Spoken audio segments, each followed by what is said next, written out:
Hello my friends, my name is James and I would like to welcome you to this HTML and CSS full course. Now I'm so very excited to finally have this course published to my channel because for the longest time I have wanted to create a standalone resource that would take someone with no prior coding experience, no knowledge of HTML and CSS, no understanding of how to build websites for the internet, and teach them everything they need to know to be able to make websites like this one right here. This is the portfolio website that we will be building as part of the final chapter in this full course. It's a super cool project. Here we have the header section. We've got all the navigation links, including links to our social media profiles. If we scroll down, we've got an About Me section. We've customized the text highlight color. We've got links to all relevant websites. Then we have some experience cards. Each of these opens up into a new tab. We can look at our previous work experience. If we keep going, we can also click to view the full resume. Here is the resume that I have attached. It opens up inside of a PDF viewer in the browser. Any potential employer can go and look at your resume. If we keep scrolling, we move on from work experience to our personal projects. Here we have some little stats about the projects, including all these little tags down here, these beautiful tags that detail the technology that went into building each of these different projects. Once again, clicking them will open up these projects inside of a new tab. And then if we come down to the very bottom, we have this little icon here that's a scroll to top icon, a functional button. And if we click the view full project archive, that opens up into a rickroll, which I think is hilarious. Likewise, we have a footer on the left-hand side that has some more information about how the project was created. And we can use the navigation links to scroll between the different sections. It's also extremely mobile responsive, so as the screen widths get smaller, our project adapts to the screen size. So here we have a tablet screen size. Now we can see that it's a singular column layout, and if we continue to get smaller and smaller, these cards continue to adjust down to a mobile device width. Likewise with the projects, here we have the image on the side, and then because it's responsive, as we get to a smaller screen size, the project image then appears below the actual project card. Furthermore, we have these cool sticky headers, so when we're scrolling through a section, we get a blurring of the content behind, so you can always understand what part of the websites you're looking at. And as with a larger screen, we have the scroll to top button at the bottom, and all the font sizes adjust, and everything is extremely responsive. Now, the learning mentality that we're going to adopt in this course is what I like to call slow is fast. And what that means is that we're not going to cut any corners. Every step we take is going to be extremely digestible, and it's going to be a very gentle progression of knowledge and understanding throughout the video. This means that you don't have to take any notes along the way. You can just engage, and the video itself is broken down into 3 primary chapters. The first chapter is just an introduction to web development with HTML and CSS. How do websites work on the internet? How do we build them on our computer? And what are the core concepts that you need to understand about HTML, which itself stands for Hypertext Markup Language, which is basically where we develop all the structure and contents for a web page.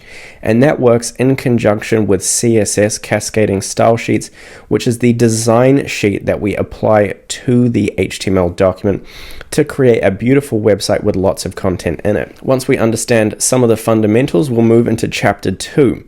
And this is where we're going to apply the learning from chapter 1 by building out the Google home page. Now, this is a project that is super special to me because when I was first learning HTML and CSS on my journey to become a full stack developer, I built out the Google home page.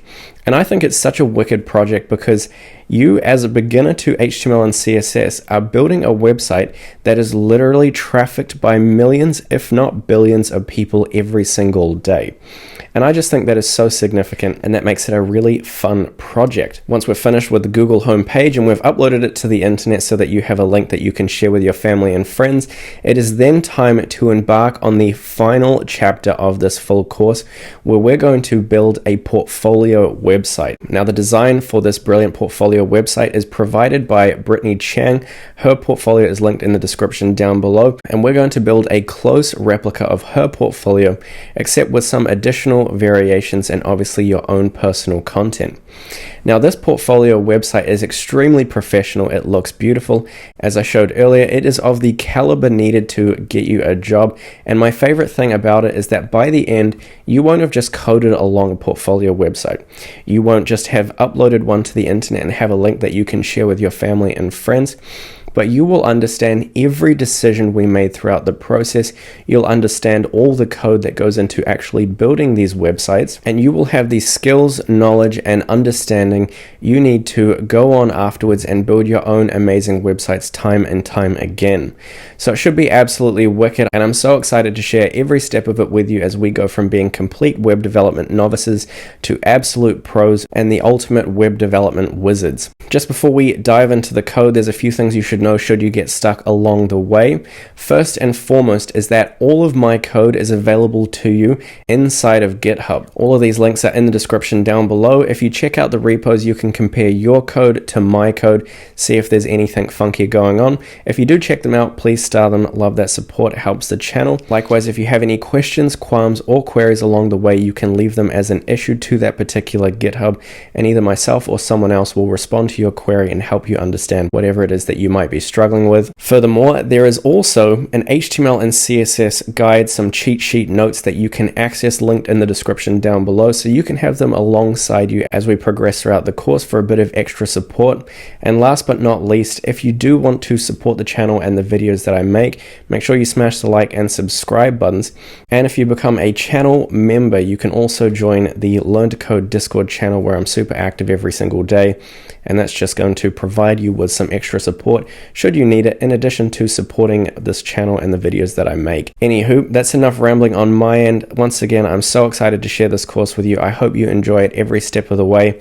And with that all said, let's begin our journey to becoming HTML and CSS web development pros. So obviously, as I've already stated, there is absolutely no prerequisite knowledge required for this tutorial. You can never have programmed before, and that's absolutely sweet.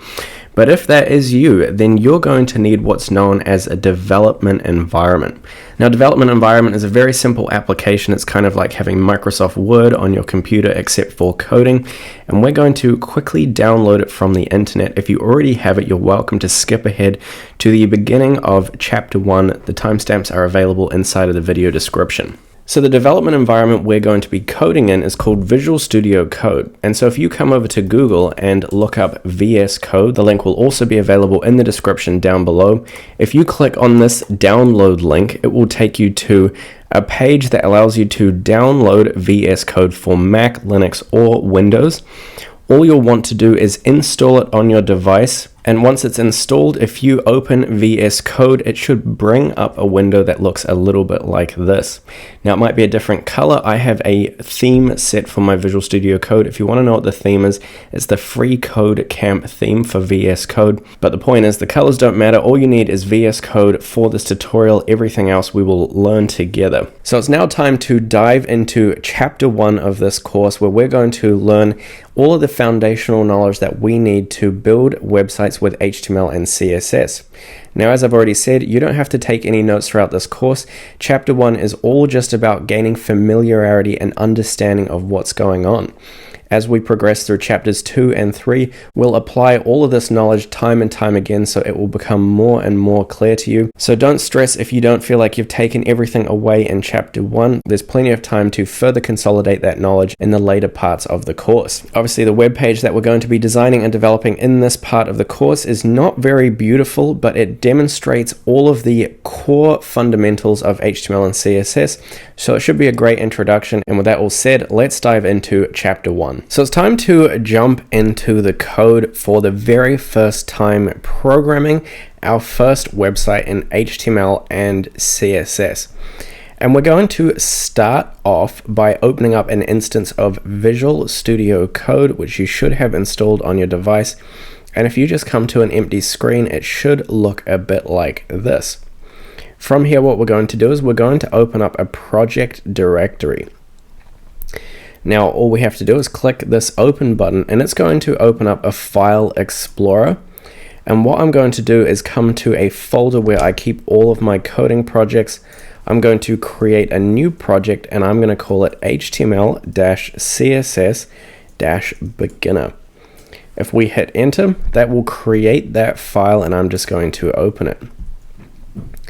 So when I hit the open button, that opened up a new instance of Visual Studio Code. And now there's a few things we should note. First and foremost is that we're now inside of the project directory. Here we can see the project name up the top. If this Explorer window isn't available to you, it's just this tab, this top tab on the side up here. Now this is basically a folder directory where we can have subfolders, subfiles, and all that good stuff. And this is also where we're going to start our project by either clicking this new file button up the top, or we can right click and hit new file. Now the first file we're going to create is going to be called index. Now you could actually name this file whatever you want.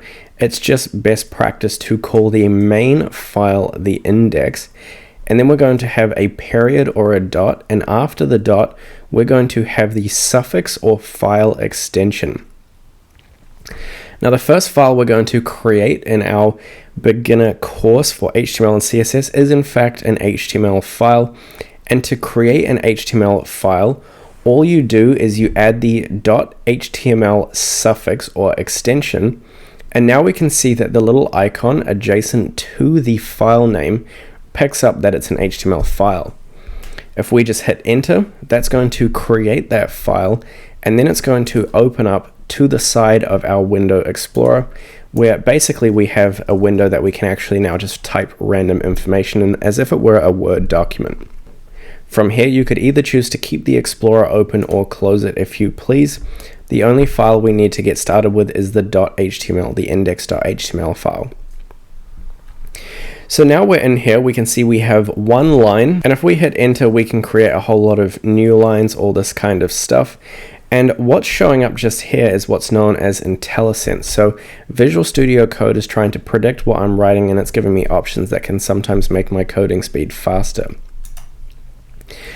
Now we've created this HTML file, and currently it looks like a blank document, but it's time we take a second to understand how HTML is actually used to create websites. So what I'm going to do is I'm going to open up the Explorer just here, and I'm going to right click on the file name, and I'm going to select Reveal in Finder.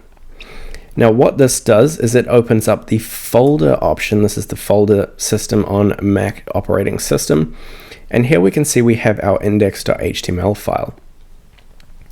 Now if we just open that, it's going to look pretty much like this. I'm going to make sure I save the file, and if we come back to the folder system, what we can do is we can drag the file across onto a browser. Here I have Google Chrome open, and if I just paste that in, we can see that text comes up on our screen. Essentially what's happened here is the browser has read the index.html file. We can see that's the index.html right there, and it's now processed the information inside to display it on the screen, which is currently just a whole lot of unformatted text. That is literally a website. That is a perfectly functional website. However, now what we're going to learn is everything we can do inside of HTML to basically add structure and syntax to this website so that the browser basically looks all pretty like a website should. So if we close that tab for a second and just come back to an empty tab or an empty browser, what we're actually going to do to make that process of running the website a bit more efficient is we're going to come down to the extensions tab inside of VS Code. From here, what we're going to do is install or search an extension called Live Server. So if you type Live Server in, the top one comes up right here, and if we click on that, we can see it's Live Server. It's got loads of downloads, 4.5 stars, and it basically says launch a development local server. So we're going to want to install this Live Server package. Once that's installed inside of your VS Code as an extension, what we'll be able to do is come back to our index.html, and instead of dragging it across into our browser every single time, what we can now do is right click inside of the index.html, once again making sure that we've saved any contents inside. And we now have an option down the bottom called Open with Live Server. If we select that option, what it's going to do is just automatically load our index.html file into the browser. Here we can see that the domain name looks a little bit different. Don't stress about that. Essentially, all you need to know is that the index.html is being rendered inside of our browser, and it's just a slightly more automated system where if I now come in here and just add in a whole lot of random letters and hit save, we can now come back across to the page, refresh, and those changes have been updated inside of our browser. Now currently we're getting an error inside of our Visual Studio Code, or a warning that says live reload is not possible without head or body tags.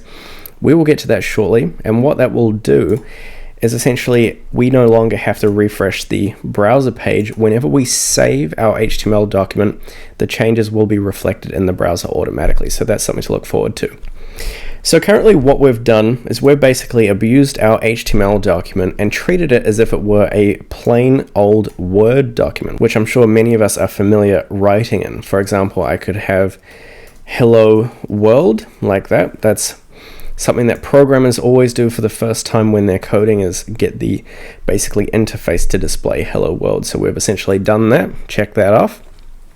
We could enter some new lines and just say, hi, my name is James, save that, refresh the page, and those changes pop up inside of our browser. So essentially what's happening is we're editing the HTML document and the browser is reading in those changes.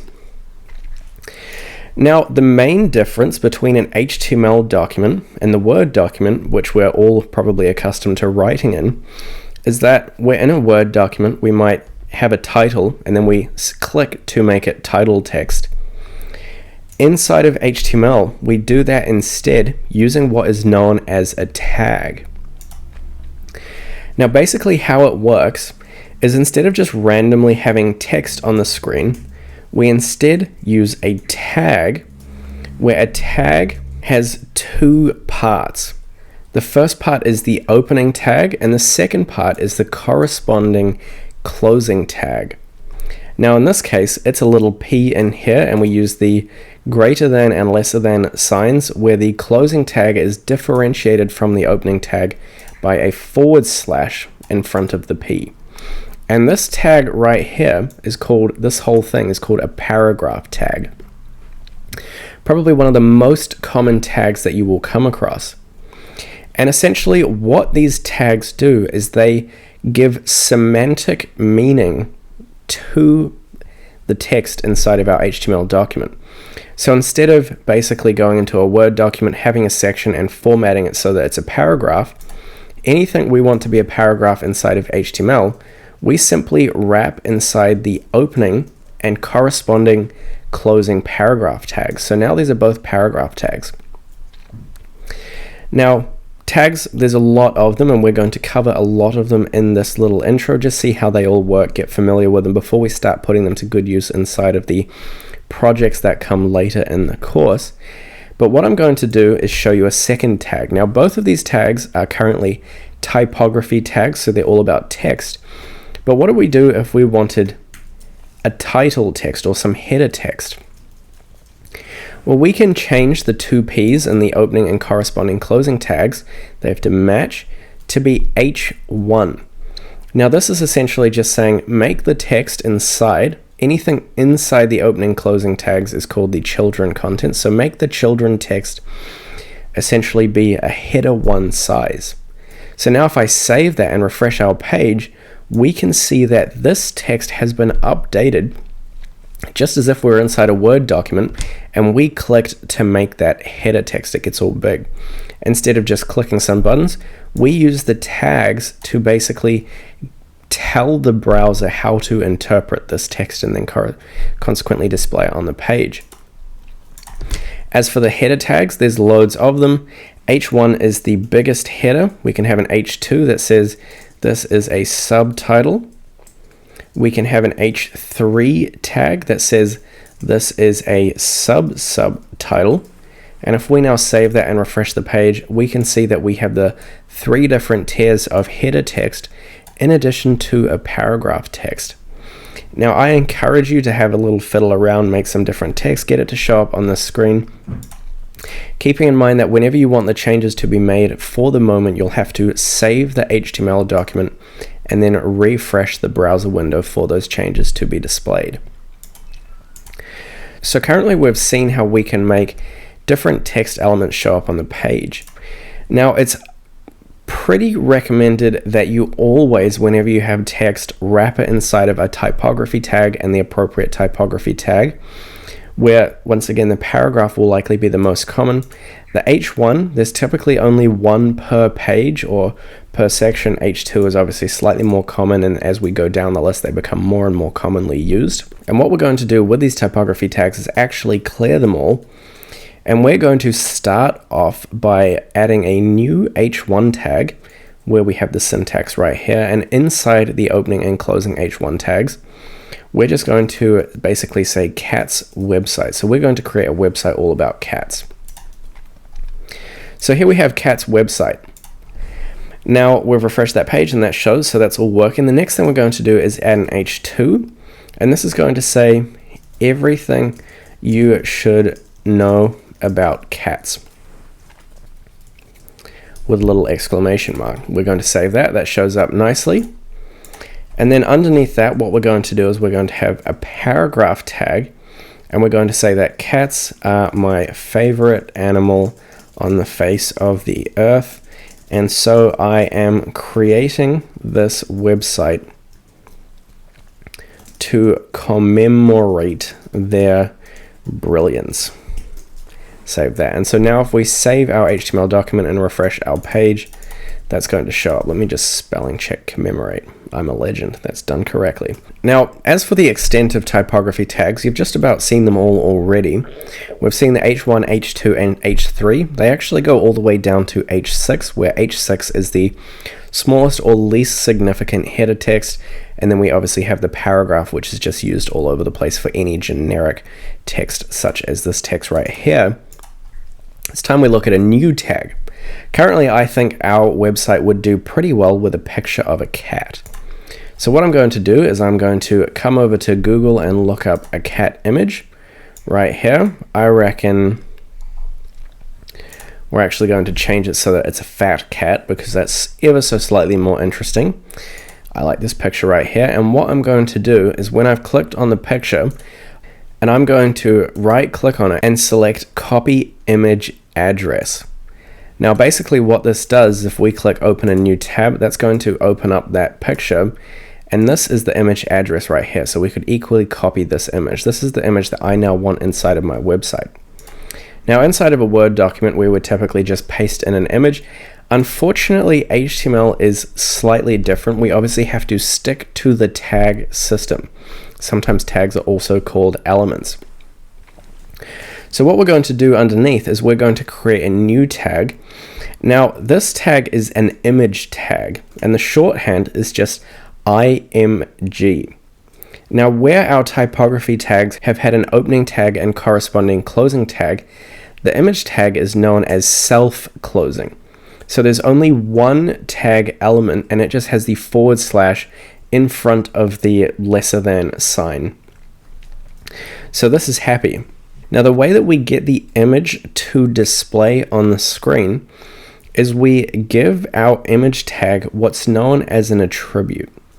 Now attributes in general basically are just properties.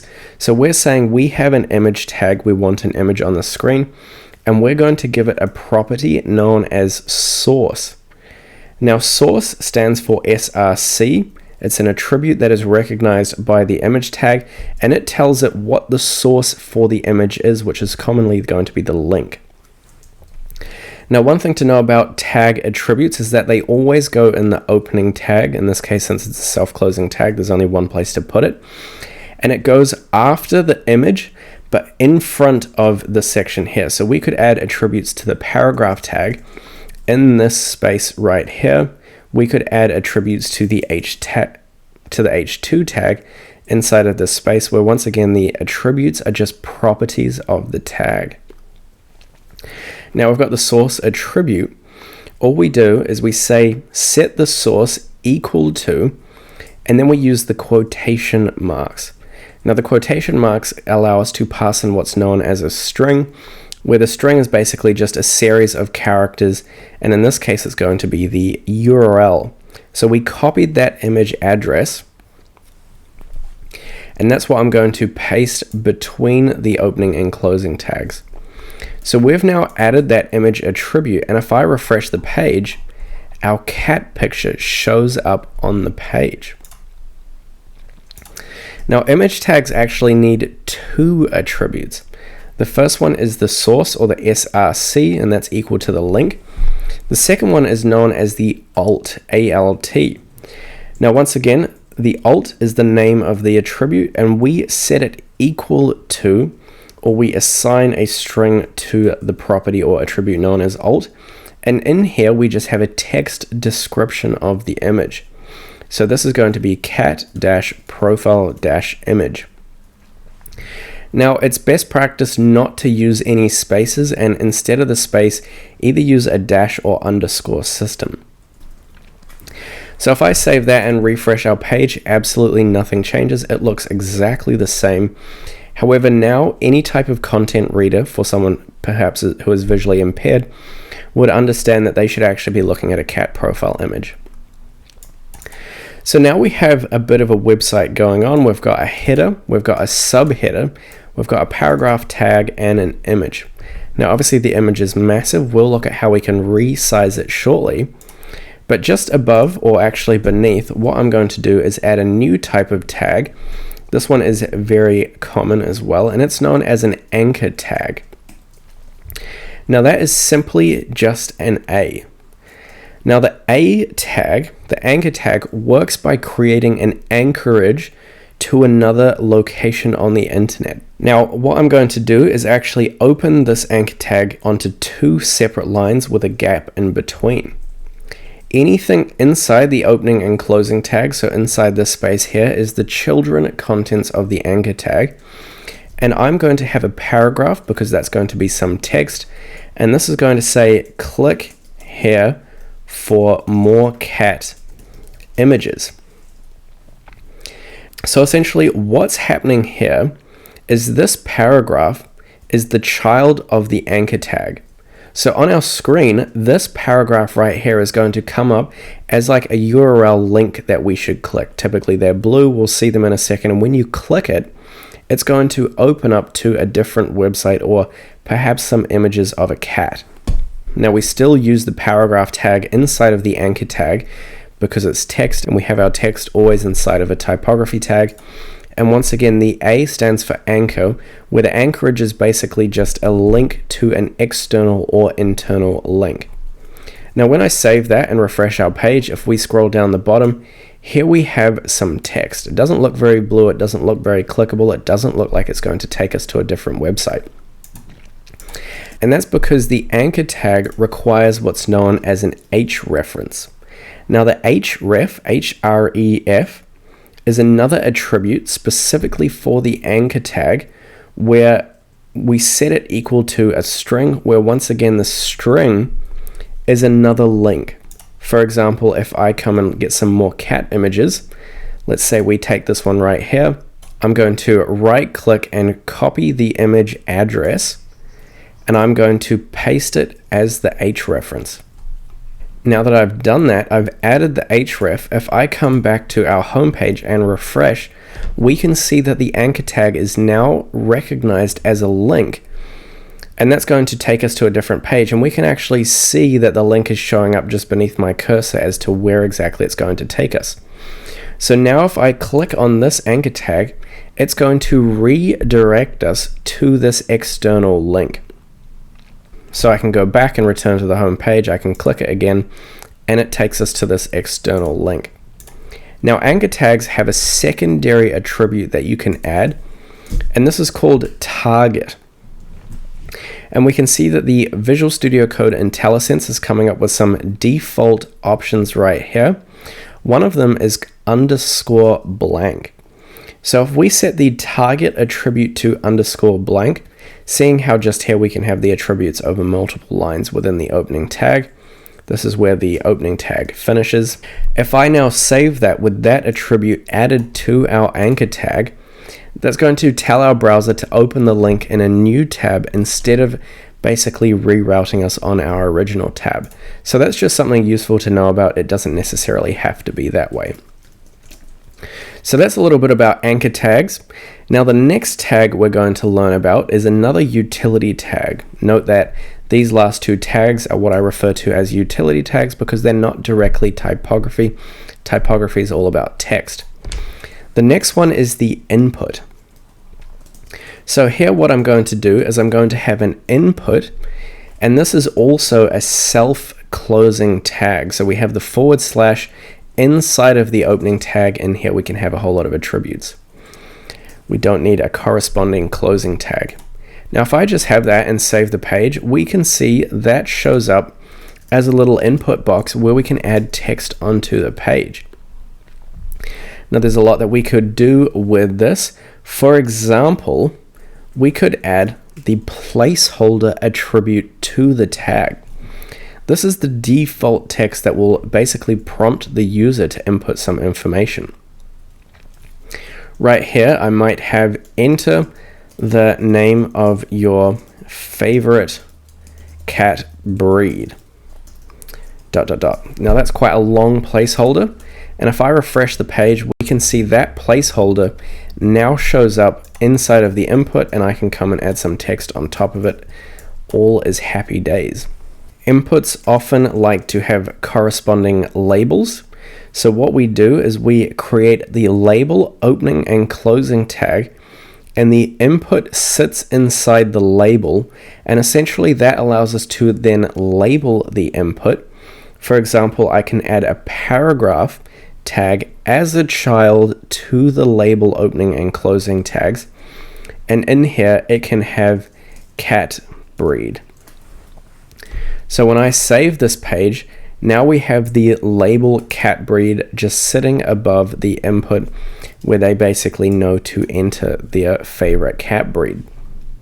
The label is not essential, but it's just good to know that we can add some more information about inputs on the screen. Now the last kind of utility tag that we're going to learn about before we learn about what's known as container tags is the button. Now the button also has an opening and closing tag, and inside, as the children contents to the button, we're going to have a paragraph tag that says submit. Now what we've got right here is we've got a label and an input. Logically, after having an input, we have a button that says submit. So now if I refresh this page, here we have the input. We can add our favorite cat breed and we can click submit. So that makes a lot of sense. So just like that, we have a bit of a website going on. We've looked at some of the basic tags inside of HTML, and we've looked at how we can add some properties to them, which are known as attributes. It doesn't end there, however. So at this point, we've taken a look at the typography tags and just some of the common utility tags. There's an absolute myriad of different tags available to you. You can find some more in the HTML and CSS notes linked in the description down below, or just by Googling them, but these will cover 90% of use cases for you. Now the last type of tag we're going to look at, or this is the last genre of tags that we'll look at before getting into our first project, and that is the container tags. So far, everything on our page, we can see that the default orientation on our page is similar to a Word document where everything is just in the vertical direction. It's not really all that interesting, but what we can do inside of HTML is use container tags to group sections of related content. Now the most common type of container tag is known as the div. Now, because it's a container tag, you can imagine that it contains contents, so we're always going to have an opening and corresponding closing tag. Now, inside of this div just here, what I'm going to do is wrap our text up the top of the page.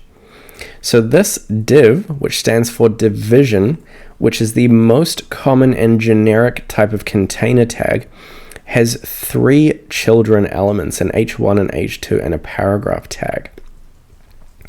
What I'm now going to do is I'm going to wrap all of the utility tags that we've looked at inside their own div. So we've now wrapped our utility tags inside of a division, and we've wrapped our typography tags inside of a division. And you can see how inside of our HTML document they're actually indented, so we can see the hierarchy of tags. These tags are at the far left, so they are the parent tags. They are both siblings to one another, and they each have their own children, where the typography tags are the children to the first div, and these utility tags right here are children to the second div. Now if we save that and refresh our page, it doesn't look very different. However, it has more semantic meaning now because our code is basically more organized. We can see that, okay, this division contains these contents, which means that they are related. Now there's quite a few different container tags where a lot of them each have their own use case. The div is general purpose and you can use it as much as you like. Another one that's quite interesting is known as the form. Now the form wraps sections of user input. So right here where we have the label where we can input information and we have a corresponding submit button, that gets wrapped inside of a form, and that kind of makes sense. The form adds semantic meaning to the input section of our page. Now if I refresh that and scroll down, we can see that it looks exactly the same.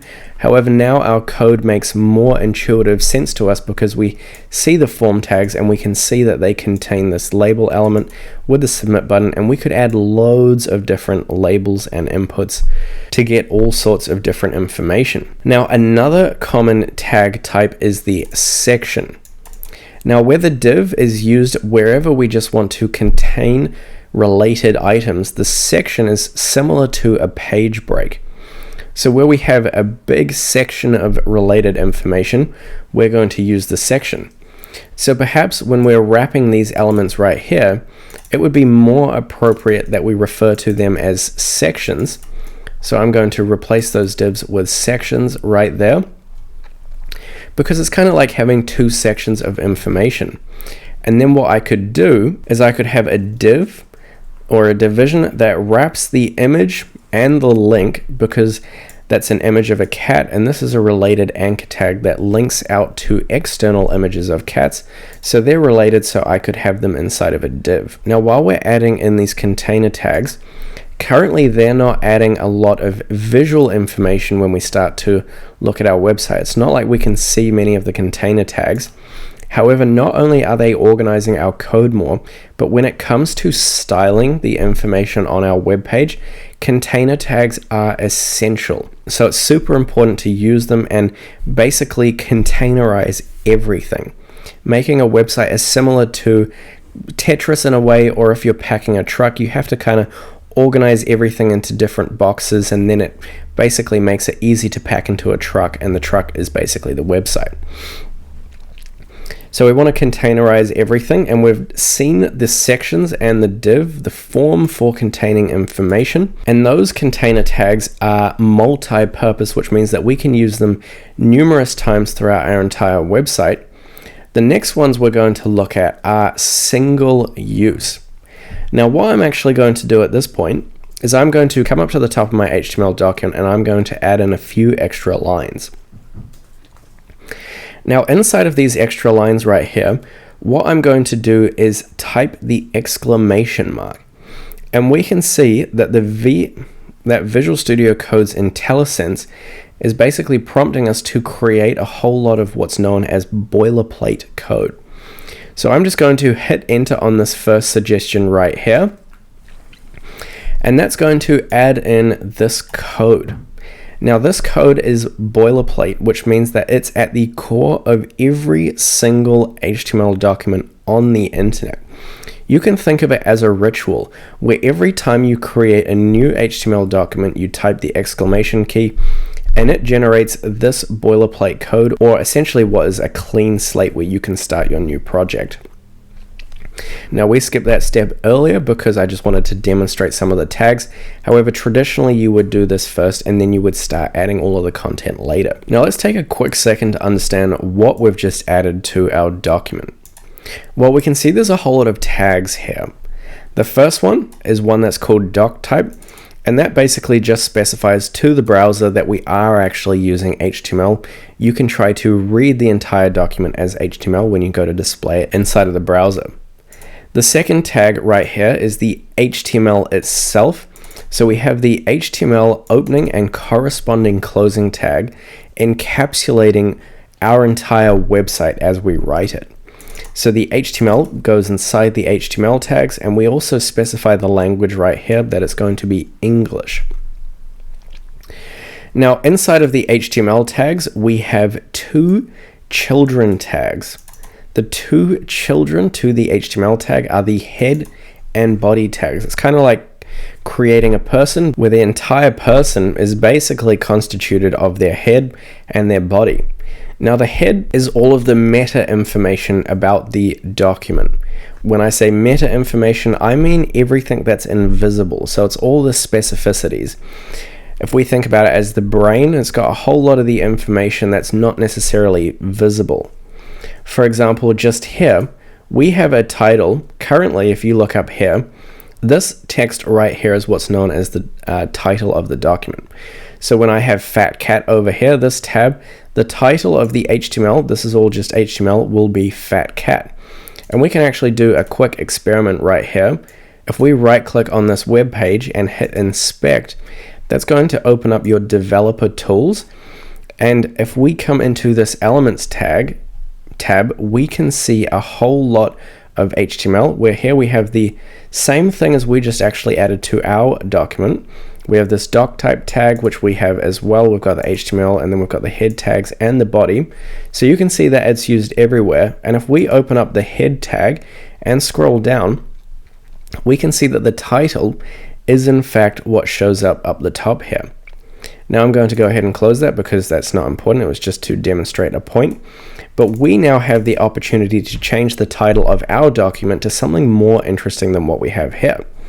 So we could call this Cats Galore. And now when I refresh this page, we can see that the title has been updated to Cats Galore. And this is really important for search engine optimization. Everything inside of the head that specifies meta information about our web page is super important for little robots like Google that come and read your website and try to understand what's going on. So if and when Google comes to hit this website after we've deployed it live to the internet, currently it's only available on our device. Google knows immediately that this is going to be a lot of cats on this website. As for these other two right here, they don't really need to be modified. They're just, once again, meta information about the page. There are other tags that we can indeed add to the head of our document that basically change the meta information or the properties of the web page, but they don't have any physical or visual representation on the page. As for where everything visual goes, that's within the opening and closing body tags. So what I'm actually going to do is copy everything we worked on earlier, all of these sections. So now I just have the boilerplate code, and I'm going to paste them within the body of the document. So now if I save that, we have the same website, except it's within the body section. And one thing you'll note that's super cool now is if I go ahead and change this H1 and save it, we can see that now we no longer have to manually reload the other page because we've met the requirement of the live server extension, which is to have the head and body tags, which was the warning that we had earlier. So now that we have those head and body tags, our document is starting to make a bit more sense to the browser. So the head and body are super important semantic container tags. Now, in addition to the body, if we go back to the Word document analogy, when we think of a Word document and we start to see all of the information on the screen, we know that's within the body of the document. But as for dividing up content, we can do even better than that level of specificity. We obviously have some generic content sections, and we have some even smaller generic content divs. However, there are three subtags that are important to know about that are single use that also help to inform basically the structure and semantic meaning of our web page. One such tag is the header. For example, you have a header in a Word document. The second one is the main. The main is the main contents of the document. And the last one is the footer. If you've ever added a footer to a Word document, it's exactly the same in HTML and CSS. So the question becomes, in this case, what of our contents goes where? Well, typically the H1 goes within the header. The title is kind of like the header of the web page. As for everything else, these two sections right here, well, that's the main contents of our web page. So we can imagine that they probably go within the main section. Keeping in mind that it goes within the opening and corresponding closing tags, just like that. So I pasted the two sections within the main. And lastly, we have the footer. Currently, we don't have anything in there, but I could just say copyright 2024. That's often what you see at the bottom of websites. And now if I save that, we have the footer down the bottom of the web page, we have the header at the top, and then we have all of the main contents in between. Now there's a couple of other ones. Often within the header, you'll see a nav section. The nav will have a number of links to different parts of the website, and the links themselves are often just anchor tags. For example, I can have an anchor tag right here that says footer. Let's say, for example, instead of linking to an external website, I wanted to go to the footer. Now we have an anchor tag that says footer. Currently, that's not a link because we haven't added the href attribute or property to the opening anchor tag. Here, if I add that href, what I'm going to do is instead of adding a URL to an external website, is I'm going to use the pound key, which we'll learn more about shortly, but just for the minute, I'm going to use the pound key and I'm going to type footer. Now that is an active link, however, it is a link to an internal section of the website. So now we can see that that is working as a link would. However, when I click it, nothing happens. And that's because we now have to wire it up and basically say, okay, where is this footer? Obviously the footer is down the bottom, and we can link the pound key to a section by adding the ID attribute. Now the ID is the identifier, and it has to be unique. So any ID can only be used once, and in this case I'm going to give it the ID of footer. That's inside of the double quotation marks. And now what happens when I click this footer link, it sends us down to, it links us, or it anchors us to the bottom of the web page and the footer. So that's just an example of how we can use navigation links within our document. It's just a nav container tag that contains a bunch of anchor tags that link to places within our website instead of externally. So that is absolutely brilliant. And at this point, we have covered probably most of the tags that you will need to start building out really super impressive and legitimate websites. All it comes down to at this point is your own creativity in terms of how you wire them together. However, obviously we're still missing one major thing, and that's making our website look pretty. At the moment it looks a bit drab. It's not responsive because it actually overflows horizontally. The requirements for a responsive website is that it stays within the viewport width, and currently this image is not doing that. When I size down the screen, these text tags are responsive.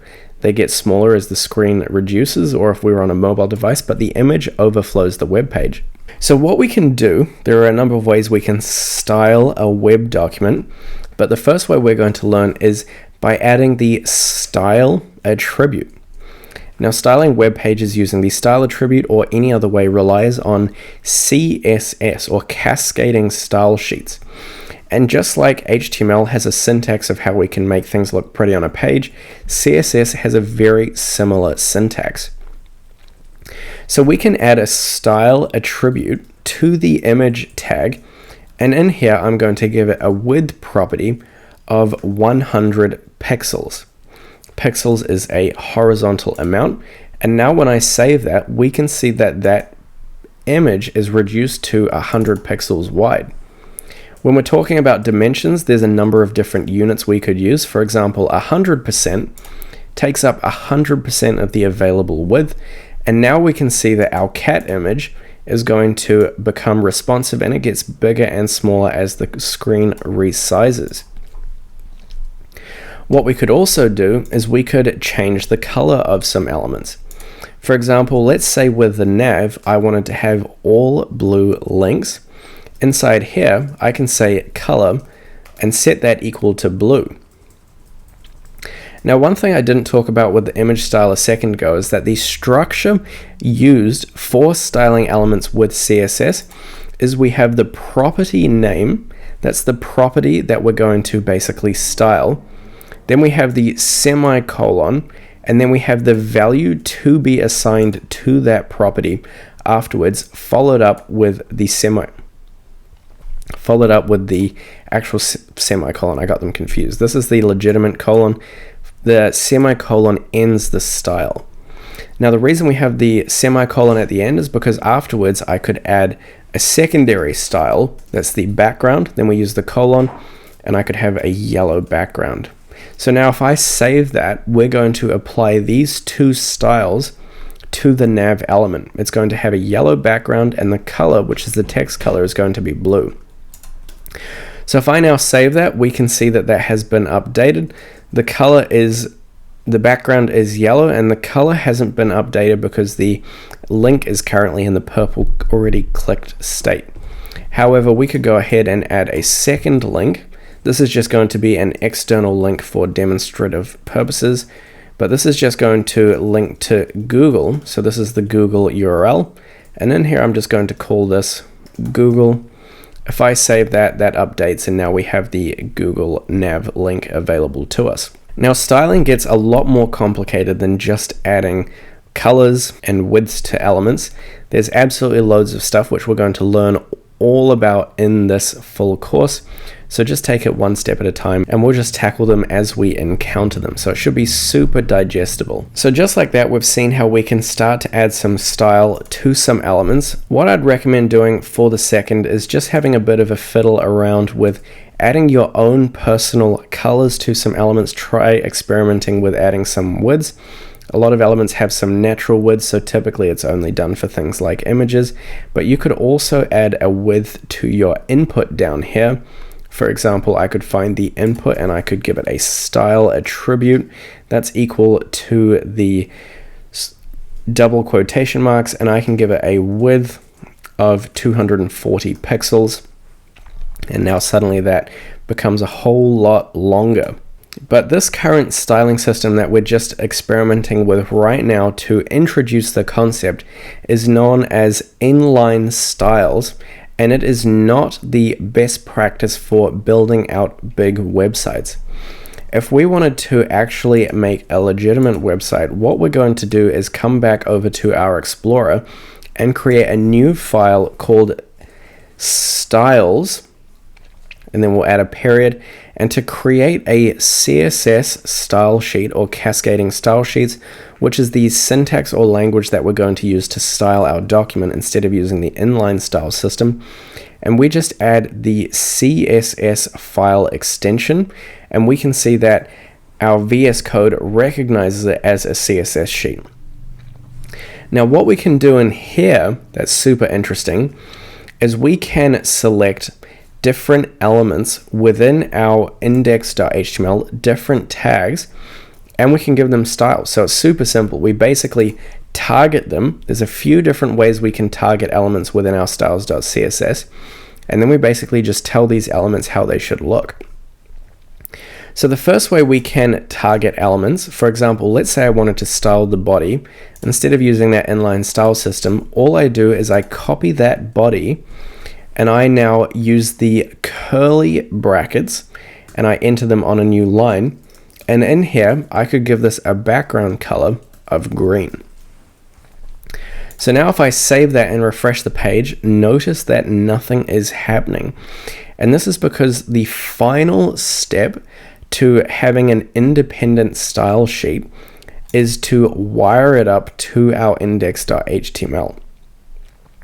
Now, the way that we do that, because it's meta information about the page, we obviously are going to add that link to the head of our document within the head opening and closing tags. So in here, I'm going to create a link tag, and this is a self-closing tag. Now the link tag, to link up a style sheet or a CSS style sheet, we add the rel attribute, and the rel attribute is the relationship, and we add style sheet. That basically says the relationship is style sheet, and then the second thing we do is we add the h reference, and that's just going to be the styles.css sheet. And now as soon as I save that, this link right here says we've got the relationship of the style sheet and we know where to locate it. Now it's wired up to our document, and that has targeted the body tag, which remember is all visible contents on our page, and made it green. Likewise, we could come in here and I could change the color of all the text to be white. It obviously looks pretty shocking, but you can see that we just target the element and tell it how to look, and it's pretty straightforward. Now, as I said before, there's loads of different ways that we can target elements using CSS inside of our HTML document and make them look pretty. We're going to quickly touch on the 3 primary methods right now, but there's a lot more that we can learn later. These should get you through most cases. So the first one is just targeting the tag directly. However, sometimes, let's say for example, we have a tag that we use a lot, for example, the paragraph tag, it's going to cascade that style across every different paragraph tag, and that might not be the look that we want. For example, we might want the color of one div to be different from the other. So the second way we can target elements is using the ID. So in here, I'm going to have this one have the ID equal to first div, because it's the first div that we have. Now that we've given this unique ID to this div, we've added it as an attribute to the opening tag. I'm going to save my index.html, come back to the CSS, and if we use that pound key like we saw with the footer link earlier, that's going to target the element with the ID of first div. And then likewise, we can open it up using the curly parentheses, and in here I could set the color to pink. And I think it's going to be more appropriate to make the background actually pink. And now we can see that the background of that element has been changed to pink. So we target it with an ID, which is unique, and so only that element gets the pink background as opposed to both of our divs. And the last way, what happens if we want to target only some of the paragraphs, but we can't use an ID because that's only relevant for one? Well, instead what we can do is we can give the tag a class attribute. Now essentially how the classes work, you can add numerous classes. For example, I could have paragraph and I could have header and here, and these are 2 unique classes that now identify this paragraph. And what I can do is I can then come over to our styles.css after I've saved it. This paragraph right here is the cats are my favorite animal. And I can target classes to look a certain way by using the period key and then having the squiggly parentheses. And in here I could give this a color of black. And now we can see that the text with that class has been selected and told how to look. Likewise, I could increase the font size to 2 rem. That's just a text sizing unit, and now that text is much bigger. And just like that, we've demonstrated the 3 methods of targeting different elements within our HTML document and making them look a certain way. And at this point, you should be pretty proud of what you've created. It's an absolute abomination, but it has a header, it's got all of the semantic tags that we need, things are nicely containerized, the code is very clean, and the website is even responsive. It doesn't overflow, and it's a great first start. And with that all covered, it's time we come to the end of our first project and we start to really get our hands dirty with project number 2, where we're going to build out a search homepage using HTML and CSS. As always, if you have any questions about this body of code, you can always go and look in the GitHub repo and compare yours to mine. And likewise, if you have any questions, you can leave them as an issue inside of the GitHub repo. And it'd be super appreciated if you've enjoyed this part of the tutorial to star the GitHub repo and obviously smash the like and subscribe buttons. On to project number 2. Congratulations, you have now finished the first chapter of this course, the Introduction to Web Development with HTML and CSS. Now for chapter 2, we have an exciting project in store. We're going to be building out the Google homepage, which I mentioned in the start of the course, as a website that is trafficked by millions of people every single day. It's a project that I personally did, and we're going to finesse it, build our own version of it, and deploy it live to the internet so that we actually have a link that we can even share with our family and friends. It really is the perfect project to apply some of the core fundamentals that we learned about HTML and CSS in the first chapter and continue to consolidate our understanding of web development with these technologies. As always, if you get stuck along the way, just remember that the links to the GitHub code are available to you in the description down below. My code is there, so you're welcome to compare our code at any point. And if you have any questions, qualms, or queries, be sure to leave them as an issue on those particular GitHub repos, and either myself or someone else will respond and assist you with whatever it is that you may be struggling with. While you're there, if you start a repo, that is also super appreciated. With that all said, it's time to dive into chapter 2. And now it is time for us to commence coding out our second project.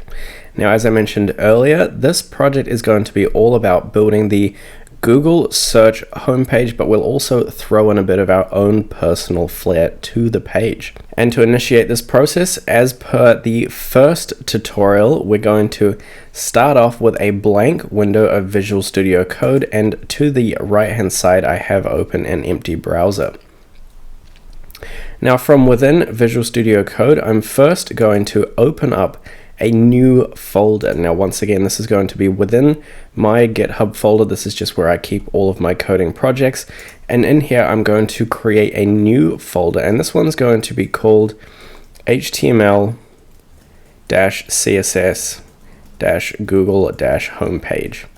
Bit of a long name there, but nothing wrong with being a bit specific. And with that selected, I'm just going to hit open, and that's going to open up a new screen. Now once again, we can confirm that we are in the correct project directory because we can see the folder name available to us at the top of the Explorer window. Now, just as we did in our previous tutorial, I'm going to start off our project by first creating an index.html, where the index is the file name and .html is the file extension required to create an HTML file, and Visual Studio Code picks that up. Now we'll hit enter on that, and if you remember in the last tutorial, one of the things that we did is we coded out a whole application, and then later we learned that there's actually some boilerplate code that is meant to come first. And in the previous example, we accessed this boilerplate code by typing the exclamation key, and Visual Studio Code's IntelliSense basically brings it all up. So if I just hit enter on that, that's going to paste in my boilerplate code so that we can see it right here. Now to once again just run through everything we are looking at, we start off with a tag that specifies that the doc type is HTML. This is important because it tells the browser that when it reads this HTML document that the code is all going to be in HTML. Then we have the HTML tags, where we have the opening and corresponding closing tag that contains all the HTML inside of our document. For the HTML tag, the opening tag, we have an attribute called language, and that's set to English. And then as the children contents to those HTML tags, we have some head tags, where the head tag encloses any meta information about our page, such as the title, which is currently document. We'll change that in a second. And then the body contains all of the visual information on the web page, and that's where we'll be getting our hands dirty coding out the Google homepage very shortly. But the first thing we're going to do is actually boot this project up so we can see it inside of our browser. Now at the start of the last tutorial, I showed you that you can open up this index.html inside of your folder directory and drag and drop it directly onto the browser, and that will load it. But a better way of doing it is using the live server extension that we installed last time. And so if we just right click on the page after saving it, we can open it up with live server, and that's going to boot up our project right here. We can see that we have a blank page because there's no information inside of the body tags, and it has the appropriate title document. So the first thing we're actually going to do is, for the minute, we're just going to close the Explorer tab, We'll come back to it shortly when we add in some styles, but for now I'm just going to title this document Google Home Page. Then if we save that, we can see that's automatically updated inside of our browser and the tab title has changed. Now, a fun little activity we can do just now is we're going to right click on the blank space in the web browser and then hit the inspect. And this is going to bring up the dev tools, and it's just a useful experiment because we can once again look at the elements tab and see all of the information, or basically all of our HTML code that we have right here. So this is just what the browser is reading, and we can see our little title tag inside of the meta information. So with that all working well, let's go ahead and close that. We can drag that window back across, and it's time to start adding some contents to our home page. So what I've done now is I've actually just opened up the Google homepage so we can see what we're working with. And it pretty much just looks like this. So it's relatively simple. And what we're going to do now is just minimize it to the side and use it as a reference for when we start developing our actual own page. Now, as we established in the last tutorial, the layout for information in our document is from head to toe. So it's basically presented in a vertical orientation. And so when we start building our own contents, I find it useful to code the top section, then code the middle section, and basically just code the page as we generally progress downwards. So if we take a look at the Google homepage, the first thing I'm going to code out is these lines up here. Then once we've done that, we'll code in this Google logo. Then we'll focus on the search bar. We'll also learn how we can add in some interactive icons, which will be pretty cool. Then we'll do these little buttons right here, this section of offered in a particular language, and then finally the footer to the home page. So that's going to be the order that we program it in. And another quick exercise we're going to do before we actually start coding is we're going to think about how we can lay out the code inside of our HTML document. Now that specifically is going to regard our use of divisions or container tags.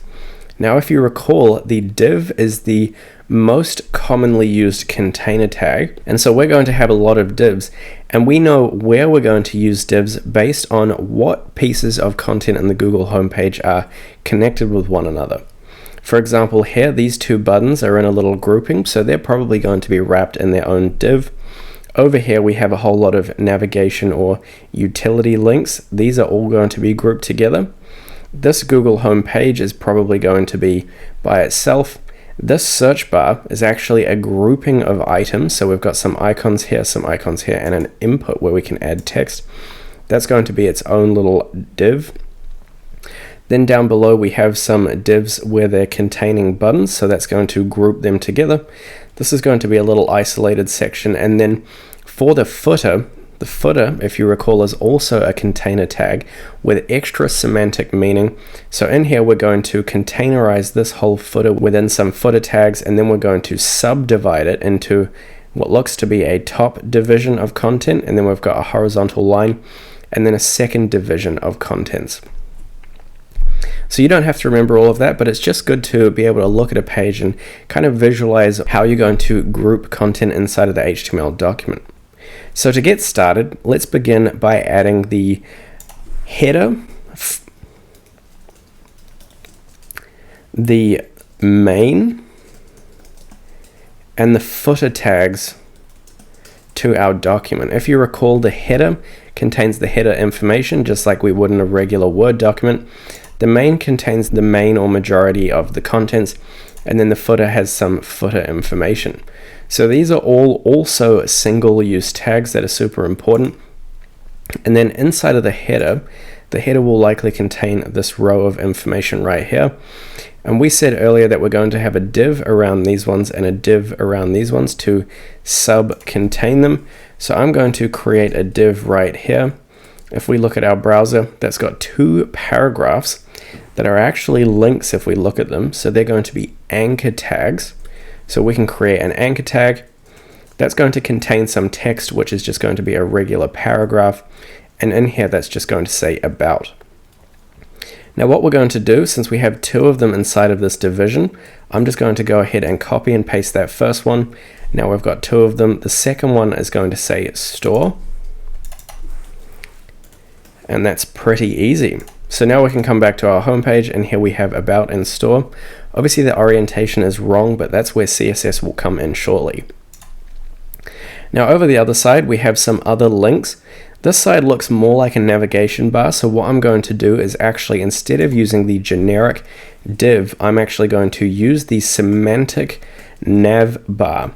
This is going to help any Google crawlers or any basically visually impaired services to read that these are the navigation links in the site.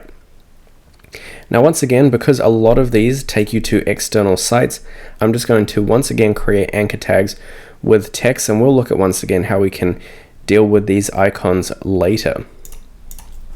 First and foremost, we have another anchor, and that contains a paragraph that says Gmail.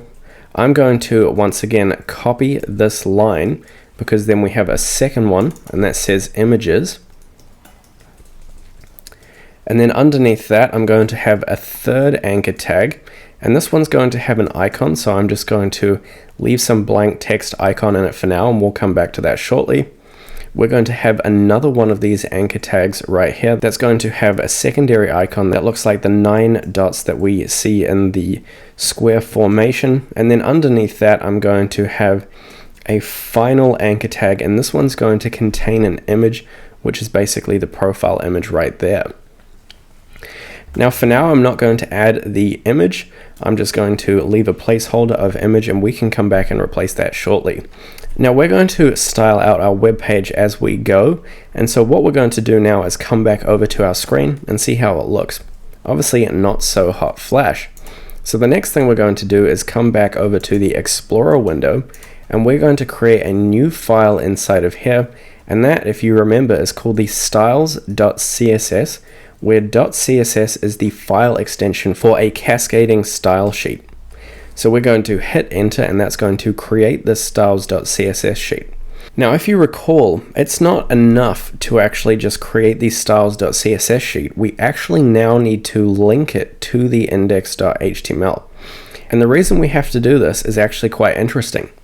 I didn't cover this in the previous section, but this is not really important. It's just interesting to know.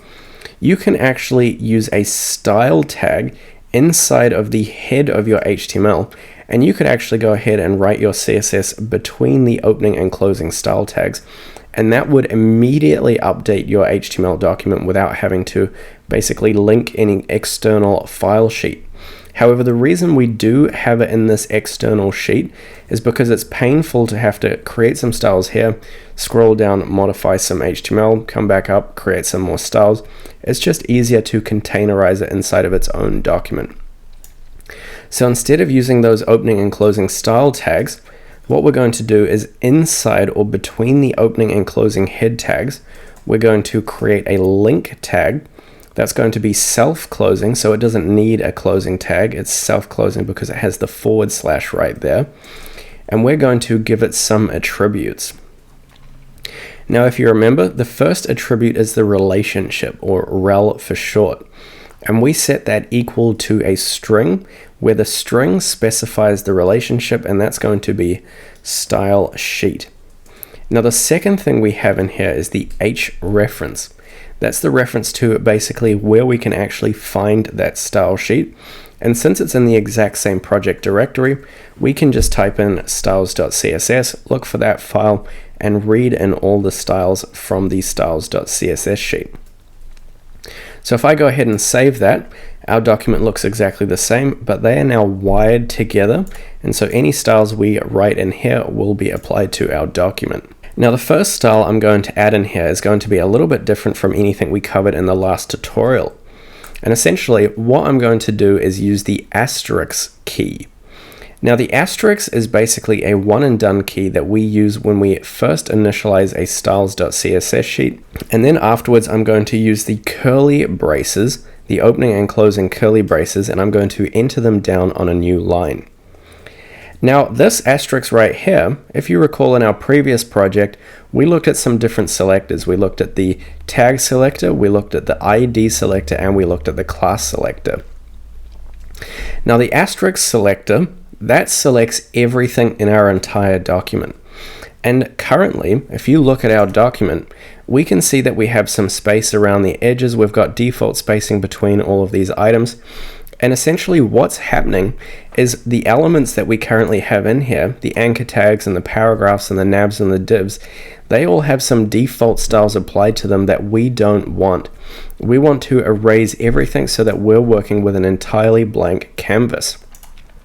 So what we can do is we can use the select everything key, and we can just reset some of the default values. So the first one we're going to reset is called box sizing.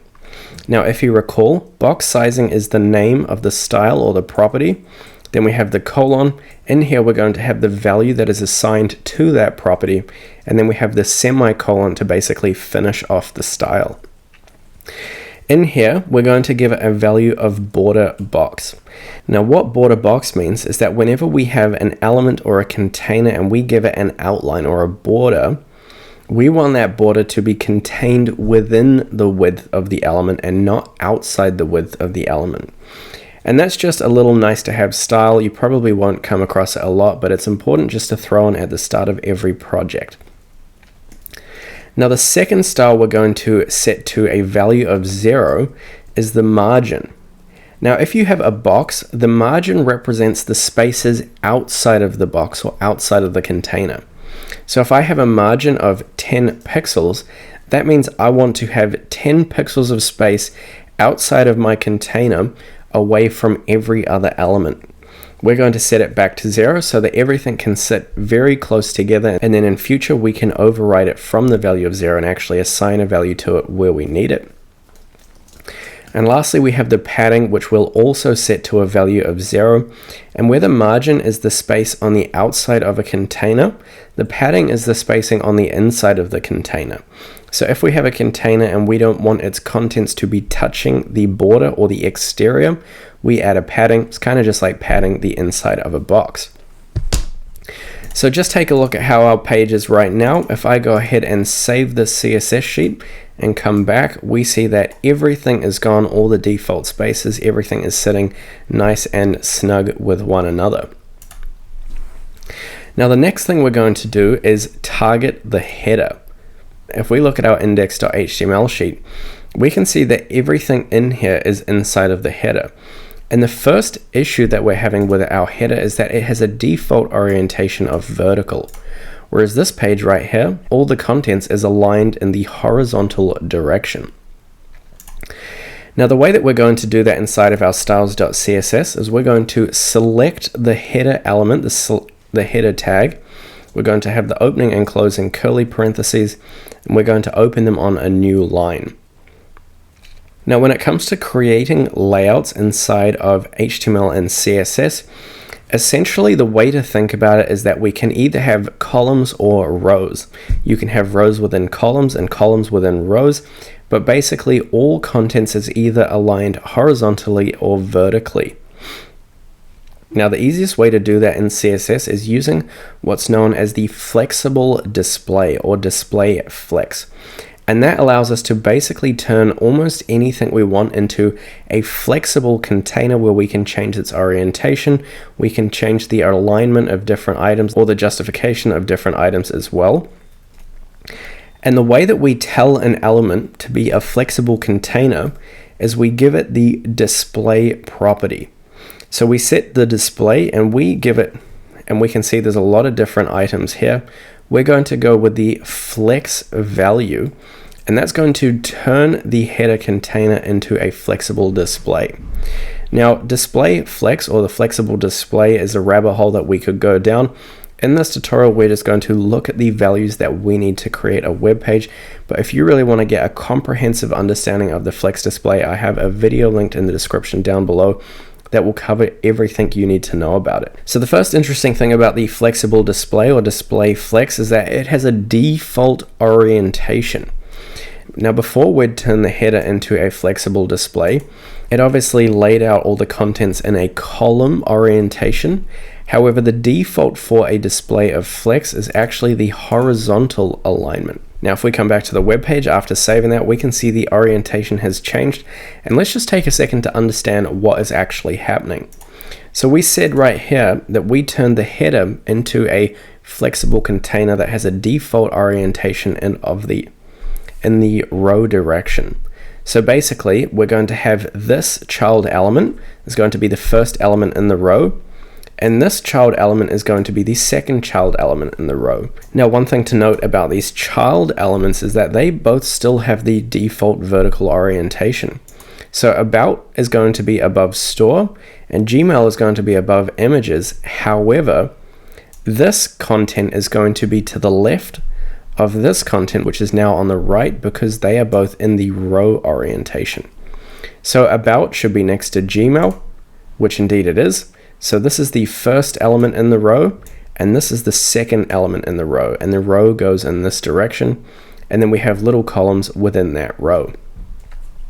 Now I know that's a lot to wrap your head around, but basically flex displays are all there is to creating amazing layouts inside of websites, and as we continue to practice it, it will become more and more clear.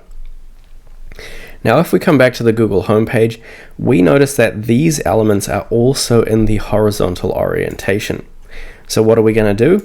We're also going to turn these divs, or this div and this nav, into flexible containers with an horizontal orientation as well. So what I'm going to do is, because I want to target both of them, however they are currently different elements, so I can't just select each of them, is I'm going to give them both a class. Now if you recall, we can target and style classes, and anything and any element with that class will adopt that style. So in here, what I'm going to do is give this one a style called nav-container, and I'm going to come down and give this one the exact same style, keeping in mind that the classes are also an attribute or property of the tag. So now that I have created these two classes and assigned them to the div and the nav, I'm going to come back up here, and what I'm also going to do is use the period, because the period is how we select a class, and I'm going to basically type out nav container, and I'm going to give this the display of flex as well. Now if I go ahead and save that, we can see that everything is basically turned into that horizontal orientation, and we have the header, which is the entire element, and that's a flexible container, and within that we have two divs, or we have a nav and a div that also are flexible containers with horizontal orientations. Now if we come back to the header, the last thing we can notice is that this div right here and these nav items are separated, so they're at either end of the row. And that is the justification of elements. If you think of justifying a document, that's basically how the elements are laid out across the horizontal axis. And we can fiddle with that inside of our flexible containers by giving the items a justify-content property. Now that just controls the justification, and if we want to push them to either end, we justify them with the space between them.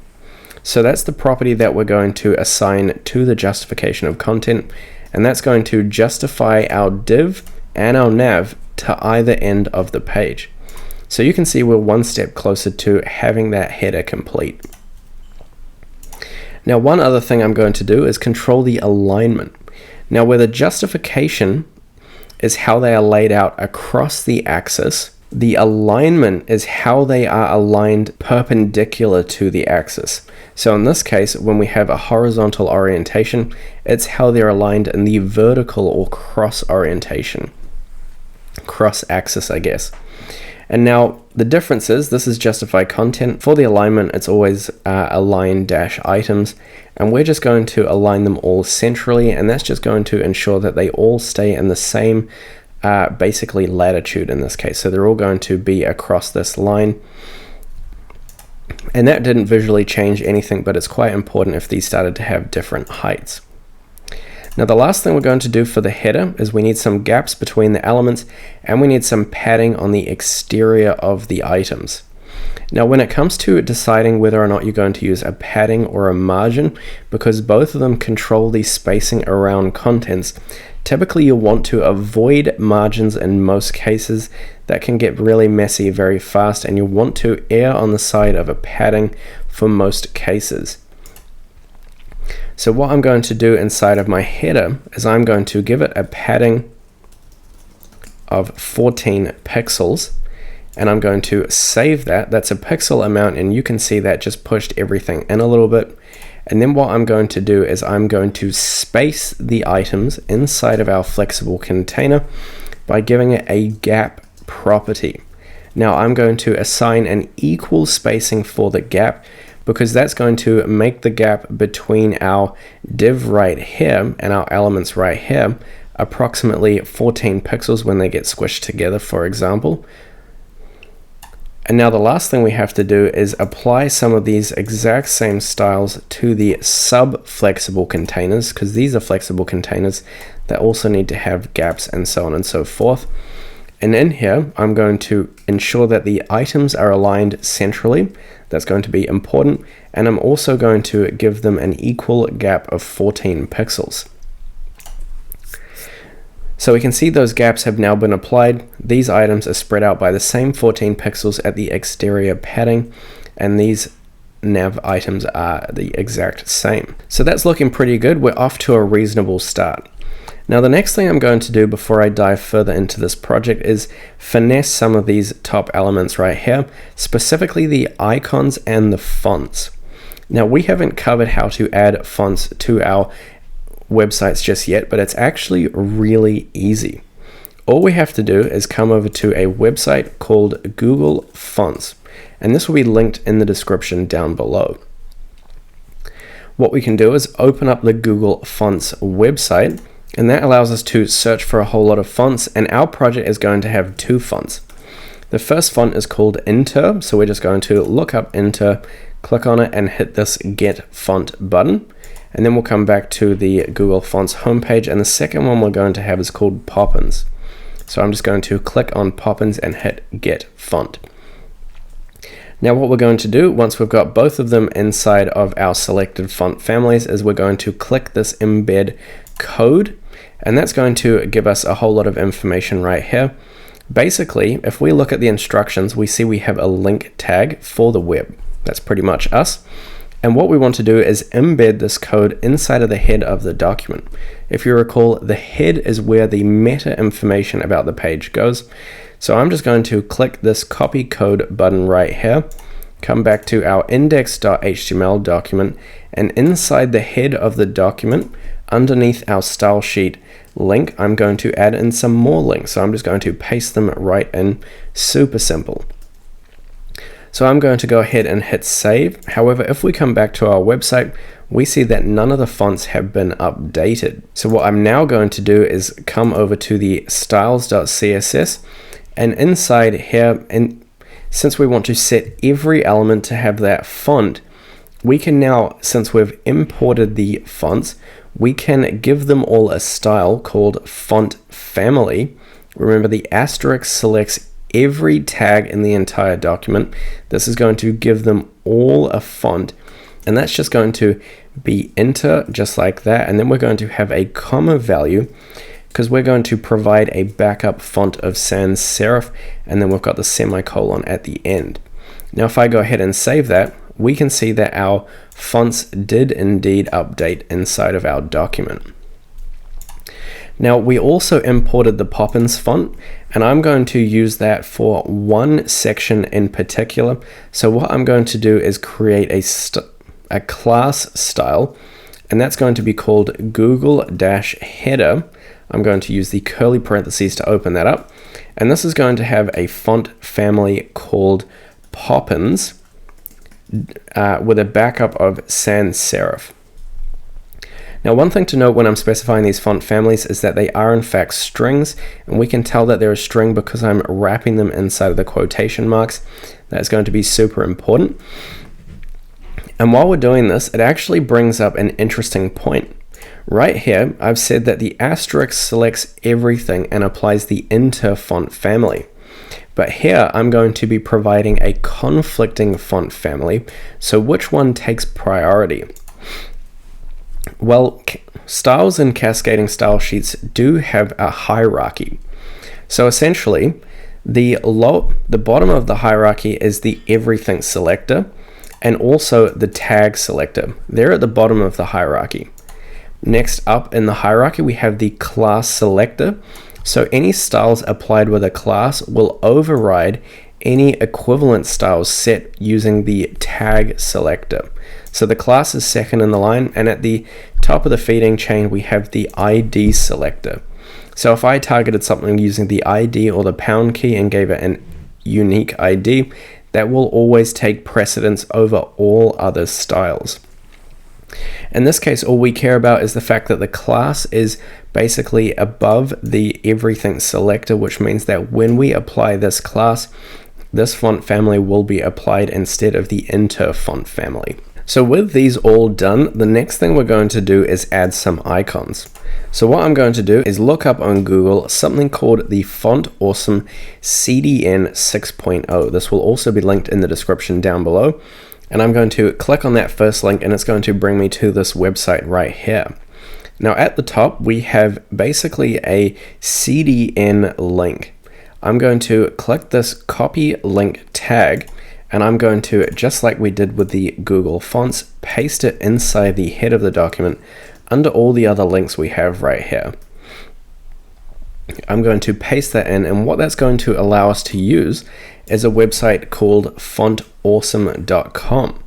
Now, Font Awesome has loads of brilliant icons that we can very easily just import into our projects.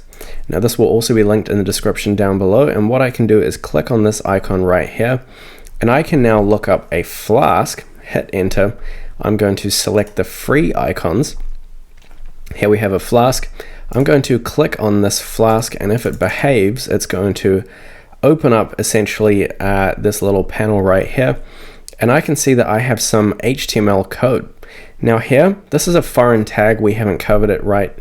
We haven't exactly covered it yet, but it's the icon tag, and it has a specific class that's going to basically specify which icon it should be. We're going to copy that code snippet, come back into our index.html, and for this first icon, I'm going to get rid of that placeholder text and just paste in that icon inside of the anchor tag. Now if I save that and come back to our document, we can see that we do in fact have the flask icon displaying, which is absolutely brilliant. Now the second one we're going to see if we can get is basically dots. Let's see if they have a dot layout. They probably do, because it's right there. Here we can see that it's actually a pro icon, so they're pretty naughty. They've basically made it exclusive. So what I'm going to do instead is just use the table cells and have an inverted version. I think is going to be the strategy. Actually, I changed my mind. Instead, we're going to come over to the dots, and we're just going to use the Braille one because it's close enough. Now, if we just copy this Braille icon, we can go ahead and replace the second icon placeholder right there. All I'm going to do is paste in the icon, and then we are one step closer to having our beautiful header all complete. Now you might notice that the spacing in this version is much larger, and in our one it's quite a lot tighter. We'll come and deal with that shortly, but one thing that's important to note is that currently our website is probably not very responsive. So if we come down, we can see that the content starts to overflow the screen as soon as it gets to a mobile device size. And if we do that in the Google homepage, when we come down, we can see that it actually does a similar thing, which is quite funny. But we're going to be a bit smarter than they are, and what we're going to do is on a small screen, we're going to be super clever and actually hide some of these elements, but we won't focus on that right now. We'll come to that shortly. First, we're going to import this image. Now, in the first example, we learned that we can find an image on the internet, copy its address, and paste it into the image tag, and that makes the image magically appear. However, we're going to learn a secondary method for creating images in this tutorial, or basically importing them to our profile. We're going to find an image of you. You could get this from absolutely anywhere. I personally am going to get it from my home profile, so I'm going to copy the image address, paste it in here, and here's the picture. Now what I'm going to do is save the image, and I'm going to find the directory of our project. Here we can see the folders and files for our HTML CSS Google homepage, and in here I'm going to create a new folder, and I'm going to name that folder public. Now this is really important. The public folder is the folder where we keep all of our static assets, where a static asset is basically a font, an image, a video, anything that's meant to accompany our website. So I'm going to create that folder, and then I'm going to give the picture a name, and it's going to be profile-picture. So I've now saved that. We can see that is saved. It's a 10.2 kilobyte file, so that is absolutely tiny, but that's all we need for creating a small image. Now, if we come back over to our project directory, we can see that we have this public folder, and inside we now have the project image. Now, however you want to copy and paste the project image in there, that's totally fine, as long as the project image is inside of the public directory. Now, the other thing that's special about the public directory is that it has special routing rules. So when we go ahead to create an image, like we're going to here, we've got the anchor tag that's going to link us to an external site, and that's pretty much okay in this case, although to be fair, I don't know that that necessarily links us to an external site when we click the image in the Google home page, so I might just change this to a button because it's more of just a click functionality that doesn't necessarily route us anywhere. Now, the button is going to be an image, so inside of the button opening and closing tags, I am going to need to create the image. Now, if you remember, the image tag, img, is self-closing. So instead of where the button needs to have the opening and corresponding closing tag, the image just has the / inside of the actual opening tag, and that just makes it self-closing. And also, if you recall, the image tag has two attributes or two properties. The first thing it needs is a route to find the image. Last time, this is the where we copied in the image URL to the internet. In this case, it's still the source. We can see here it's an image URL. However, now it's local. It's inside of our actual project directory. So what we can do is, because it's inside of the public folder, our project is already looking for static assets inside of a public directory. So we can just go ahead and literally type out the image name, profilepicture.jpg. And then if you recall, that is inside of the quotation marks because it's a string, and we set source equal to that value. And in addition to that, we need the alt attribute. So the alt is just the word or character description of the image. So we could have it be exactly the same, profile picture. That's absolutely fine. And now if I go ahead and save this image tag is going to look for that image at that location and render it on the screen. So if I refresh that didn't work. Let me come back and try adding in the public directory. Yeah, so that's actually my mistake. We do have to, in fact, add in the public directory. And note the / at the start of the path. That ensures that we start in the root of our project directory, where the root is just the top level folder. So let's try that again and see if that refreshing the page loads the image. It doesn't, and that's because I forgot to have the actual image there. So now if I refresh the page, we do in fact have an image inside of our button. Now notice that the buttons have some weird outside borders. We'll get rid of them shortly using some CSS. The main thing that's an issue now is that the image is actually huge. We want it to be approximately the same size as all of these icons. So what we're going to do is come into our index.css, and we're going to select the image. Now currently the image is inside of the button, so what we're going to do is we're going to actually give the button a class. This is going to be called image-button. That's kind of what it is. And we're going to save that. So we added the class attribute to the button tag, and we gave it a class equal to image-button. Now if we come back across to our styles.css, we're going to look for wherever we have our header.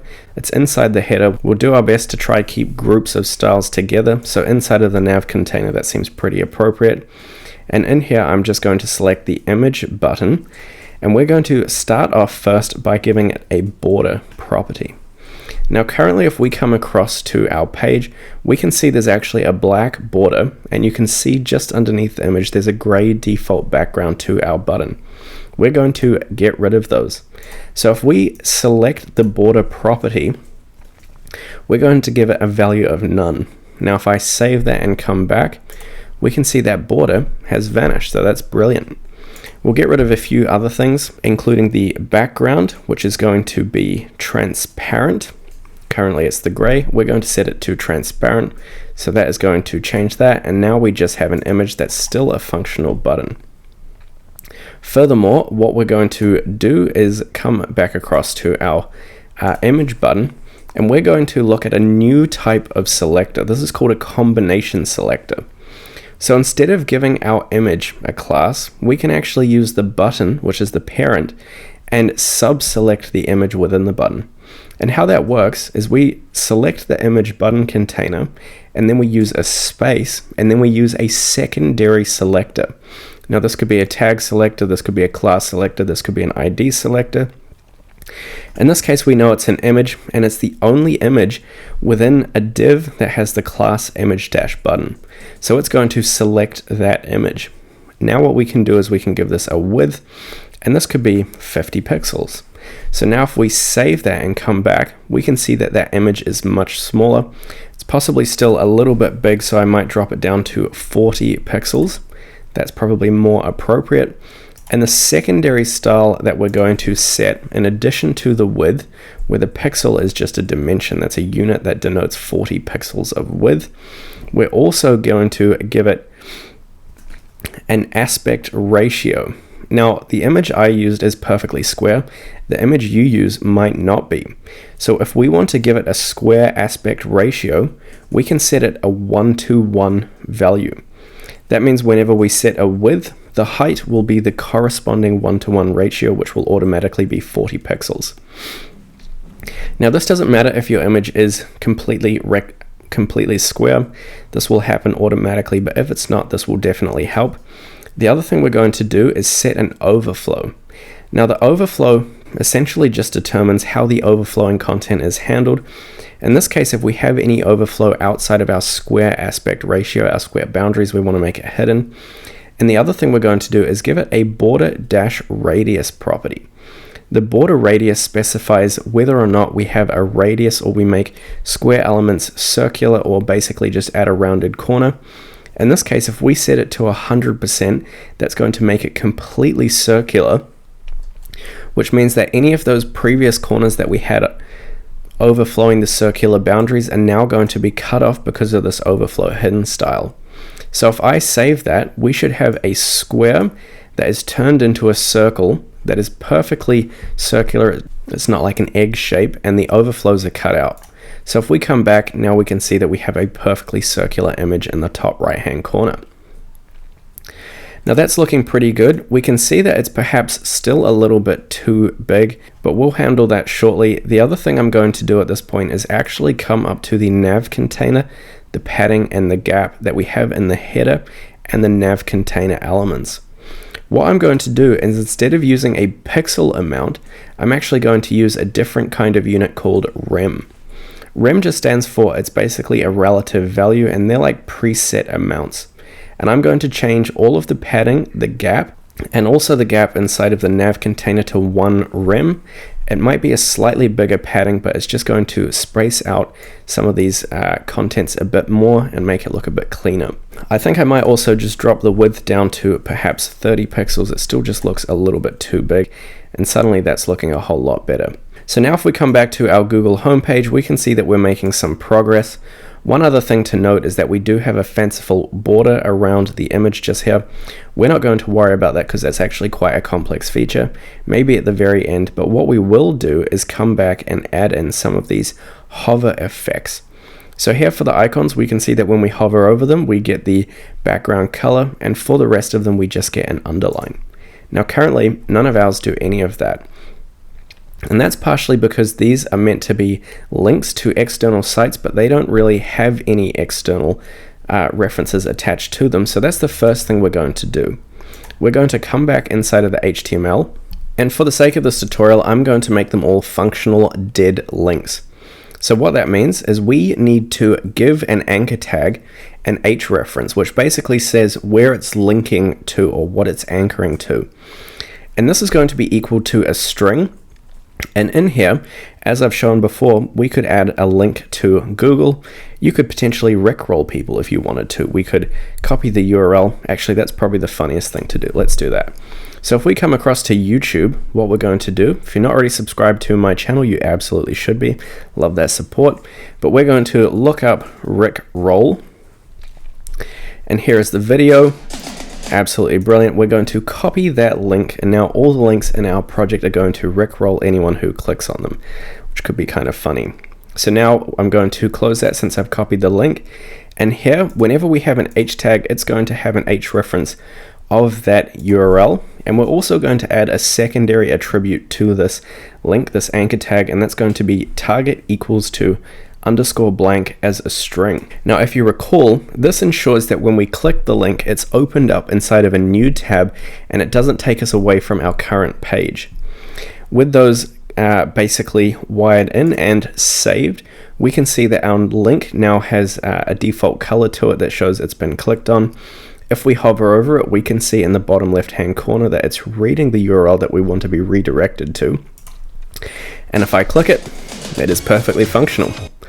So that's all well and good. Let's go ahead and copy the target and the link for all the links that we have here. So I'm going to paste it inside the opening tag for each of the anchor tags. And we have a few of them, so I'll just do all of them real quick. So that's 4 all up. We have it for the about, the store, the Gmail, and the images. If you wanted, you could actually make these the links to Gmail. You could make this the links to Google Images. You could add any kind of URLs that you want to. This is just for the sake of this tutorial.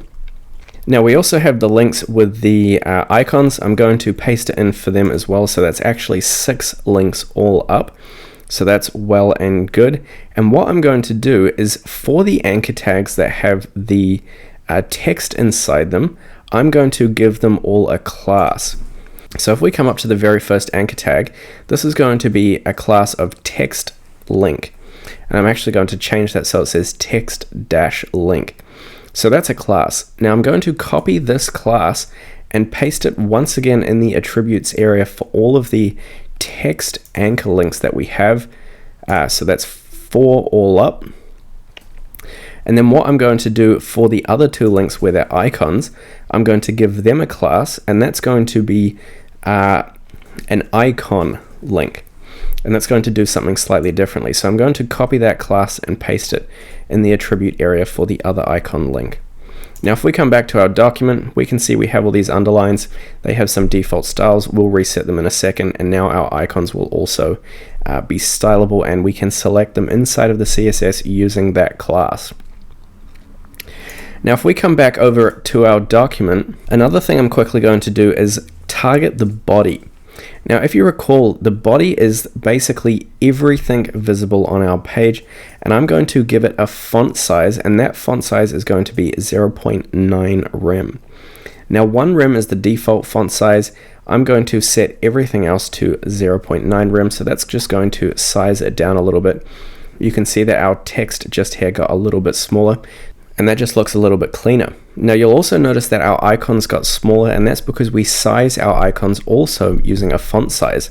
However, we're going to see how we can make them a bit bigger in a second. What we're going to do is we're going to come back over to our contents. Since these nav links are inside of the nav container, I'm going to put the styles underneath the .nav container, and I'm first going to select the text links. Now currently they have a color of either purple or blue depending on whether or not they're focused. Instead, we want them to inherit the default font that is for the entire document. So if we add that style now, we can see that they've all gone the standard black. We can see that they also have a default underline. We don't want that. Now that is a text decoration. So if we select the text decoration style, we can set it to none. Currently the text decoration is set to underline. So if I save that, we can see that also got rid of the default underline that there is for anchor links. Now at the same time, we still want them to have an underline when we hover over them. Now the way that we set hover states inside of CSS is actually really simple. all you do is you use the exact same selector, however, then you use the colon. Now we can see that the colon has a whole lot of sub-selectors. The one that we want is the hover state. So we use the colon attached to the class or the selector of whatever the element is that we want to select. We open up the squiggly braces, and in here, when the state is hovered, we want to once again set the text decoration back to the underline.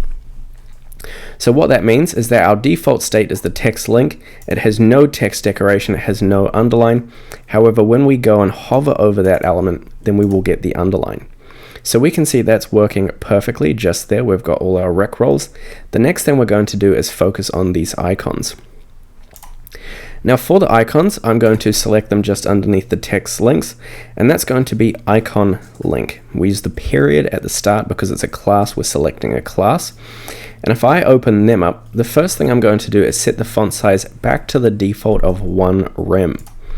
We can see we could probably even make them a bit bigger. Maybe let's go for a 1.1. We basically want them to match the approximate style size. That's possibly too big. I think that just a 1 is perfect. Currently we can see that they are also a bit purple, and that's because they inherit the style from the parent anchor tag, the default from the anchor tag. So we just want to once again reset that so that color is going to be inherited from the parent instead of assuming the default blue or purple because it's an anchor tag. So now they're all black. And the last thing we're going to do is get a bit fancy with the hover states. Now if we come over to the Google, we can see that when we hover over it, it gets this nice gray background, and we can also see that it's perfectly circular.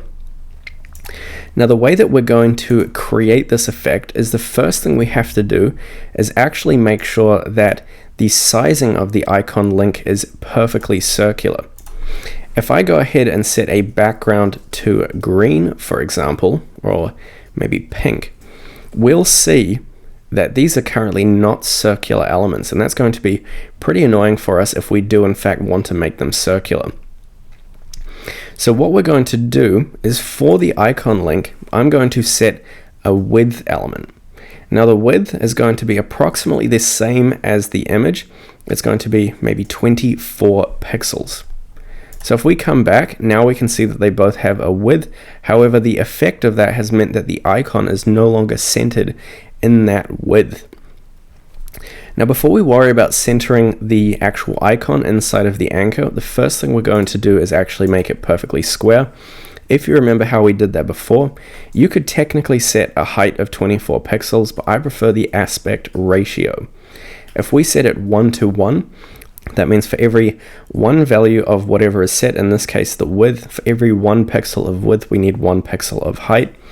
You might also remember that we could set the overflow to hidden and set the border radius to 100%, just like we did with the image. That's going to completely round what was once a perfect square and cut off anything that overflows or hide it. So now if I save that, we can see that we have 2 pink circles. However, currently our icons are slightly overflowing them. It looks like we could potentially also bump them up to the 30 pixels of the image. That might basically give our icons a bit more room. Now the last thing we have to do is obviously make them centered and then change the background color so that it's only on hover. So there's a few ways that we can center items inside of a parent or container. The easiest way, and this works when you only have one element, is using the grid display. We briefly earlier covered the flexible container display. There are a lot of different displays. Flex is the most common. The block is the default, so we never set it. It's the default display. Flex is definitely the most popular. However, if you're dealing with complicated grids or you want to center a singular item, then the grid style is often the most convenient. So all we do is we set the display property. This once again determines how the children contents is displayed within the container. Here you can see all of the options. One of them is grid. That's the IntelliSense. So I'm going to select the grid display. Now the reason I'm using the grid display is because it has a very simple command to just center everything. And all we do is we write place items and we set that equal to center.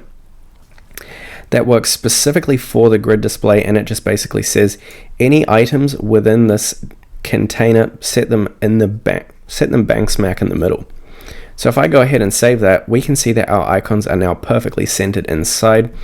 And then what we can do is we can get rid of this background because we do not want that pink color all the time. Let's remove that. That is now gone. And what we're going to do is instead make it a hover state. So just like we did before, we're going to select the icon link class using the period. We're going to sub-select the hover state using the colon and then the hover selector. We're going to use the curly parentheses, and in here, when we hover over it, we're going to give it a background, and that color is going to be gray. Probably more specifically a light gray. Now, one interesting thing to know about colors is that you can use the default color name. In this case, that's what we're using. You could also use a red, green, blue specifier, or you could use a hex code, or you could use a hue, saturation, and lighting style. My favorites are the hex code and the default colors. However, we'll see how we use the other ones shortly. So if I go ahead and save that and come back over to our document, now when we hover, we can see that we get the gray background. I actually think it's a bit too dark. So what you can do in VS Code is click on this little color icon right here, and we can modify essentially how dark it is. So if I drag this little selector, we can see it is right there. Currently it's modifying the RGB values. We can see the old color on the side. This is going to be the old color. If I drag it further up, it's just going to become closer and closer to being white. And I'm going to end up with an RGB value of 235, 235, and 235. So if I once again come back and hover, that's now a lighter gray, and that looks pretty good for the hover effect. And I think now that's actually looking pretty hot flash if I don't say so myself. So with that all done, it's time to move on to the second section. Now the way that I'm going to go about this is assume that the Google, the search bar, and these links right here, these buttons, are the main contents of the page. So if we come back into our index.html, currently we've just been working inside the header. One thing you can do once you've finished styling something is click on the little down chevron that's adjacent to the line number, and that's going to go ahead and close all the contents within the header so that we can go straight into the main section. Now in here, the main things we're going to have is an H1. Now this is the biggest header text size, and for semantic reasons you only use it for the biggest titles or the most important contents on the page. In this case it's going to say Google. Now that's pretty straightforward. Underneath that we're going to have a div. Now the div is going to contain all of this stuff right here. Now you might say to me, James, that just looks like an input. Here we have the whole input. You can see if I hover over it, it looks like it's just an input. So why don't we just go ahead and use the input value? Well, there's actually a good reason for it. If we click on it, the input is actually only here from here. Outside of that, we have buttons, and together all of this is contained within a div. So what I'm going to do is I'm going to have a div, and inside it I'm going to have an icon, then this input, then these two other icons, and I'm going to create their own container for these two icons. And if you remember, we can use the flexible display style, which is all just flexible containers, rows and columns, and we can just use the default row orientation and we'll be nearly done. So what that's going to look like is we have the header. Here we have the Google. This is going to be a class of the input dash bar. That's kind of what it is. Inside here, we're going to have an icon. So I'm just going to write icon for the second. Underneath that, we're going to have an input. If you remember, that's a self-closing tag. And underneath that, I'm going to have another division, which is going to contain two icons, which I'm just going to put in like that for the minute, and we can fill them out in a second. So if I go ahead and save that and come back to our home page, obviously that looks pretty shock horror, but we can very easily make it look a whole lot better. The first thing I'm actually going to do, which is quite cool, is you see how when we hover over the input right here, it keeps coming up with that little bar that says search. Now, this is known as a title, and a title is an attribute that we can set on a property. It's actually really easy, and that's the first thing I'm going to do is add this title and call it search. Now, once again, the title is an attribute that gets added to any element. In this case, I'm only going to add it to the input, so it only shows up when we hover over the actual input. And if I go ahead and save that, now what's going to happen is when I hover over my input, we can see that same search shows up. So that's just kind of fun. It helps the user understand exactly what they're meant to do with different elements on the page. And in this case, it's useful because notice how Google doesn't have any placeholder text. Now, it's pretty intuitive that we're supposed to actually search something in this bar, but if you didn't know, it's not like it says, enter your search query here. So that's what they've done as an alternative, is use this little title. Now, the first thing I'm going to do before I actually style it is add in all the icons. The first one is a little search or magnifying glass icon. So I'm going to come over here and I'm going to look up magnifying. Now, inside of our Font Awesome icons, we can see there is in fact a magnifying glass. I'm going to go ahead and copy that class and paste it in place of that first icon. So with that all done, then we have the input, that's fine, and now we need the second two icons. One is the microphone and then one is the camera. So the first one, if I come back over to Font Awesome icons, I can just look up microphone, microphone, there it is, nice and easy. Let's go ahead and copy that icon, paste it in place of that first icon placeholder text, and then the last one we need is the camera. Now that we have the camera, we're going to go ahead and select that one right there. It's obviously not exactly the same, but for the sake of the project, it works perfectly. And we're going to paste that in place of the second icon. Now, if I come back over to our page, we can see that the icons are in fact showing up. It obviously still looks pretty appalling, but we will get there. Now, the other thing I'm going to do is, essentially, we don't have all this scrolling functionality inside of our Google homepage. To be fair, I actually think it's hilarious that this is not very responsive, but what are you going to do? So instead, what I'm going to do, because I don't have any scroll behavior, is I'm going to actually make it so that this section right here is centered smack bang in the middle of the page. Now, currently it's up in the top left-hand corner. We want it closer down here. How I'm going to do that is by quickly coming down to the footer element. Now, inside of the footer, I'm going to add some text, and that's just going to show us where exactly the footer is on the page at the moment. We can see that it shows up directly under the main contents, which itself is underneath the header. Now, what I'm going to do, and this is a very popular layout that I use all the time, is I'm going to make it so that the main is extremely greedy with the space that it can consume. And the way that I'm going to do that is by coming up to the body. The body is the parent of the header, main, and footer. And I'm going to give it a display of flex, and that's going to turn all of the sub-contents into flexible containers. And I'm also going to change the orientation or the natural layout of our flexible containers to the column orientation. Now, if I go ahead and add these two properties, so the flex direction and the display style, to the body, if we come back to our document, we can see that not much has changed. So you might ask, why did I do that? Well, the reason is because of a special property known as the flex property. Now, once again, this is covered in my flex video. It's only like 8 to 10 minutes if you want to check it out. You by no means need to. But for any children inside of a flexible container, which is now the main, the header, and the footer, what we can do is if we come down underneath the image button and all the header styles, is we can select the main. And I'm going to give it the flex property, and I'm going to set it equal to 1. Now, the default for the other values is 0, and basically whatever has the most greediest flex value is going to take up as much space as it possibly can. So now if I save that, that still doesn't do anything, but if we look at the body, we can see the body only takes up the space that it's actually needing, not the entire page. So the last thing I'm going to do, and I'll run over how everything works in the system once more in a second, but I'm going to set the minimum height.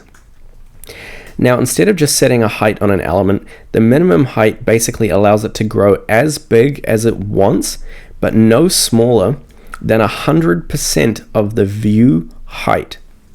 So the view height, or VH, is the unit, and 100% basically just says to make the minimum height of the body at least as big as the viewport. So now what happens is if we hover over our body, we can see the entire page is occupied. And now, since there's so much space available, the main section has become all greedy with the contents. And so it's taking up as much space as is available that is not occupied by the other two. So once again, just to summarize how that works, I told the body element right here to take up at least the minimum height of the entire page. And I also gave it the display of flex, so it's now flexible containers. I told the main to be as greedy with all the space as possible, and naturally as an outcome, the footer just gets pushed to the very bottom, which just happens to be exactly where we want it. So now what I can do with the main is I can tell it to center everything inside it. Now I'm not going to do that using the grid property because the main has numerous children elements. If you remember, it has the Google logo, it also has the search bar, and it has the buttons underneath.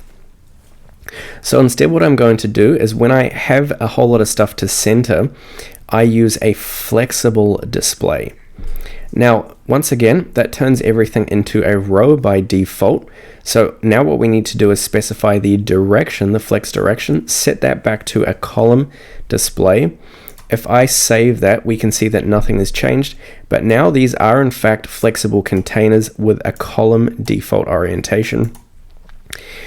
And what that allows me to do is I can now use the justify content and align content, which basically specifies how the contents is positioned across and perpendicular to the main and cross axes, and I can set them both equal to center. So I can say I want you to justify all of your content smack bang in the center, and I can say I want you to align all of the items, which is the same thing, in the center. So now we can see, just like that, it has centered all of its sub-contents in the middle of the main area. Now obviously that still doesn't look very great, but at the same time it is also much closer to the final look. So since we have all that content centered, the other thing we want to do is just space everything out. So I'm going to give everything our default gap of 1 rem. If I go ahead and save that, we can see that puts a little bit of space between the Google logo and the search bar, possibly not enough. I haven't yet added the buttons underneath, so I might quickly go and do that now. If we come back into the index.html, underneath the search bar or the input bar, I'm going to add another div, and this is going to be called button grid. So once again, that's a div with a class equal to the button grid, and in here I'm going to have a button that's going to have a paragraph within it, and that paragraph is going to say Google search, and the other one is going to say I'm feeling lucky. So the first one, this paragraph is going to contain the words Google search, and then I'm going to duplicate this line, just copy it and paste it inside of our button grid, and here what I'm going to do is make this say I'm feeling lucky. So just like that, we have completed the main contents, and now we have our 2 buttons. They still don't look so hot flash, but we will sort that out in a minute. Now the next thing I'm going to do before I increase the size of the text is I just want at least the orientation of this little bar here to be a little bit nicer. The way that I'm going to do that is by once again giving the search bar a display of flex which sets the default orientation of its contents to the row. Now we gave this a style. We can see here that the input bar has the class of input bar conveniently. So what I'm going to do is underneath the main, I'm going to use the period to select that class, and I'm going to turn it into a flexible container. If I save that, immediately the contents is laid out as we want. However, we note that this little icon here sits a little bit high. We kind of want everything centered in the vertical axis, so we can just align all the items centrally. Now if we have a look at what that looks like, suddenly this icon sits perfectly centered in that main axis, perfectly centered vertically across that main horizontal axis. So do these icons down the end, so that's super convenient. I'm also going to give it our default gap, spread out all the children by the default of 1 rem. Now they're all spread out. I'm also going to target this container over here. If we take a look, we don't actually have a title for these 2 icons right here. So what I'm instead going to do is once again select the .input bar. However, currently there is only 1 div within the input bar.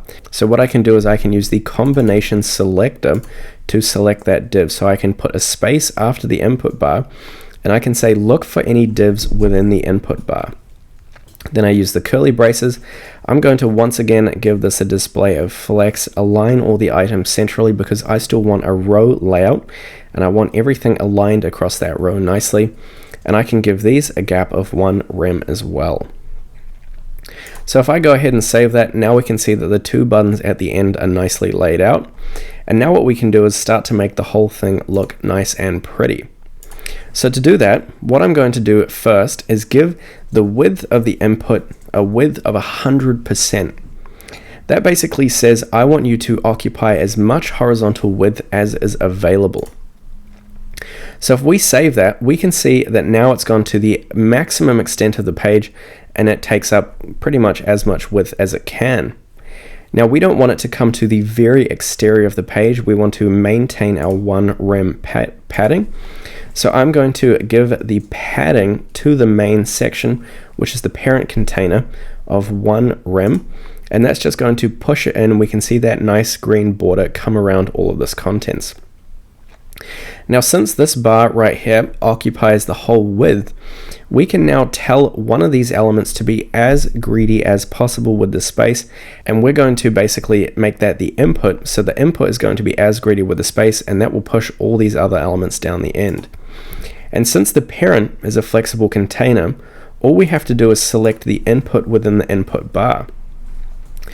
So I can select .input bar and sub-select the input and give that a flex value of 1.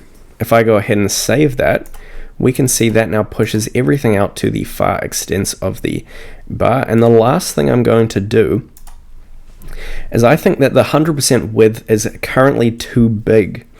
So what I can do instead is set a maximum width, which means that as soon as we hit this maximum width criteria, it won't continue to grow.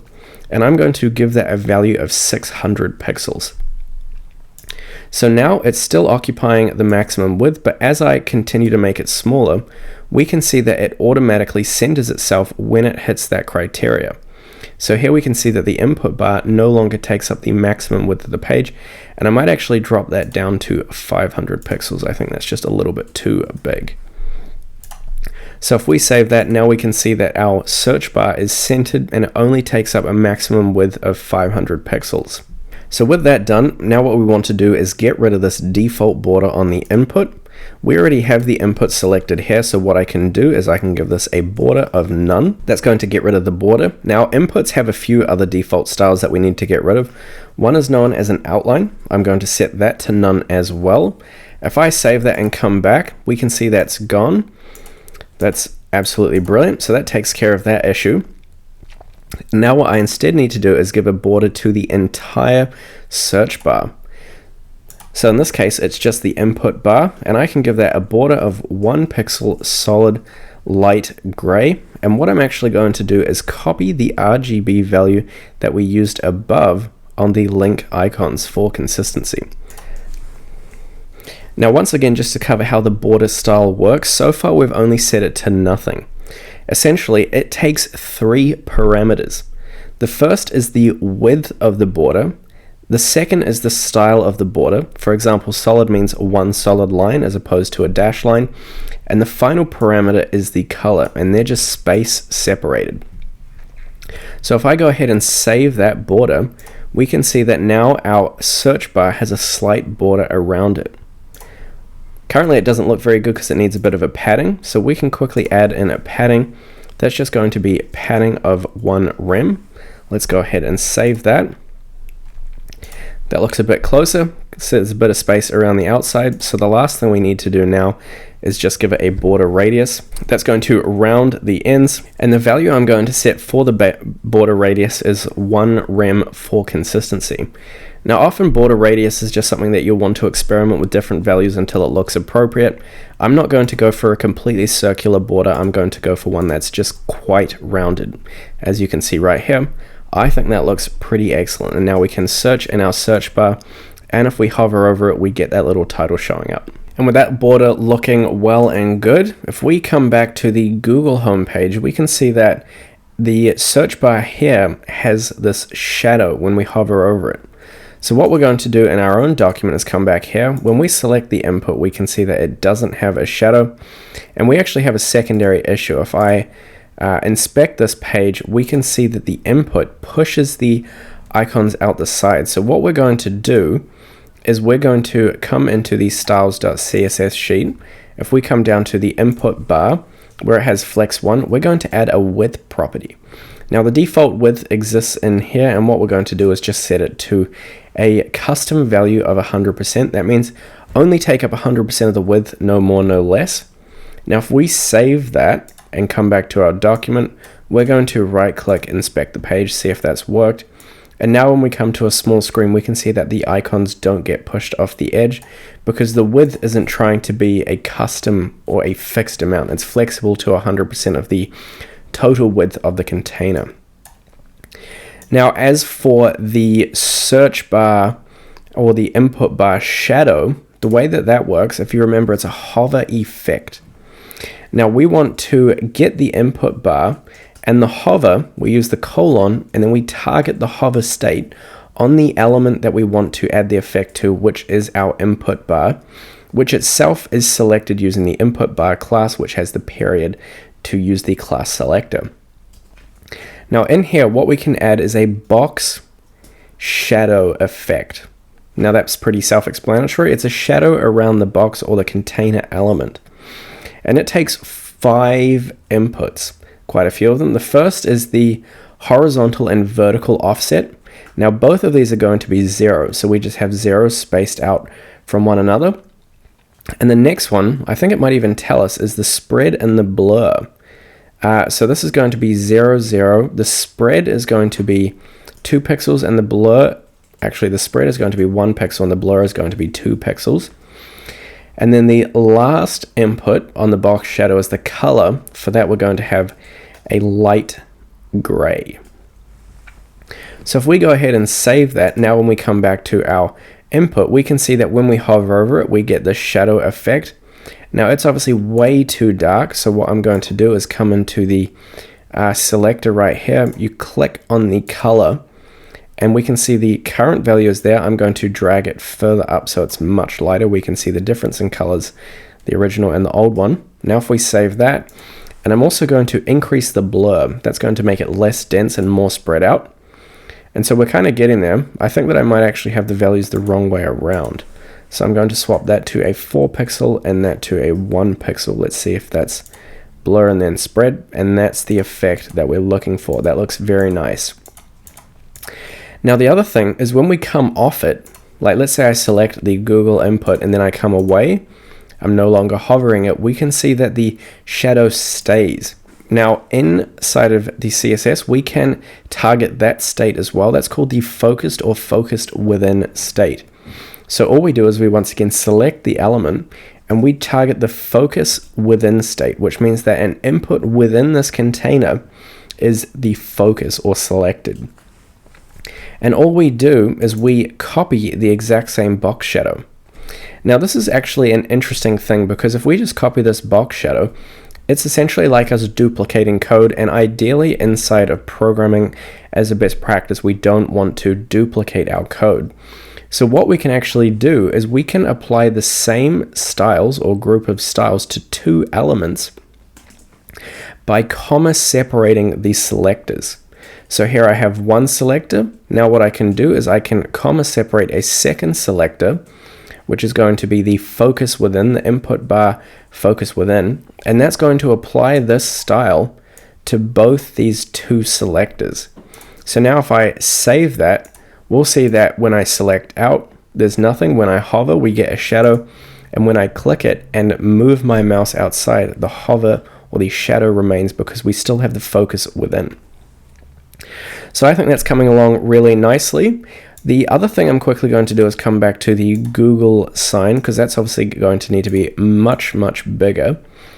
So if we come back to our index.html, we can see that this is the h1 value right here.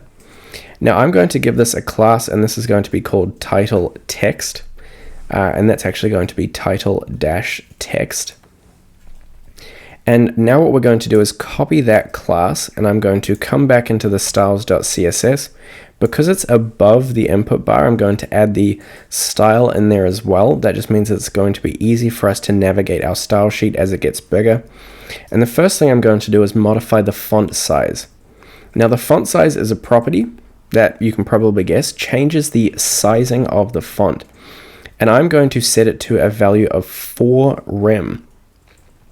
Now rem is a relative system, so 1 rem is the default size, 2 rem is kind of like double the size, and so on and so forth. So I think I'm actually going to go with a 3 rem value. Let's see how that looks. Now Google is much bigger. I think that's pretty good.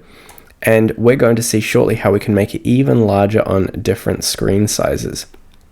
Now the other thing I'm not 100% on at the moment is that the font color is a very dark, well, it's black, it's quite a dark color.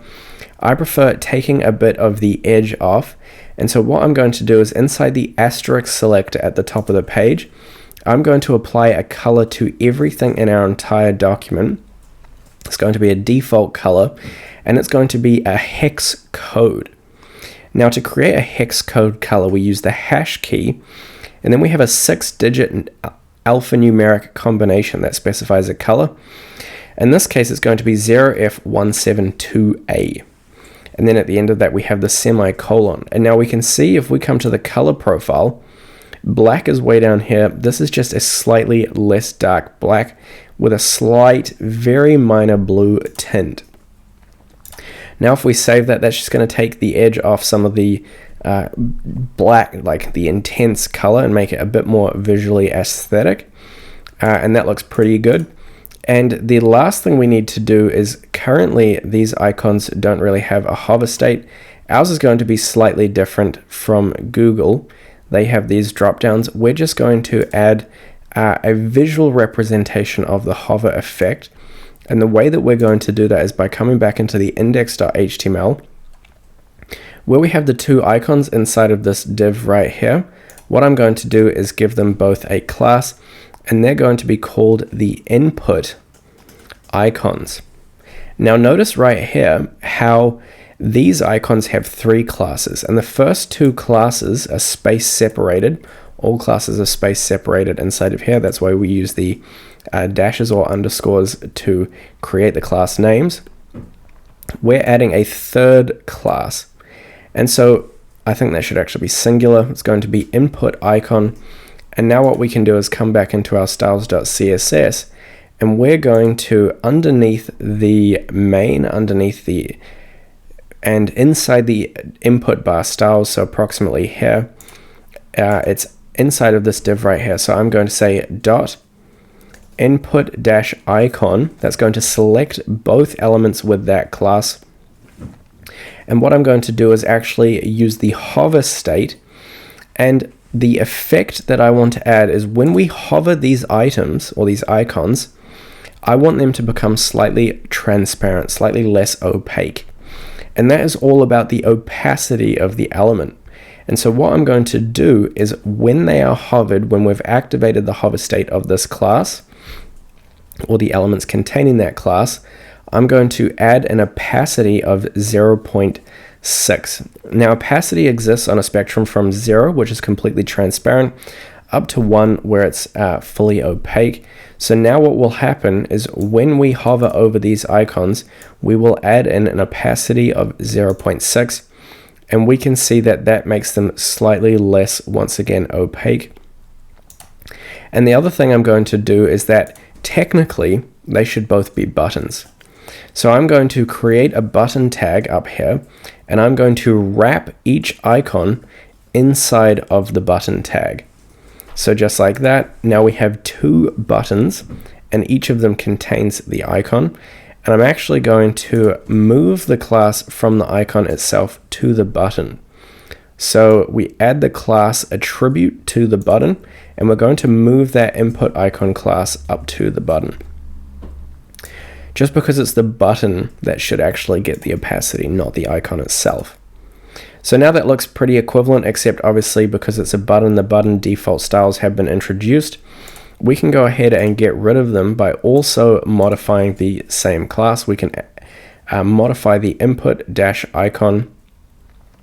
However, this time it's just going to be the regular one without the hover state. And in here, we're just going to set the background to transparent because currently it's a light gray. We want it to be completely transparent. And we're also going to set the border to none. Currently there's a black border on the outside. We want to get rid of it and set it to a value of none. So now when I save that, we can see we have our two icons back in their original orientation. We've got that little hover effect. The last thing that you should typically have when you select a button is it should change the cursor. Now when we click on these, when we hover on these links up here, we get the cursor. It's the pointer cursor, or the clicky point, also known as the clicky cursor. We want that effect to also show up on all of our buttons, and currently it's not coming up on any. Now because I want this across every single button element, what I'm going to do is come up to the top of my document, and we're going to, underneath the body, add in a button selector. So this is going to target every single button in our document, and we want to change the cursor type when they select or hover over the button. So to do that, we modify the cursor property, and we want the value to be equal to pointer. Now when I save that, when I now hover over all of these buttons, we can see that they do have the clicky cursor, which is the one that we want them to have. So that's looking pretty good. We can type all sorts of stuff into our input. It's got the nice shadow. Next up on our list is these two buttons right here. I think if we recall back to the old school Google, these actually might have been the default buttons that we used to have.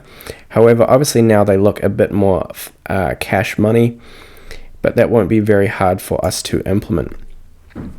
Now while we're here, obviously these items are a bit too close together. Now they are within the main section of our document, and if we recall, if we come back to our main, we can see that the main contains the H1, it contains the input bar, and it contains the button grid, and they're all direct children to that main element. Now in here, we made this a display of flex, which means it's a flexible container, which means we can increase the gap of the children, or the children element. So I'm going to increase it to a value of 2 rem. That's going to double it and just push them apart a bit further, which I think looks much better. Now next on our list is these button containers. If we look at these buttons, they just look, they don't have a default border. These ones do. The background color is probably pretty similar, but they also have some more padding around the outside. So that should be pretty easy for us to add. They also have a slightly bigger gap in between. And if we come into our HTML, we've created a class called button grid that contains those two buttons. So what I'm going to do is select the button grid. If we scroll down, it's all underneath the input bar. We're going to select the button grid class using the period, enter that onto a new line, and because it's a row orientation, I'm going to give them a display of flex to make it a flexible box container. I'm going to align the item centrally in the vertical axis across the row, and I'm going to give them a gap of our typical 1 rem. Now if we come back, we can see they're slightly further apart. They're still in the default row orientation, so that's perfect. And now because this div only contains 2 buttons, we can use the child selector. So I can say .button grid, that selects the container, and then I want to sub-select all the buttons only within that container. So I can just have a space and then a button, and that's going to select the 2 buttons that are inside the button grid. Now what I'm going to do in here is I'm going to add a padding. Now, as we discussed earlier, the padding is the space between the exterior of the container and the contents within. Kind of like if you had a box and you were packaging it with something fragile inside, you would pad the insides with a whole lot of cushiony material or space so that nothing gets damaged. Now, with padding, we can add one value that gets applied everywhere, or if we specify two values, we can modify the vertical and horizontal padding independently. So for the vertical padding, I'm going to use the default value of, I'm actually going to use 0.5 rem.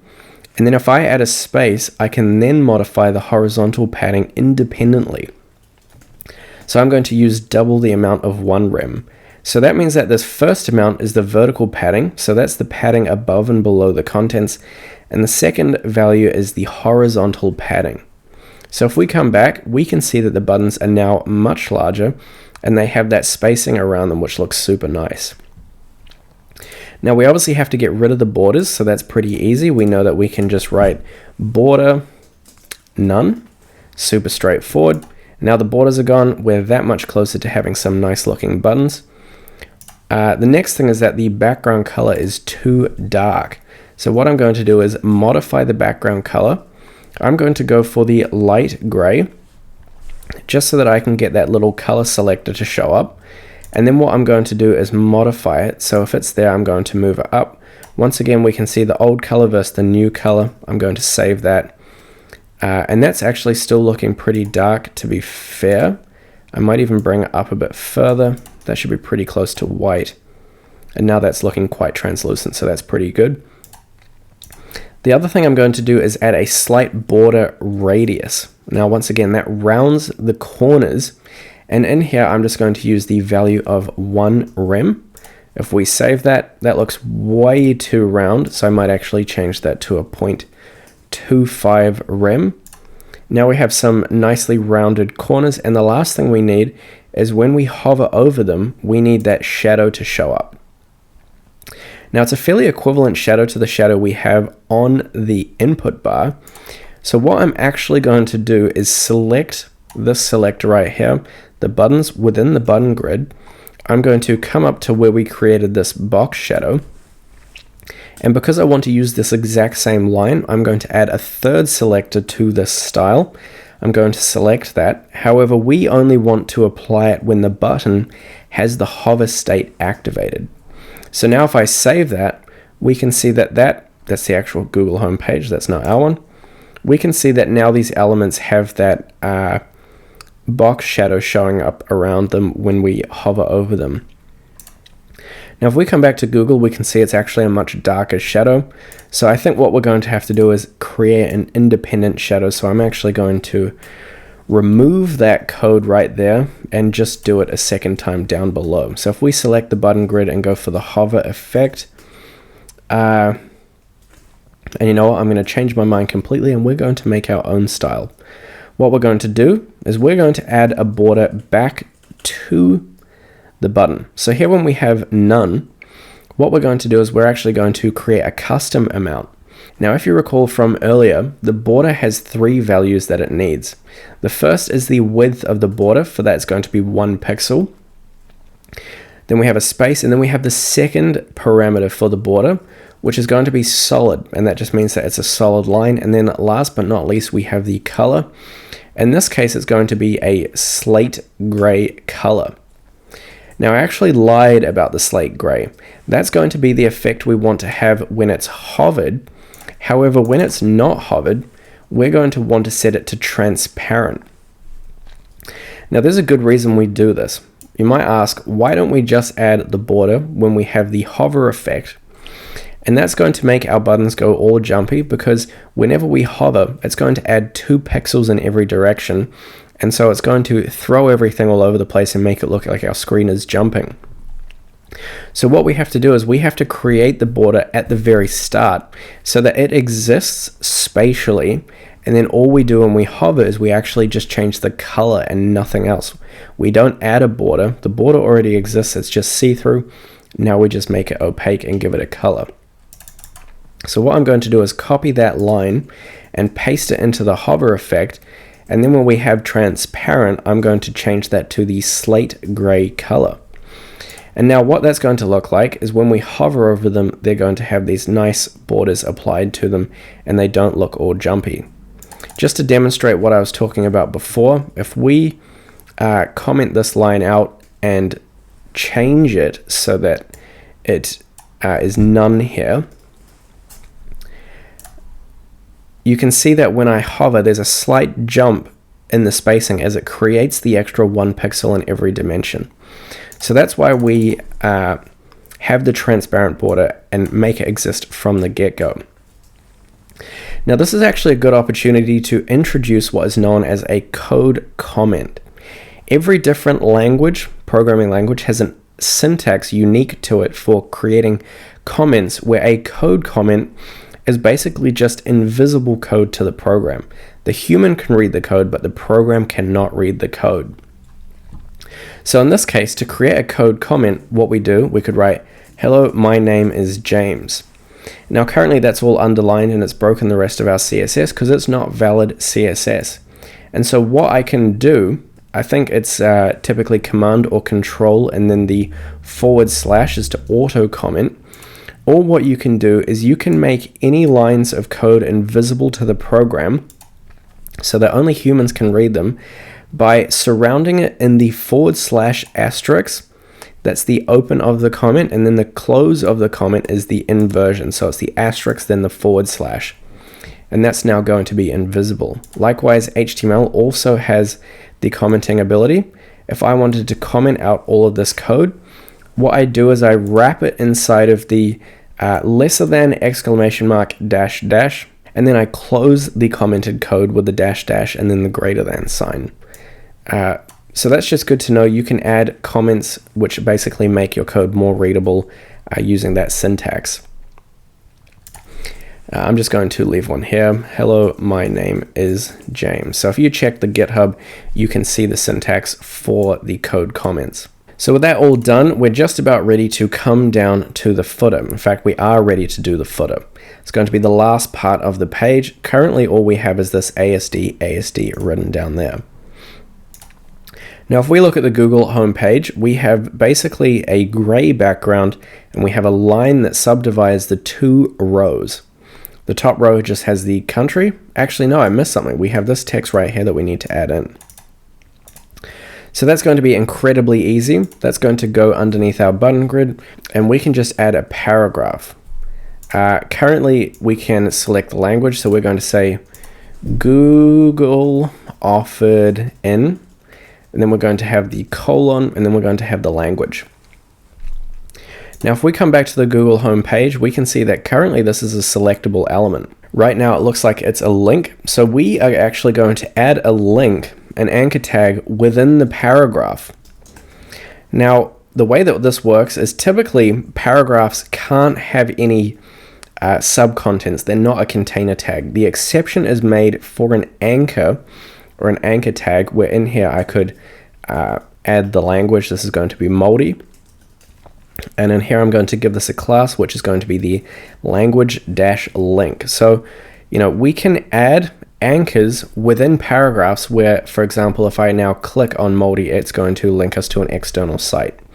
So that's just good to be aware of, and that is within the paragraph. Now, to actually style this, what we're going to do is we're going to select the language link and come over to our styles.css. And in here, underneath the button grid, I'm just going to select the language link using the period and the class selector, and I'm going to give it a color. It's going to be a royal blue, and we're just going to want to add the text decoration, which is the underline. Well, actually, that's a lie. The text decoration should be none. The hover effect is to add the underline. So that's going to be, once again, target the language link, add the hover state selector, and then once again, re-add the text decoration to then be the underline only when we have the hover state activated.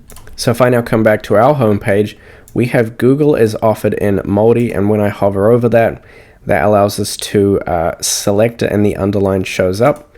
The other thing I'm going to do in here is that this should have the cursor pointer. Currently it's the text cursor, and that's unacceptable. So we just want to add that cursor pointer style so that it looks like we can select it. And the last thing I'm going to do is it's actually quite a small font size in the home screen. You can see it's very small. So we're just going to target the language link and anything within it, and we're just going to set the font size of everything to a 0.7 rem, which is the relative units. So basically 0.7 as big as it used to be. And now we can see it's much smaller, except I made a mistake. It only targets the link itself. So what we will do is we will create a secondary class here on this paragraph. That's going to be called language text. And now what I can do is I can come back and select that class independently. Up here it's going to be language-text, and we can copy that font size class or style into the language text, and that's going to change the font size of the entire thing. So now, second time lucky, it's time for the footer. Now the footer is actually going to be very easy. If you recall, basically what it looks like is we have a division where we have a paragraph that has the country. So in this case, this is just going to say New Zealand. Now that's the first div. Then we have the horizontal line. For the horizontal line, there's actually a special HTML element that's a self-closing tag called HR, stands for horizontal. And if we add that in, that's going to add a line. You can actually just see it down below here. And then underneath the horizontal line, we have one more div. And if we come back to the Google home page, this has two sections of content. So if I move this over, we can see that we have one grouping of links, and then we can see that we have a second grouping of links. So that's going to be two independent divs, each with their own anchor tags. So that'll be pretty easy to add in. We have a div that's going to be the entire row. Now we need these subgroups, so we're going to have sub divs, and each of these contains an anchor tag, or actually three, that itself contains some paragraph text. So in this case, we have advertising, business, and how search works. So let's go ahead and add that in. Advertising. I'm going to go ahead and copy this anchor tag, paste it down 3 times. That's going to be the first group. The second one is business, and then we have how search works. Business, and here we have how search works. Nice and easy. And then we have the secondary row, which has privacy terms and settings. What I'm actually going to do is copy this whole div and just duplicate it. It's the secondary group. And then all we have to do is, I think it was privacy, change the titles, basically terms. What was the last one? Who can remember? And the last one is settings. So just like that, we have added those elements in, and if we come back to our home page, we can see it all showing up down the bottom. Now obviously the orientation is off, and the first thing we're going to do is add the color. So the way that I'm going to add the color is that's applied to the entire footer.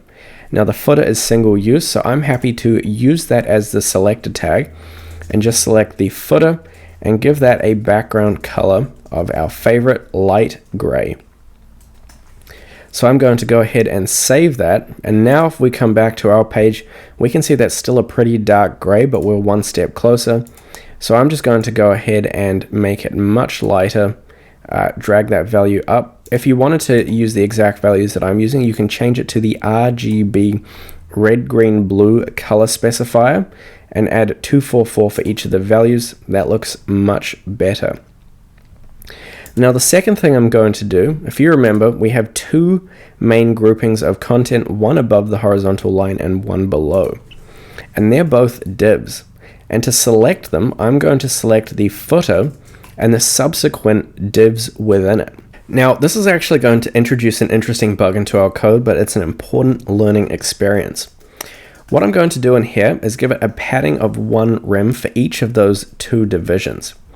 If I go ahead and save that, we can see that the padding is added, but for some reason, while it looks normal up here, it looks super weird on these subsequent elements in the second division or the second grouping. And that's because the padding hasn't just been applied to those 2 rows. It's actually been applied to every subsequent div that is contained within the footer. So it's been applied to this one, this one, this one, and so we're getting compounding paddings adding up. Whereas instead, we actually only want the padding to target the direct descendant divs, and we can do that by modifying our selector, where this is currently the div or any div within the footer. If we throw in the lesser than key, this now only says target divs that are the direct child descendant of the footer and no others. So if I throw that key in and hit save, we can see that now the paddings look much more appropriate and even. Now currently this row is fine because it only has the country, but we now need to sort out these secondary rows. So what I'm going to do is for each of them, I'm going to first give this a class, and this is going to be footer-grid, and this is going to contain the 2 subgroupings of links. And then what I'm going to do for each of these, this is going to be the class footer-links.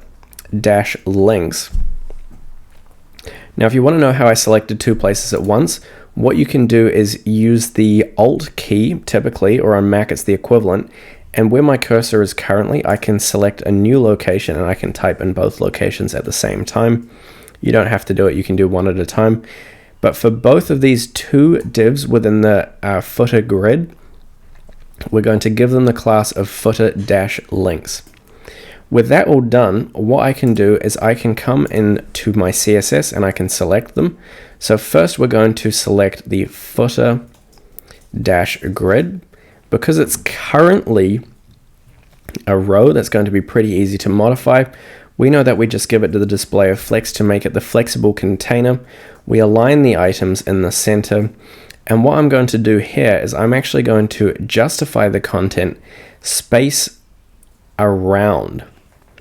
Now what this does, if we come back to the Google homepage, is we can see that if I come out onto a wide screen, we have some space here, an even amount of spacing in the middle, and then some spacing on the far right hand side. So essentially there's an equal spacing all around them, and that is the justification of the content.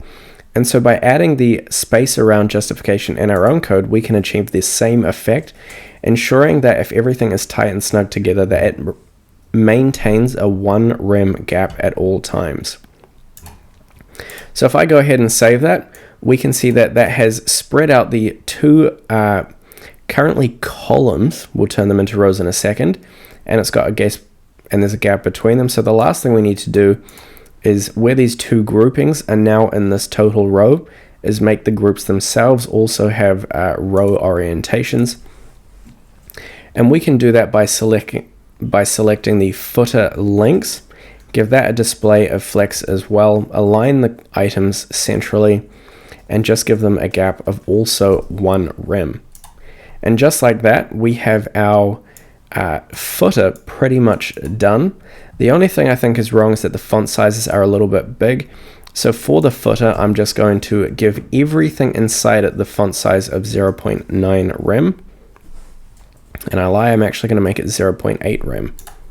So now that's a bit smaller, and that is looking pretty nifty. And to be fair, you could say that we're just about done. Everything is looking nice and neat. However, that is actually a lie. If we come over to the Google homepage, the last thing we have to do that we really haven't done is make it mobile responsive. Now in this case, Google homepage overflows the screen, and that is not good, and we're going to do an even better job. But one thing that does happen is that these elements here are now for some reason in a column orientation. We have the first group sitting above the second group. So that means that at different screen sizes, different styles are being applied to our HTML. And the way that we do that inside of code is using what's known as a media query. Now, a media query specifies regions where certain styles are applied. For example, we can have a media query that says, if we're on a mobile screen, then make it a column, and if we're on a bigger than a mobile screen, make it a row. And that's exactly what we're going to do. And it's pretty easy. All you do inside of the styles.css, typically at the very bottom, is you use the @ key, and then we type media, And then here we have the circular parentheses, and in here we specify the condition for our styles. And in this case, I like doing a minimum width of 640 pixels, and then we use the curly braces and open them up onto some new lines. Now at this point, it's important to introduce a concept known as mobile first design. When you're building out responsive websites, typically it's much easier to make them look good and not overflow if you design for the mobile screen first, and then you basically add the styles for bigger screens later. That means that when they're getting smaller, it's never going to overflow because you built it for mobile first. However, if you build it on a big screen size first, kind of like we have, and then try to bring everything down some size, it's often much easier to create designs that scale or change well with the, varying responsivity or device widths.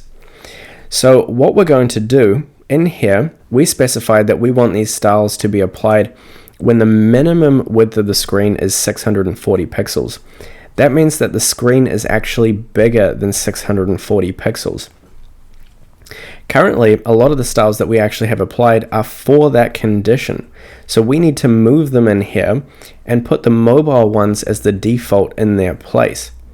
And the ones in particular that we're going to target are these links right here, and pretty much these styles down the bottom. So if we come back to the Google Home screen, the first thing we're going to focus on is these two elements just up the top. And the way that I'm going to do that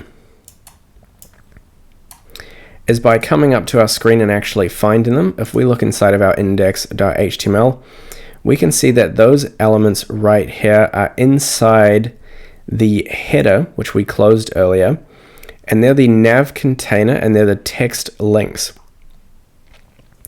Now what I'm going to do is I'm going to select the nav container and the subsequent text links right here, and I'm going to come down, say nav container, and any .text links within the nav container, and I'm going to give them a display of none. Now what that did is it actually got rid of all of our nav links, and that's going to prevent them from overflowing the screen. However, I actually didn't want to get rid of all of them. I just wanted to get rid of two of them, specifically the Gmail and the images. So what I'm going to do here is add a nav container second class. That's going to allow us to specify that this is the secondary nav container, and I only want to target the text links that are within the second nav container. So now what's going to happen is if I save this document with that new class added, we can see that it only removes the icon links within that second nav container, and now this row does not overflow the screen and looks good on a mobile device. Now the only other issue we're having right now is the footer. The footer is currently overflowing pretty bad, and so what we're going to do is we need to change the orientation of these to be column instead of row. Now because the values that we currently have set in here are all the default, we're going to modify the defaults and move the current values into the media query, because we only want them to be applied when the media query is activated and we're on a bigger screen. So if we come down to the footer, whenever we have a display, flex, align item, center, and a justify content space around, what I'm going to do is I'm going to copy that style and I'm going to move it inside of the media query, just like that. Now the way media queries work is you basically just write out your styles the same as we always do within the bounds of the media query curly parentheses. Now, since we have that style applied on the bigger screen, whenever the minimum width criteria is applied, I'm going to modify the original version and I'm going to change it from the default row orientation, and I'm instead going to give it a flex direction of column. Now when I do that, you can see that already the orientation has been updated so that they are now in the column orientation, kind of like how they are just here. And also, if I now increase the screen size, as soon as we hit the 640 pixel width, you can see the adjusting pixel width there, it's going to jump into the row orientation, or at least it would if we had a row orientation specified. Because the default is now to column, we have to ensure that when the big screen styles are applied, that the flex direction is in fact changed back to row. And so now when we go to a larger screen, we can see that the row, specifically 640 pixels, the row is readopted. Now, the other thing we can do is, because the justify content and the align item centers, the align item center styles actually work in either condition, we can apply them to the default version. And now on the smaller screen, they're going to be pushed smack bang into the middle, just how they are in this version right here. And with that all done, the last thing I'm going to do is actually boost up the gap between them. It looks like it's a slightly larger gap in between the two values, so I'm going to change that to a 2 rem.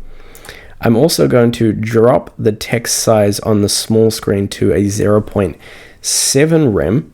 I'm then going to boost it back up inside of the media query. So I'm going to select the footer inside of the media query. As we get to a bigger screen, we can come back up to the 0.8. I'll remove the background style in there. And just like that, we have some nice small links. When I go to a bigger screen, they get larger and they go into the row orientation. Now you can see we have effectively prevented all overflows, except we've still lost those 2 nav icons up the top. Now the last thing we need to do is to bring them back. When we select them just here and we give them a display none, we can come into the media query, the display none I didn't mention earlier, where the display none property does exactly as it suggests. It makes the display go away. They hide the elements. Now we obviously need to bring the display elements back, so I can come in here, select the class, and the display style, the default, which we removed and turned into none, is actually block. So I'm going to set them back to their original values, and now when we come onto the bigger screen, we can see that they pop back up. And the last thing I'm going to do is also apply these link effects to the values down the bottom, and they are all anchor tags within the footer. So what I'm going to do is, when I target these nav text links up the top, I'm just going to comma separator and select the footer and any anchor tag within the footer, and just ensure that it has the exact same set of styles as the ones that we have in the header. So just like that, we target the hover state of the anchor tags within the footer, and now when we hover over those elements, they all work as is expected. Now the reason they don't currently have the cursor pointer is because they don't have any hrefs.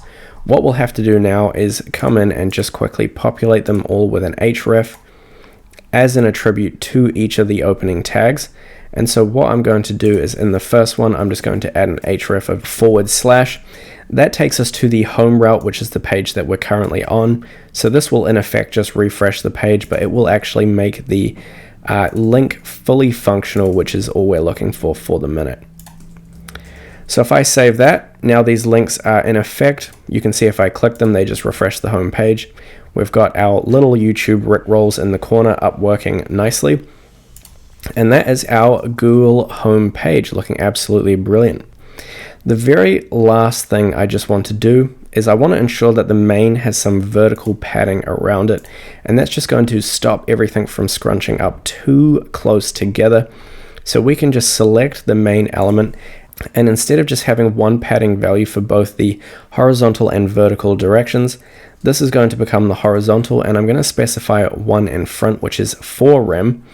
And that's just going to push this Google value down a little bit, and you can see we now have some spacing above and below the main content.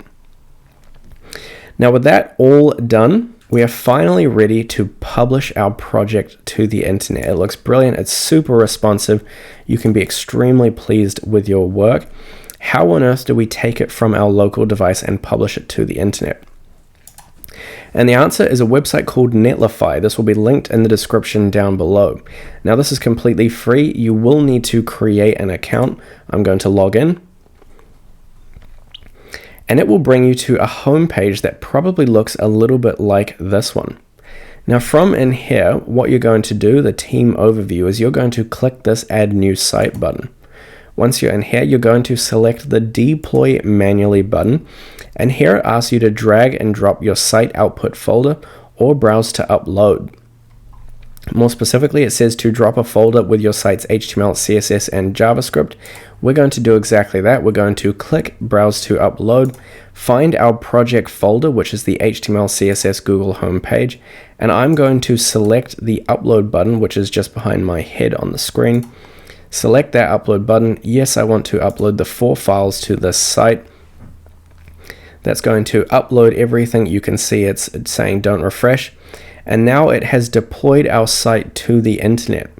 The last thing we have to do before we open the production deploy is come down to domain management. Currently, you'll see that we have a super random URL right here. We'll select this options button and hit edit site name. And we're going to give the site name my Google-homepage, like so. And this is going to be unique. So this could very well be taken. So perhaps a better name would be something unique. For example, your name included in it. For example, it could be jamesgoogle.com. Now, if I go ahead and save that, I guarantee you that is going to be unique. That's going to create the URL for us, and I can now click on that, open it up, and you can see right here we have our beautiful Google homepage. All the links working, the rickrolls. You could send this URL to someone. They would start searching away on Google, and they would probably end up listening to the Never Gonna Give You Up song. Once again, if we look at it on the mobile device size, everything looks nice and responsive, so that's all you can really ask for. And congratulations, you have finished your first official, I'm assuming this is your first project, HTML and CSS website. And once again, this is an absolutely brilliant website because Google's homepage is trafficked by millions of people every single day, and you just developed it. So congratulations to you. Thank you once again for watching this part of the course. Project number 3 is going to be even cooler.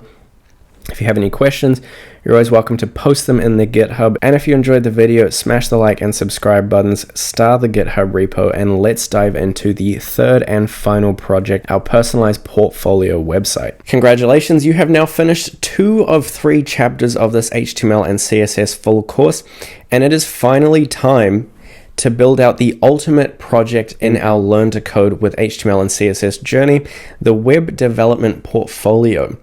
Now, I love building out web portfolios. I'll redevelop mine every 6 to 8 months because I just think it's the coolest way to express everything about you. And the design that we have in store for this particular web portfolio is so clean, so aesthetic, and it's so professional you could easily get a job with this web portfolio alone. As per usual, we'll take it one step at a time, so it's going to be a nice slow progression. We'll ensure that we understand everything that we're doing so that by the end of this part of the course, the end of chapter 3, you should have all the understanding and knowledge that you need to go out and build your own absolutely amazing websites in future, upload them to the internet, and the world is really your oyster, only limited by the extent of your own creativity. As per usual, the link to the GitHub code for this is in the description down below, so if you get stuck at any point throughout this chapter, you're welcome to compare your code to mine, and if you have any questions, qualms, or queries, you know to leave them as an issue on the GitHub repo, and either myself or someone else will respond to you and assist you with whatever it is that you may be struggling with. And as always, if you can star the repo, like, and subscribe this video, that support is absolutely loved and appreciated. With that all said, it's time to get started on the last and final chapter of this full course. I hope you enjoy every step of the way. Thank you so much for sharing this experience with me. And with that all said, let's dive into the code. Alright, it is now time to dive into the code for our third and final project, the web portfolio. Now, once again, the web portfolio is designed originally by Brittany Chiang. The link to her portfolio is in the description down below. And we're going to be building something that is based off of this portfolio, almost the same with our own minor adjustments and personalizations. So it should be loads of fun, and we are going to kick this process off as we always do by opening up an empty screen inside of Visual Studio Code. And as we always do, we're going to hit the Open button. That's going to bring up our project directories. We're going to come to the folder where we have all of our projects, create a new folder, and this one is going to be called Ultimate HTML CSS portfolio. So I'm going to hit enter on that and open up the folder. So now, as always, we have our blank Explorer window, and in here we're going to start off by creating the two files that we always have. First up, we are going to right click new file and create the index.html. Now, as per usual, the index is the default file for that folder, or the main file, and inside of the code editor we're going to type the exclamation key, have the IntelliSense bring up the boilerplate HTML code, hit enter on that, and that is going to show up inside of our HTML document. Now, before we actually do any coding this time around, we're actually going to just focus on some configuration first. And to continue that process, the next file we're going to create is the styles.css sheet, our style sheet. So I'm going to create that with the .css file extension. And now we're going to link them at the beginning. So I'm going to come into our HTML inside the head opening and closing tags, because they contain the meta information for the project, and I'm going to create a link tag. It's a self-closing tag, so it doesn't need a closing tag. We just have the / in here, and it has two attributes. The first one is the relationship, or rel, and that is equal to a string. We have the two quotation marks, and in here we just enter that it is the style sheet. That's the relationship. And then the second attribute also goes in the attribute space, is the href, that is equal to the string. And in here that's going to be styles.css, which is a link to the styles.css file. So that's our first task done. The second task we're going to do is modify the title of the document. Now in this case it's just going to be your name. So we're going to have James Web Portfolio, so whatever your name is, and then web portfolio would be adequate, or you could just have portfolio without the web, or you could be even more creative. You could call yourself developer, insert name. Whatever suits you is perfectly adequate. And now the next thing we're going to do inside of this index.html sheet, I'm just going to close the Explorer, is we're going to import the fonts. Now, if we come over to Brittany's portfolio, when you're making a replica or basically coding something based on someone else's portfolio, you can right click on it and come down to the inspect tab to access the developer tools, and that lets you really inspect what's going on inside of their portfolio. So if I wanted to see what fonts they're using, I can select the font area, and now if I scroll down, we will be able to, or even better if I filter, we'll be able to look for the font family. So here we can see the font family is Inter is the font family, so that's pretty straightforward. And I'm just going to confirm with some other text that the font family is exactly the same. Let's just have a look. It looks like it's exactly the same. Inter is used everywhere. So now what I'm going to do is come across to fonts.google.com, once again linked in the description down below, and look at our selected font families. Right now, from the previous project, we have two in here. I'm going to click remove all, then I'm going to browse the fonts, and I'm just going to look up the Inter font family. We're going to select Inter right here, and we're going to, behind my head there is a get font button, so we're going to click the get font button, and then right here we're going to select this get embed code button. Now that opens up some web configuration. Inside here we have the embed code in head of your HTML. So that's fairly self-explanatory, and I'm just going to copy that code, click the copy code button, and paste that inside the head of our document. So that's going to import the fonts. We can see if we actually look at the link, it says family equals Inter, and then we have all the different weights. So that is going to work nicely. What I'm also going to do is import the Font Awesome CDN. If you remember, that is the icon package, and that will once again be linked in the description down below. And we're just going to copy the link tag on this top entry, copy that right there. And this is the Font Awesome 6.0 CDN is what you would want to Google, but once again, that's linked in the description down below. Copy that link tag and just paste it directly underneath the font families, once again within the opening and closing head tags. So that is all well and good. Now that pretty much does it for the initial configuration of our project. The next thing we're going to do is start creating some of the content. Now there's quite a few different things going on in this portfolio, and we're just going to attack them one at a time, so it should be super digestible. The first thing we're going to look at, in addition to noting the different sections, is that, well, in particular for the sections, there's three. We have the about, then we have the experience, and then we have the projects. And obviously then the writing. Then we have a little footer down the bottom. So for each of these containers, they're going to be sections. Now within each section, this one is just some paragraphs where if we hover over the text, we get some highlighted text that's actually a link. So that's going to be an anchor tag. Another cool thing is that if we highlight text, it changes, well, the highlight color, default color is changed to this kind of teal cyane color. So that's pretty cool. And the other thing to notice in particular is that when we scroll, we get these sections right here. These section headers stick to the top of the section. So that's going to be pretty fun to add to our document as well. Other than that, it's not really too complicated. We just have some nice, neat little hover effects, some project text. You can fill out the projects as I fill them out and use the code that is inside of the GitHub or the static images, etc., and have my projects. Or if you're looking at the Learn to Code roadmap, you can obviously, as you progress through the roadmap, fill these out with your own projects. And the last thing we need to be aware of before we dive into the code is that if we go up to a bigger screen size, we get an adjusted layout. So it goes from being a purely vertical layout to instead having a navigation section over here, which is pretty cool. And then as we scroll, this stays the same. So this doesn't actually move. It just stays to the left-hand side. And then over on the right-hand side, we have the scrolling of all the content. So that's going to be another nice little effect that we can add into the document.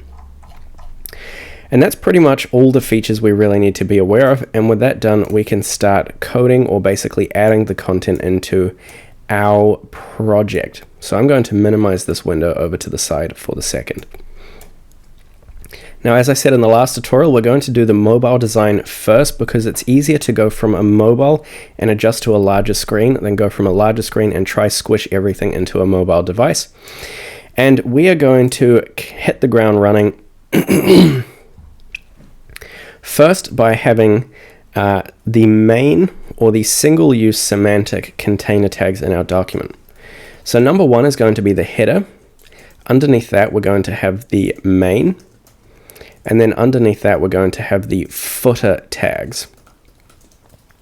So these are our three single-use tags, and I'm just going to open them all up onto new lines so that they can have their children content. And obviously this is all done within the body opening and closing tags because the body tags contain all the visual information inside of our document. Now for the header, I'm going to use this content right here. Now, I could add a subsequent section in here, but it's not really necessary. I'm just going to have an H1, an H2. This is probably going to be some paragraphs, and then I'm going to have a nav section for all of these links. So we can go ahead and add that in. For the header, that's going to be H1. And in here, we're going to have your name. So mine is James MacArthur. Underneath that, we're going to have an H2, which is your title. So in this case, she is a senior front-end engineer. I'm going to say I'm a full stack developer. That's what I am. And then beneath that, we have a paragraph that's a little bit of a description of you. I'm just going to copy her text for the second, just because it's a placeholder. You would obviously want to go and fill this out for whatever feels relevant to you. You obviously wouldn't want to overload it. It's just one or two small lines. So we'll save that, and then beneath that we're going to have the nav section. Now the navigation section is actually not going to be these icons. It's instead going to be when I come up onto a bigger screen, if I can make that load in. Can that go any smaller? The navigation section is actually going to have these internal navigation links. So that's going to be important. And there's three of them. There's about, experience, and projects. Now, if you recall, each navigation link is an anchor tag because it links to a different internal section of the document. And the anchor tags themselves have text within them, so they have a paragraph inside. This one is going to say about. Then I'm just going to copy that whole anchor tag. I'm going to paste another one underneath and another one underneath because there's 3 of them. Then we're going to have experience, and the last one is going to say projects. So that's pretty easy. That's our nav section done. And then finally, we're going to have a division, and that's going to have all of our icons. There's 6 icons in this case, obviously to different social media profiles. Each icon is a link to an external site, which means it's once again going to need to be an anchor tag.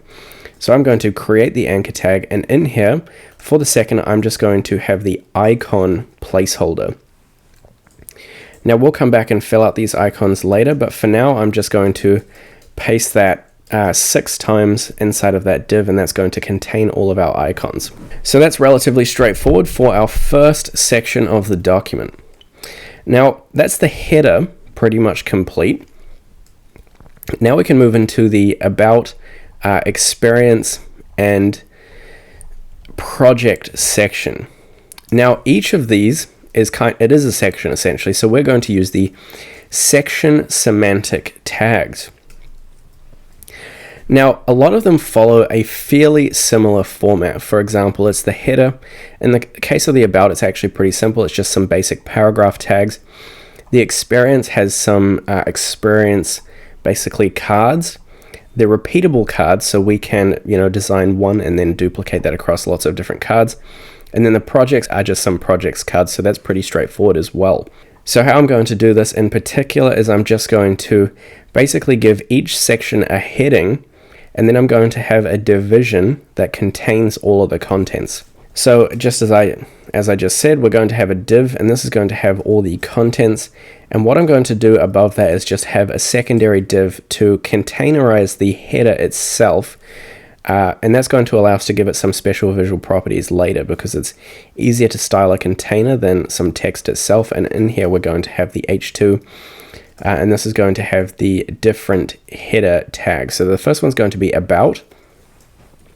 And now what I can do is I can just duplicate this section 3 times for all the different 3 sections. I can change the H2 for the sequential sections to experience, and then I can have projects. And so if we look at our version, let's come back to it. Well, actually, we need to boot it up.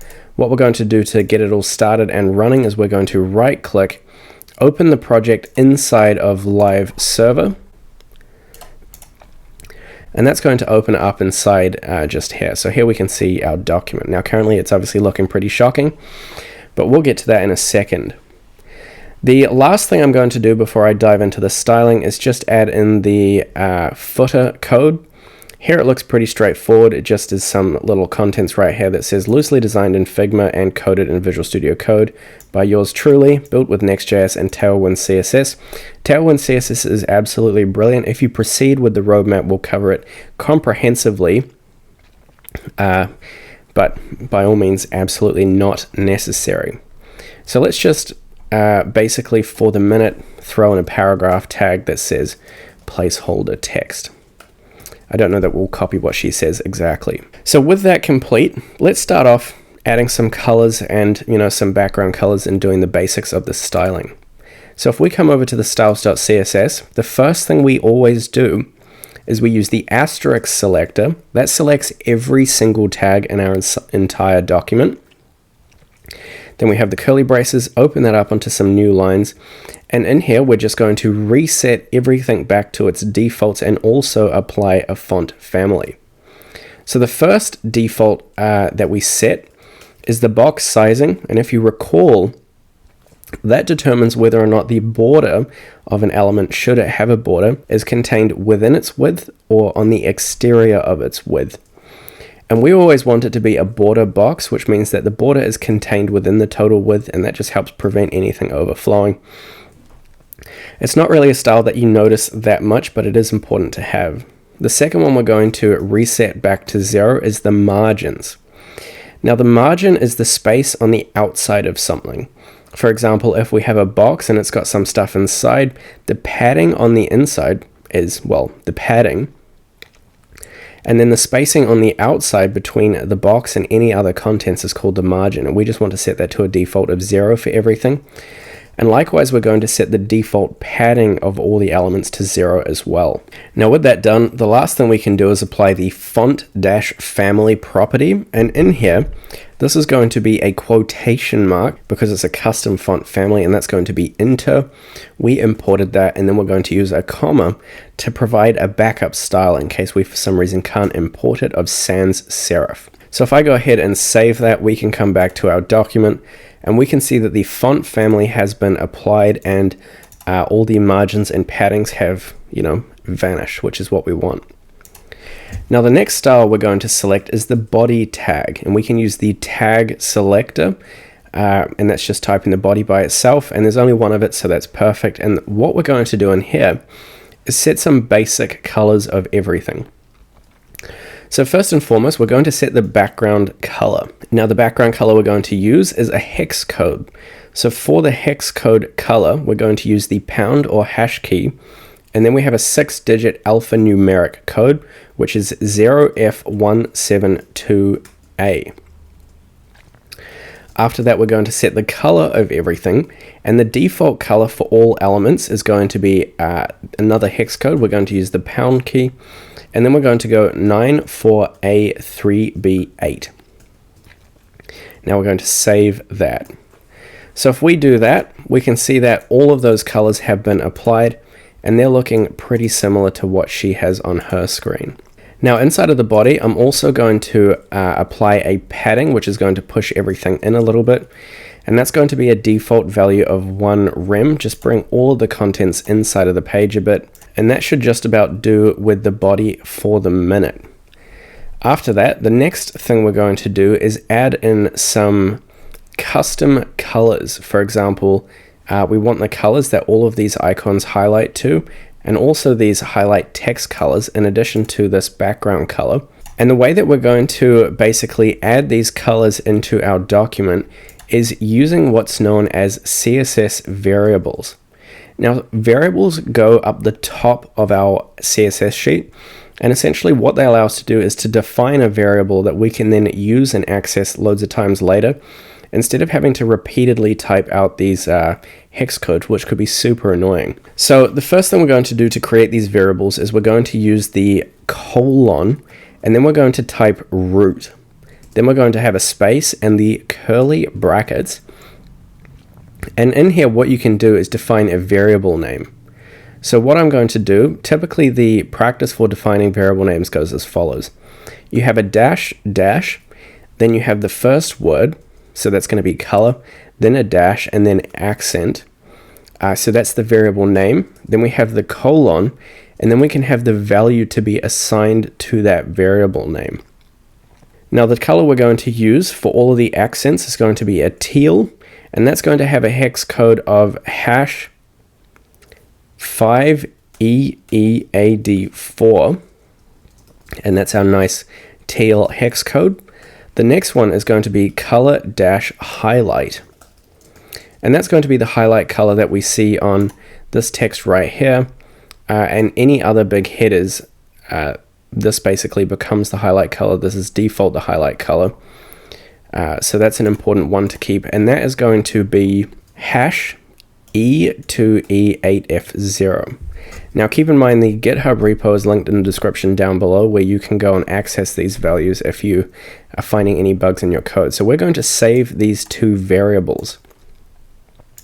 Now what they'll allow me to do is if I come in here and target the H1, specifically the H1 within the header, so I'm going to select the header tag first and then the H1 that exists within the header, I can now set a color value, and I want to use the accented color. So what we can do for that is we can say variable, type the words var, then have the circular parentheses, and in here we can just type in the variable name, have the semicolon at the end, and that's going to apply those colors to the values that we select. So here we can see that the header text has gone a different color. That's what we want. Then we also want the senior front-end engineer, so that's our title. If we come back here, that is the H2. I'm actually going to change this to an H4 for the second. And now what we can do is we can also select the header h4 and apply that color to the h4 value, just like that. Now this color is also going to be applied to the subsequent headers within each section. So what I'm going to do is create a style by comma separating it, and I'm going to give it a class name of light text. And anywhere or any tag that I give this light text class to will also adopt this lighter text color. So now what I can do is I can copy that class and I can paste it to all of the h2 headers. So what I can do is I can give this h2 the light text class, and then I can copy that class and I can apply it to all the h2 headers inside of our document. So now if I save that, you can see that the headers basically look the same lighter text color. Now the next thing I'm going to do is continue styling out our header text right here. Now the first thing that's interesting about Brittany Chiang's header is that it's actually a link. When I click on it, it links us back to the main page, and we can do that inside of our header by simply wrapping our h1 inside of an anchor tag. Now with the anchor tag, we can just give it an href of slash, and that basically turns it into a link that takes us back to the default home page. So here we can see it's added this underline, and now when we click it, it relinks us back to the home page, which if we're scrolling will basically have the effect of taking us back to the top of the document. That's just a common good practice to implement. Now that's obviously added some underlined text, so what I'm going to do is come back into my styles.css, and I'm going to select the header and the h1 specifically within the header, and I'm going to give it a text decoration of none, and that should have had the effect of removing the underline, but it's actually the anchor that we want to remove the underline for. So if I just select the anchor tag within the header, then that underline no longer exists for us. Now a few other things to note is that her font weight is much lighter, likewise with the senior front-end engineer.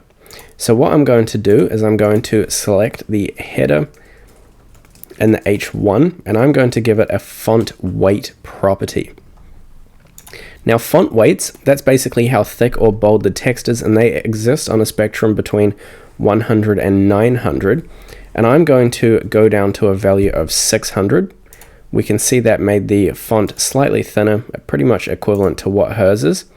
And likewise with this full stack developer, we're going to need to do the same thing. So we can select the header and the h4 and give that a font weight of 400, which is the default value. And now that's just going to make it nice and thin. The other thing we have to do is obviously spread out these elements as they exist. That's pretty simple. We're going to turn this into a flexible container with a column orientation, and that's going to allow us to apply some gaps between these values. So inside of here, all of these values exist within the header container. So I can just come back up to the top of the element, select the header, open up the curly parentheses, give it the display property that allows us to set the container to a flexible container. Then we can set the direction or the orientation of the flexible container to a column. And now what I can do is I can specify the gap value of 1 rem, and that's going to push our elements apart just as we would like them. Now one other interesting thing that Brittany has done here is she's set what looks to be a maximum width on some of these elements. That basically means that they just sit on that half of the page. And so what I'm going to do to emulate this effect inside of our document is just come back over to our header, and I'm going to give it a maximum width value. That's going to ensure that when it hits a maximum width, it doesn't continue getting any wider. And I'm going to make that value 500 pixels. Let's see how that looks. If we zoom out, that's probably not quite narrow enough. It needs to come in a little bit. You can see the 500 width there. Let's try bringing that down to a 400 value. Could probably even come even lower, 300 pixels. And now that's really cutting down that size, and I think that's pretty good. What you might have to do is edit it so that whatever the width of your name is approximately the width of that element, and that's just going to help keep it to that side width. So that's cool. We've got the width added. That's looking nice and neat. The next thing, if we notice, is that her background color is actually a little bit lighter than ours. So if we look at the difference in background colors, we can see that Brittany's background color has a bit more of a purple, indigo hue to it. And the way that we're going to add it to our document is actually pretty sneaky. So currently, so far in this entire course, we have only looked at elements with a relative positioning. What this means is when things have a relative positioning, they all are positioned relative to one another. So they all recognize that each other exists in the same space. So, some contents might be like, all right, I'm going below something else because it also exists in the content of the document. For example, just here, this H4 knows to sit beneath the header text because it feels like it exists. But what we can do is we can basically take things out of the context of the document and stamp them anywhere on the page. And we're going to do that with an element that extends to all four corners and sits behind everything, but just adds a little bit of color to all of the elements. So to demonstrate how that works, what we're going to do is we're going to come over to our HTML, and in here, just underneath the body tag, I'm going to add a div, and it's going to have a class of overlay. Well, actually better said, it's going to be underlay. It's going to lay underneath everything else inside of our document. Now, with that div just there, what we're going to do is we're going to come up to the body and we're going to select the underlay using the period and the class selector and open that up on a new line. And I know this might be confusing for a second, but it'll become clear very shortly. And we're going to modify the position property. Now, as I said earlier, most things default have the relative positioning, and you can see the description right here. It says that the box's position is calculated according to the normal flow. This is called the position in normal flow. The box is then offset relative to its normal position. So basically everything exists and recognizes the placement of other things. We're going to set it to fixed, which takes it out of the context of the page, and then we can place it using values like top, left-hand side, right-hand side, bottom, and that will basically say where it needs to sit. Now, to make this very visually apparent, I'm going to start off giving this a background color of green. Now, if I save that, nothing shows up on our page. But what happens if I give it a height property of 10 pixels and a width property of 10 pixels? If I save that, we can see that that little green square shows up right there. So now we see that little green square showing up. What I could do is I could say top 50%. And that will have the effect of basically saying I want the top of this element to be 50% down the page. And so now you can see the green square sits about halfway down the page, and it's just not in the context of the page. It doesn't care about where anything else is. It just overlays it all. And we're now going to use a special style called the inset, which allows us to set basically the left, right, top and bottom position locations all in one style, and I'm going to say I want them all to be 0, which means that I want the element to stretch to all edges of the web page.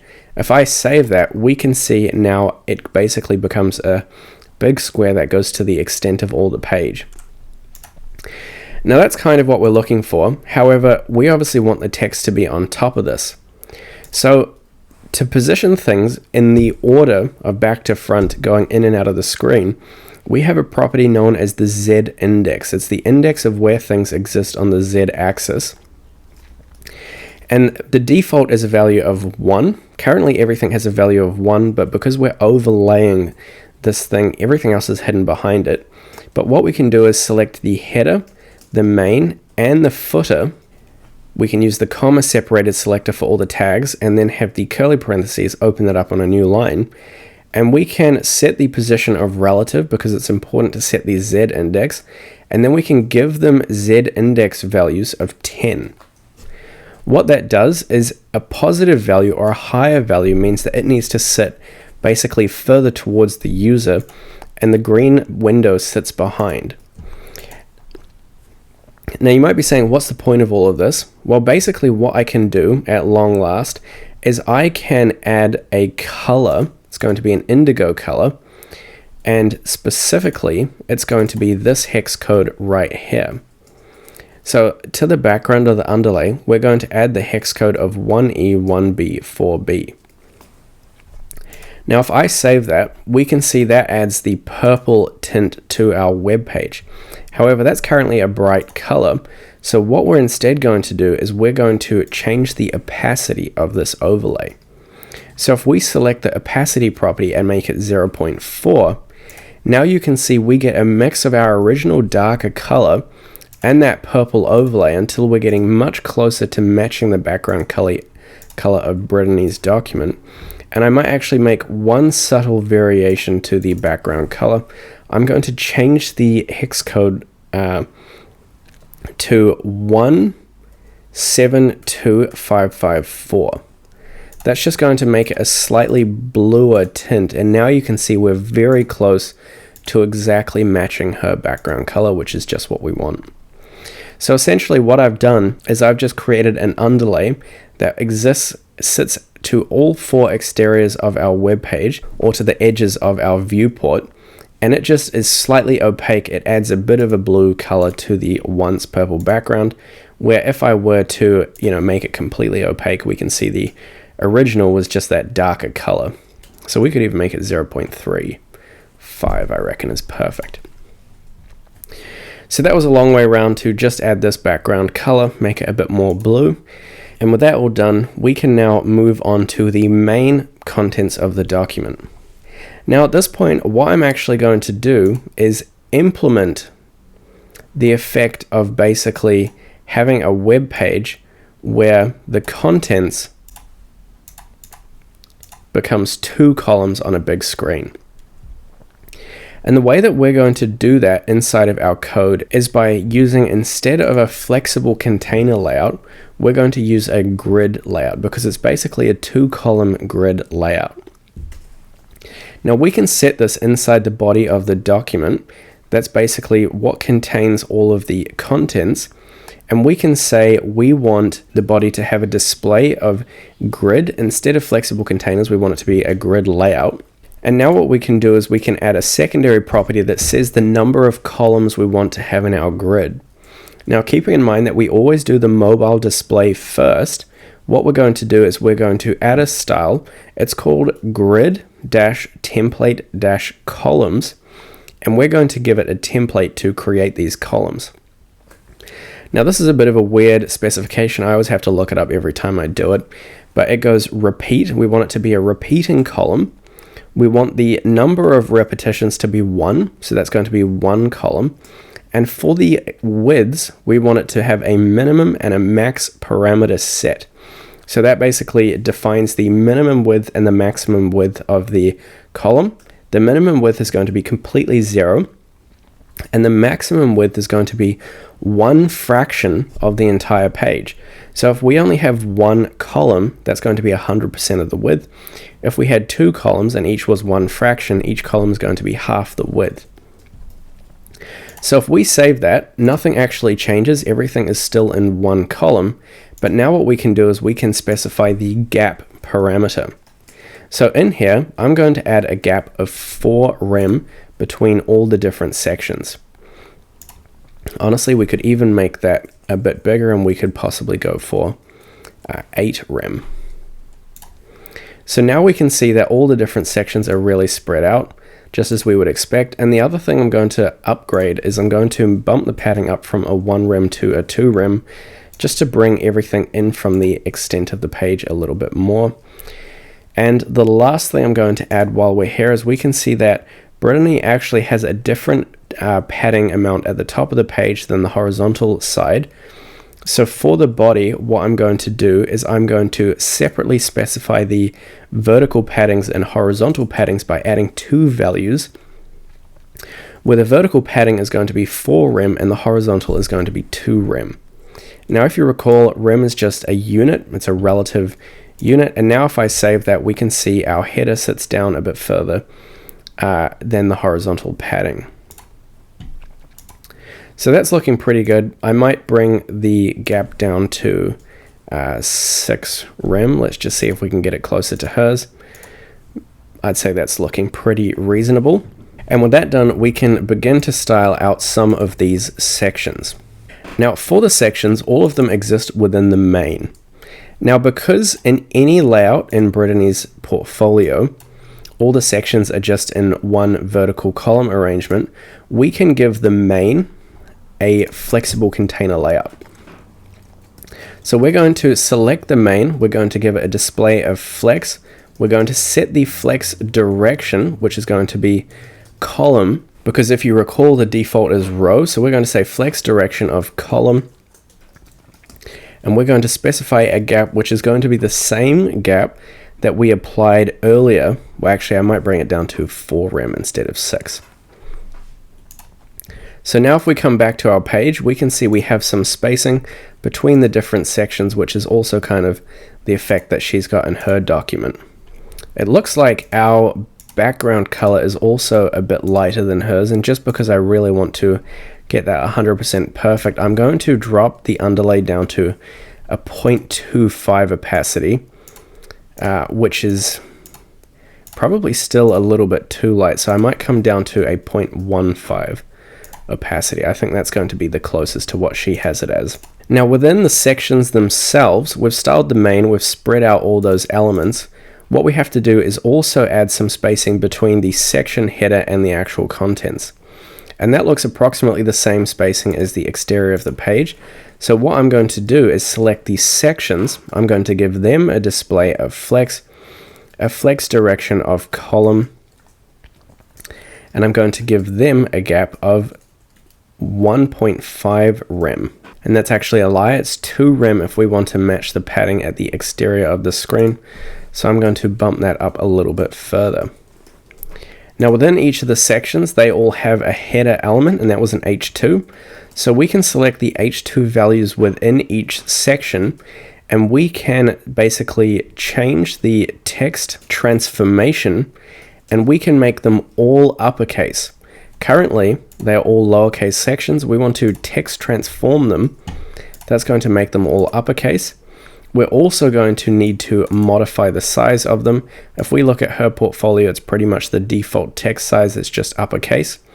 And we can do that by setting the font size to 1 rem, which is 1 relative unit. That drops them down to the default text size, and I'm also going to modify the font weight so that it's 400, which is also the default font weight. So now it's pretty standard to all of the rest of our page. The other thing I'm going to do is just drop down the paragraph text size so that it's ever so slightly smaller than the default text size of 1 rem. I'm going to do that up the top of the page because that's where we select pretty much everything. I'm going to do it beneath the body and just select the paragraph. This is going to target every single paragraph, and I'm going to set the default to 0.9 rem. So that's 90% of the size that it used to be. So now you can see that the text in these elements is just a little bit smaller, just like it is in her portfolio right here. Now that we have that done, it's time to start adding some contents, first to the About section of our document. So inside here we have a div, and this is going to have a series of paragraphs, where each paragraph is just going to have a whole lot of text. So I'm just going to say, hello, my name is James, and I really like programming and watching animated series and going to the gym, and currently it's raining outside, which I also enjoy because it means I have an excuse to stay inside! Exclamation mark. Now obviously you'd want this to be a slightly more professional paragraph. I'm just going to use that as my default, and I copied it and I pasted it 3 times so that we have some contents right here. Now obviously this looks pretty drab, so what I'm going to do is space it out by giving the div, I'm going to give this div a class of About Contents. It has the contents of our About section, and that's going to allow me to select it inside of the styles.css. So if we scroll down just here, I'm going to select the About Contents, and I'm going to give that a display of, you guessed it, flex, a flex direction of column, and I'm also going to give it a gap of 2 rem to keep the consistent spacing of everything. To be fair, I think hers probably sit a bit closer together, and it looks like she has a larger gap between the header and the paragraphs. So what I'm going to do to modify that is just bring this gap down to a 1 rem. So that's looking pretty clean. We've got the about just there, we've got the paragraphs. It looks like these section headers need to have their font size brought down to match everything else. So what I might actually do is where I gave the paragraph styles a font size of 0.9 rem, I'm also going to apply that to the H2 elements. So that should make them a bit smaller and basically ensure that the font size of the header matches the font size of the section. Now if we come back to Brittany's web page, a few other things you can notice is that her text is much more spread out than ours is. And we can increase the spacing of our text in our document as well by adding what's known as a line height property. So the line height is going to be 1.5 rem. And if I save that, we can see that we now have more spacing between the text within our paragraphs, and that was just going to spread everything else out. Now the last thing that we notice about hers is that she has some sections where we can hover over the text and they look all pretty. Now that's pretty easy for us to do. What we're going to do is come back to our styles.css, and we're going to create a new style, a new class, and this is going to be called anchored text. Now what we're going to do in here is we're going to give this a color, which is going to be a variable. So we use the var keyword and then the circular parentheses. Inside here, it's going to have the anchor text color, but what we're also going to do is select the anchor text hover state. Now once again, that's got the period at the start because it's the class. And then when we hover, we're going to change it, make it so that it's the accented variable color instead. And now in here, whenever you have a link to a series of text, so what I'm going to do, for example, is here we have animated series. I'm going to wrap the keywords animated series, or wherever I have a relevant link, inside of an anchor tag. And then what I can add is an H reference. This is going to be www. And this could be Castlevania. Let's see if I can get a link to it. I've got a link for the Netflix page for it. And so what I'm going to do is paste in the Netflix link for it. Now you'd obviously want this link to be relevant to you. For example, Brittany has links for her advertising agency, the startup that she worked for, a huge corporation. I'm just demonstrating this as an example. And now that we have the href added as an attribute, we're also going to use the target of _blank so that the link opens up inside of a new tab instead of taking us away from the one we're currently in. And we're going to give it a class of anchor text. So now if I save that and come back to our document, we can see here we have the brighter text color, and when I hover over it, we get that teal color. Now obviously we'll need to remove the underline, so that is the text decoration style. So we can select the anchor text and go text decoration. None, we don't want any text decoration. And that's getting us a bit closer to having that text style right here. Now there's a few other things going on that we should really add. At this point, our highlighting color doesn't really do much for us. It kind of anything makes the contrast worse. And we can change the highlight color by coming into our CSS, and just underneath the body where we have the paragraph, I'm going to select the paragraph, the H1, the H2, the H3, the H4, the H5, and the H6. That's every single type of text. And what I'm going to do in front of all of them is use the double colon and then have the selection selector. That's basically what happens when they're selected. So I'm just going to copy this selection selector, paste it in front of all of them, like so. And now that we have that, I can open up the curly braces. And in here, what I can do is I can set a background color equal to the variable, which is the accented color. So now if I save that and I highlight this text, we can see that it goes the color that we want it to. However, the contrast still isn't great.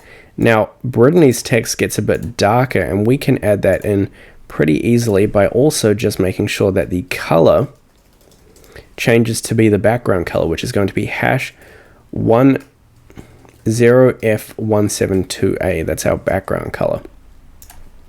So now when I highlight over my text, we can see it goes that cyan color, and we still keep high contrast because it's a much darker color in front. So that's looking pretty cool. I like that. The next thing we're going to do for these animated series, and the last thing, is just come back down to our anchor text, and we're going to add what's known as a transition duration, which basically says, okay, if anything is changing, over what time period should we change it? And I'm going to give it a value of 200 milliseconds. And that means that when I hover over this text right here, what's going to happen is the animated series is just not going to instantly change color. It's going to gradually change color over 200 milliseconds. So that's our about section looking pretty good. The last thing I'm going to do is just increase the font weight of these headers a touch. So we've already selected them here. Instead of 400, I'm going to make it 500. That's just going to make it ever so slightly bolder than it was originally. And just like that, it's looking pretty good. One thing I'm ever so slightly regretting at this moment that I might just change is where we have this paragraph, I'm going to remove the font size of 0.9 and just bring it back up to what it originally was, so it's a little bit larger. And I think that just looks a little bit better as well. So that's pretty much everything we need for the About section. Next up, we have the Experience section. Now the Experience section has all these cards, and the cards look different on various screen sizes. So we're going to do the mobile card first, and the mobile card is actually the easiest. So here we basically have the title, then we have the role, that's a link, then we have some text, and then we have some little tags that further elaborate on what we actually did in the role. Now the way I'm going to add this to our document is coming back to the index.html, and inside here where we have the contents for this section, I'm going to give it a class of experience contents. Now what we're going to do is quickly take a look at our about contents. Let's see what we have in here. Is there anything special? Notice that it's just a display flex, a flex direction of column, and a gap of 1 rem. Now underneath our about contents in our styles.css, we can select the experience contents, and if we quickly take a look at how the behavior works, making consideration for the responsivity of this section, we notice that goes from being a 1 column to 2 column layout where the columns actually have different widths. So we can add this in, or we can account for this behavior by basically using a grid layout. So if we come up to where we used a grid layout earlier, that was within the body, I believe. Here what we're going to do is copy this exact same code. The grid display, we need it to be able to go from a 1 grid layout, 1 column grid layout to a 2 column grid layout later. And we can basically just go in and copy and paste that down to the experience contents, changing the gap to just be the same as it is for the about contents, which is 1 rem. So that's going to sort us out for this contents in here. The next thing we're going to do is actually create the cards. So inside here, each card is going to be a div. Now if you remember, the first thing each card had was a paragraph, and the paragraph contained the date. So in here what I'm going to do is give this a class that says tenure, because that's kind of the tenure that we were with the role, and this is going to say 2024 to current or present. Underneath that we have the title, which I believe is a link to the actual website. So what we're going to do is we're going to create an anchor tag. Now the anchor tag is going to have an H3 header, and that's going to be the company name. So in this case, or my case, it would be Zitane Systems was the name of the company. And here we actually have the role and the company name with a little period, so I'm going to do the whole thing. Full stack developer, comma, and then what we're going to do is come over to Google quickly, and I'm going to look up the multiplication dot. I don't know how to get this any other way, but I just copy it straight from the Google page, and that is the little key that I'm going to pop in between others attain systems. Now after that we have a little icon. That's pretty cool. So I'm just going to use the icon placeholder for the second to know that I have to come back to that in a second. And the other thing is that it just gets our highlight text style. So that's pretty straightforward. Here we have the anchor text style. We can apply that to this h3 as a class. Class just here, anchor text, and that's now going to be a brighter color. So there we have the title. Now obviously there's still a lot wrong, but we'll get to styling that in a second. Next up we have a whole big paragraph. That's pretty cool. So we can very easily just add in the paragraph. And I'll also want to add an href to this anchor tag. For now it's just going to link me to the home page, and I'm going to give it a target of _blank as an attribute so that it always opens up in a secondary screen. Now I'm just going to use my favorite paragraphs just in here, as we always do. Obviously you'll want to write a description that is specific to the role that you have occupied. So there's a bit more about my card. After that we have these cool little tags. So what we're going to do is beneath the paragraph we're going to have a div, and this is going to have a class of tag container. And in here we're going to have a div. This will have a class of tag, and that div is going to contain a paragraph, where the paragraph is going to have the technology. So this is going to be React.js, and I'm just going to duplicate this tag like 6 times or something like that, just so we've got a bunch of tags in there. So that is each of our tags. We can see them all coming up down here. And that is pretty much the whole card. Now we just need to make it look pretty.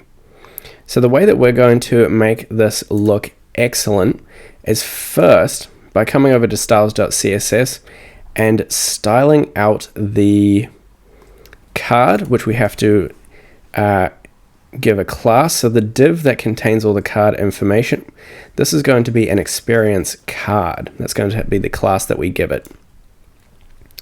So we can select that card. I can come into my styles.css, and underneath the experience contents I can select the experience card style using the period because it's a class. And inside here we're going to give it a display of flex so that it's a flexible container. And I realize that I've actually made a tiny bit of an oopsie. The thing that we have to understand is that the container for all the cards is actually going to be a flexible column where the card itself is the grid layout. So that's actually going to be an interesting change. Just for me to elaborate on what that actually means, this experience section is just one big column. The card itself is what splits out from one column into 2 columns. So we need for the experience container to have a display of flex because they're all just in one column. And we need the cards itself to have the grid layout. So for the experience contents, I'm going to give this the display of flex. I'm going to give it the flexible direction of column, and I'm going to give it the gap of 1 rem. That will split out all the different cards. And I might make that 2 rem. And now for the experience card itself, on the mobile screen it's just going to be a 1 column layout, so that's fine. And then when we go to a bigger screen later, we can make it a 2 column layout. So that's spread out the card a little bit. I think that's possibly a bit much spacing, so what I might do for the card is drop it down to a 0.5 rem. That's going to hold all the items together a little bit better. And then the first thing I'm going to style is the title. This looks like it gets a darker color. So if we come back to the index.html, that's got a class of tenure. So I can select the tenure class, and I'm just going to give that an opacity of 0.7. That's going to make it darker on our web page. We can see that is in fact darker. For this header text right here, that I'm actually going to give it the same style as this section H2. I'm going to select the experience card and go for the H3. That's going to turn it all uppercase, just like that, and make it a bit lighter. Hers is obviously lowercase, but I quite like the uppercase effect. One thing you'll notice about these description sections down here is that the paragraphs within the cards are actually a smaller size than the about paragraphs above. So what I'm going to do to account for that is inside the about contents, I'm going to go to the about contents, select the paragraphs, and I'm going to give them a font size of 1.1 rem. That's going to boost them up by 10%. Now it's just a little bit larger. And for these texts just here inside of the cards, I'm going to drop both the .tenure and the .experience card paragraph, so the paragraphs within the experience card, down to a font size of 0.9 rem. So that's a 10% reduction. So what that looks like is this little text just here is a bit smaller and the paragraph is also a bit smaller. And to be fair, I'm actually going to do that with the tag as well. I'll ensure that the tag size matches that as well. So that's going to be the tag class, and the paragraph within also should be smaller. Now the tenure obviously needs to be uppercase. So what we can do in here is we can access the tenure and we can go text transform to uppercase. That's going to set it completely to uppercase. Now we have the uppercase text transformation right there. That's actually quite small. I'd say it's even smaller than this text here.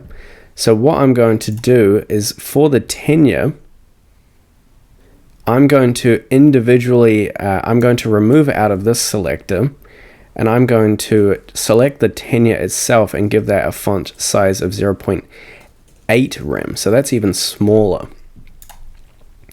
So now that just sits a bit smaller, independently sized. So the next thing we need to style is obviously this section right here.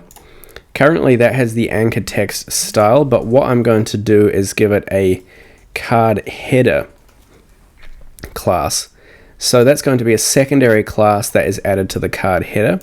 And for that, I'm going to select that card header and I'm going to give it a font weight of 400, which is the default. Save that.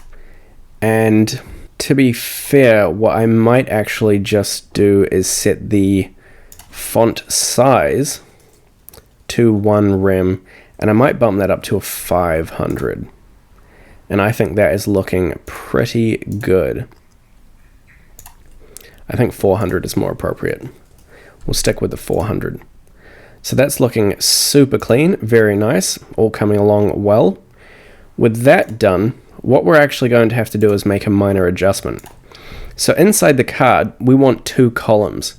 Each column is going to be its own section of information. So we're going to basically have this tenure one as its own column. And if we want the rest of the elements to be their own column, I'm going to have to separate them into their own div. So I'm going to create a secondary division and wrap all of these sections in a new div that's going to be the secondary column. So I can give this a class of card column, just like that. And what we're going to do with the card column, because now it's going to remove the spacing between the sections, we can see they're all snug and tight together, is we're going to select the card column, and I'm actually going to move it further up so that it's just within the experience card right here. We're going to make this a flexible container, so we'll give it a display of flex. It's going to have the column orientation, so that's the flex direction, and we're going to replicate the gap, which is going to be 0.5 rem. So now that won't make much difference on this screen size, but when we go to a second column, this information alone will be in a flexible container. Now with that done, the next thing we're going to select is the tags container, because that needs to be a little row. So we can select the tag container class. That's going to have a display of flex. It's a flexible container. It's going to have the default flex direction of flex row. And what we're going to do is give it a flex wrap property. This ensures that if the row is too big, that all the contents then just wrap onto the next row. And we're going to give this a gap of 0.25 rem. So now what that looks like is we have all the items next to one another, and then when they get on too small of a screen, they just wrap onto the next line. Pretty straightforward. And what I'm actually going to do is separate the gap values. I'm going to give it 2 values. the vertical gap is going to be 0.5 rem, and the horizontal gap is going to be 0.25 rem. So that just means that the vertical gap is going to be slightly, and I actually got that around the wrong way. The horizontal gap is going to be 0.5 rem, and the vertical gap is going to be 0.25 rem. So that just means that they're going to sit apart a bit further. Now what we're also going to do for the tag container is give them a padding. That's going to be 0.25 rem. We're going to give them a border radius. In this case, it's going to be probably similar to the padding, 0.25 rem, just like that. Now they've got a bit of padding around them. And in here, we can see that the color is the accent color, and they have a very light background color.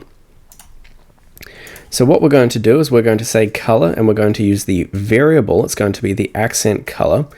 And I'm going to give them a background, if I can spell that correctly. And the background color we're going to use is going to be hash 042F2E. So that's 042F2E, just like that. So let's save that. If we come back to our version, we can see that is this color just here. And currently that shouldn't be added to the tag container. In fact, to be fair, a few of these should actually be added to the tag, not the tag container. So what we're going to do is we're going to move the border radius down to the tag. We're going to move the padding down to the tag. And we're going to move the background color down to the tag. So that just puts it on the tag itself. I think that the background color, what I'm going to do is just make it a little bit darker. So I'm just going to move it until it has a hex code of 022B2A. Let's save that. I think that looks a little bit better. Well, actually, to be fair, let's just copy exactly what she's used. It's probably the best way to make it look nice. Save on the design. She has this background color right here, which is RGBA, and we're just going to copy this value. So let me paste it and read it out to you. Is that exactly the same? Let's have a look. Let's just confirm. Yeah, that's exactly what it is. So it's RGBA. The A is for an added opacity value of 45, 212, 191, and 0.2 opacity. And we also notice that the border radius is pretty insignificant, so I might boost that up to a 1 rem. Now they're looking pretty rounded. And the other thing I'm going to do is adjust the font size. Currently it's too big, so I'm going to get rid of the tag paragraph from up there. And I'm going to select the tag paragraph down here, give it a font size of 0.8 rem, so it's a bit smaller. And then we're going to adjust the padding. So the padding is going to be vertically 0.25, but horizontally it's going to be 0.5 rem. And that should just make them look a little bit nicer. And the last thing I'm going to do is actually just keep the gap consistently 0.5. So I'm not going to have a different horizontal and vertical gap.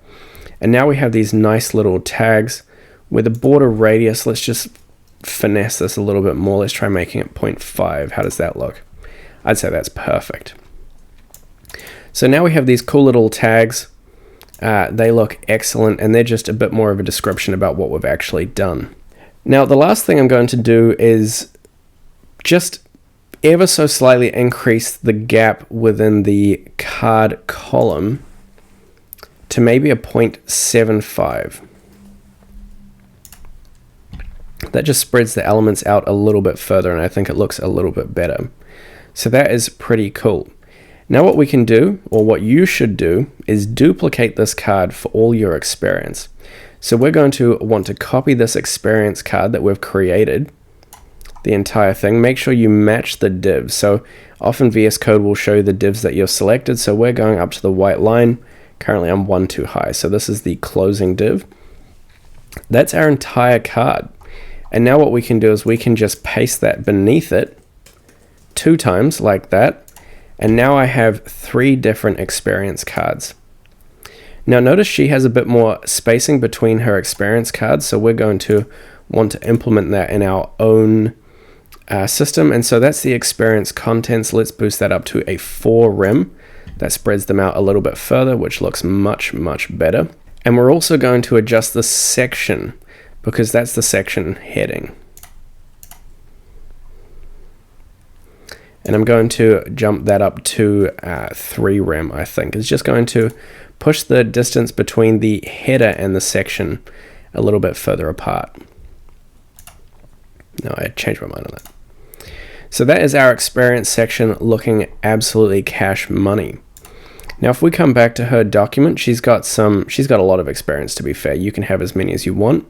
Now, just a few other things that I notice is that her gaps between the sections are probably a little bit larger than ours are. Currently, our experience sits a bit close, and that's in this main section, so I might boost that up to 6 rem within the main. That just pushes each of the sections a bit further apart. I think it looks a bit better. And finally, at the bottom of her experience, she has a link to her resume. So we're just going to copy that directly. At the very bottom of the experience section, so it's the second section right here, we have the div that says experience right down the bottom, just above the closing section. We can have an anchor tag. That's going to have a paragraph, and that's just going to say view full resume, and then we have the icon which we can add in shortly. That's what hers says, and that's what ours says. So here we have view full resume. That needs to have some styles, so that's going to be class, and the class that we're going to apply is our coveted anchor text. So let's just add that in, anchor text. So if we save that and come back, now we have the view full resume and the icon. And we'll add an href to that we'll get to shortly, and we'll see how we can add a PDF. So that's pretty cool. And now it is time for the project section. Now for this section, and the other thing I've noticed is that at this point I've actually decided we will go back and update all the information towards the end, and I'll prepare some good sentence structures that we can all use, so stick around for that. But now it's time for the project. So the project section is going to be fairly equivalent to what we did before, where we're just going to develop a reusable card system.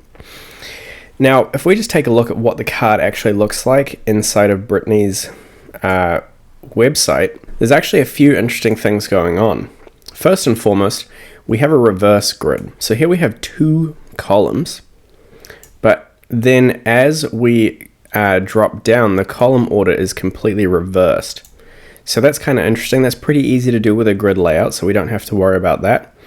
Other than that, it's just the title, the text, and then we have an optional little section with a link, which we can very easily add in, and then some more tags, which we've already sorted. So what I think I'll actually do is just reuse the card system that we already have. So let's see if we can copy the card. Let's see if we can copy an experience card already. So we're going to, yeah, exactly.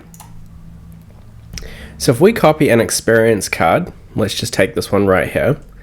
And then what we can do, once we have that div, let's make sure it's the right div, we can follow that line all the way down. We can paste that inside of the contents just here. Just before we do that, I'm going to give this section a class. It's going to be the projects container. It'll probably be pretty equivalent to the experience container. And in here, I'm just going to paste that card. Now, a couple of things are different. The first one is that over here, we have the dates, whereas in this version, we have an image. That's going to be pretty easy to change, to be honest, because we can just remove this paragraph tag right here. That's got the dates or the tenure, and instead we can have a div and we can give it a class of project image. While I'm here, what I'm going to do is actually just change this from experience card to project card. That's going to remove the styling, but that's okay. The card column, I think, can be fairly equivalent, just the contents within it is going to be slightly different. So instead of having this, well actually no, we still have this anchor tag header, then we still have the paragraph, and then we still have the tags, and in here we have a link just above. So what I'm going to do is add in an anchor tag right here. That's going to be a link with potentially an icon plus text. So let's just put that in for the second. We can come back and fill it out in a second. And then at the bottom, we're going to have, once again, this other anchor tag, just like they do. Let's see what they have right here. View full project archive. So that looks like it's a different link style to this one right here, but that's pretty all good. We can definitely deal with that. So let's come down to the bottom of this section underneath that final div. I believe it's beneath the final div. Yeah, it is. And we can just once again copy this anchor tag, the anchor text, and we can paste it at the bottom of this div above the end of the section or the closing section tag. So now if I save that and reload this page, we can see our card is showing up. Currently we don't have any images, it's just some text, but it's a good start. The first thing we're going to do is style the project's container. Now for the project's container, let's come down and find the experience container. Is that what it's called, or is it the the project's container? Is this the experience? It's the experience contents. So let's just change that to project's contents, just for consistency's sake. Project contents. Here we find the experience contents. That's just a display flex direction column and a gap of 4 rem. We don't have to rewrite out these styles. We can just duplicate them by adding in a comma. And then in here, we can select the project contents, go ahead and save that, and that is now added and updated. So that's pretty good. The next thing we're going to do is do the images. Now, images are public assets, static assets. And when we have our projects, we always serve them up inside of a folder called the public folder, because that's all the public assets are.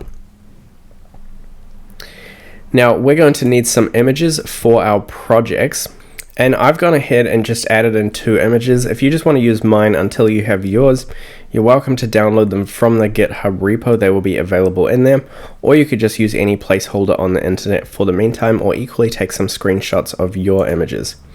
So I've just got one of my 2 projects. One is my portfolio website, the main one, and the other one is my SaaS platform that I run.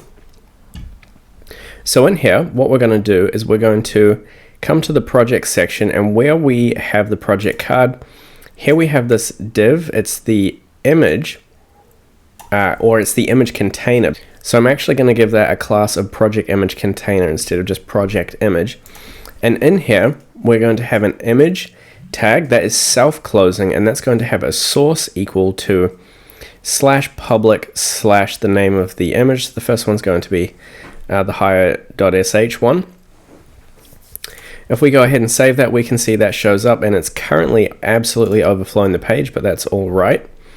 What we're going to do now is select the project card, and let's just see what happens here. So when we come onto a smaller screen, we'll do the mobile first.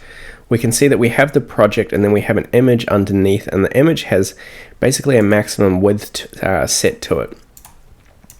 So what we'll do is we'll select the project image container, and the other thing I just forgot to do quickly is inside the image we're going to have to, in addition to adding the source attribute, we're going to add an alt attribute, which is the text description of the image. So this is going to be pretty much the same thing, hire sh thumbnail. So let's save that, and then let's select the class project image container. Come down to the bottom of our styles, because that's where we're up to with the projects. And in here, what we're going to do is give this element a maximum width. Let's start off trying 100 pixels. We're also going to set the overflow of the element to hidden, and the display to flex, and the flex direction to column.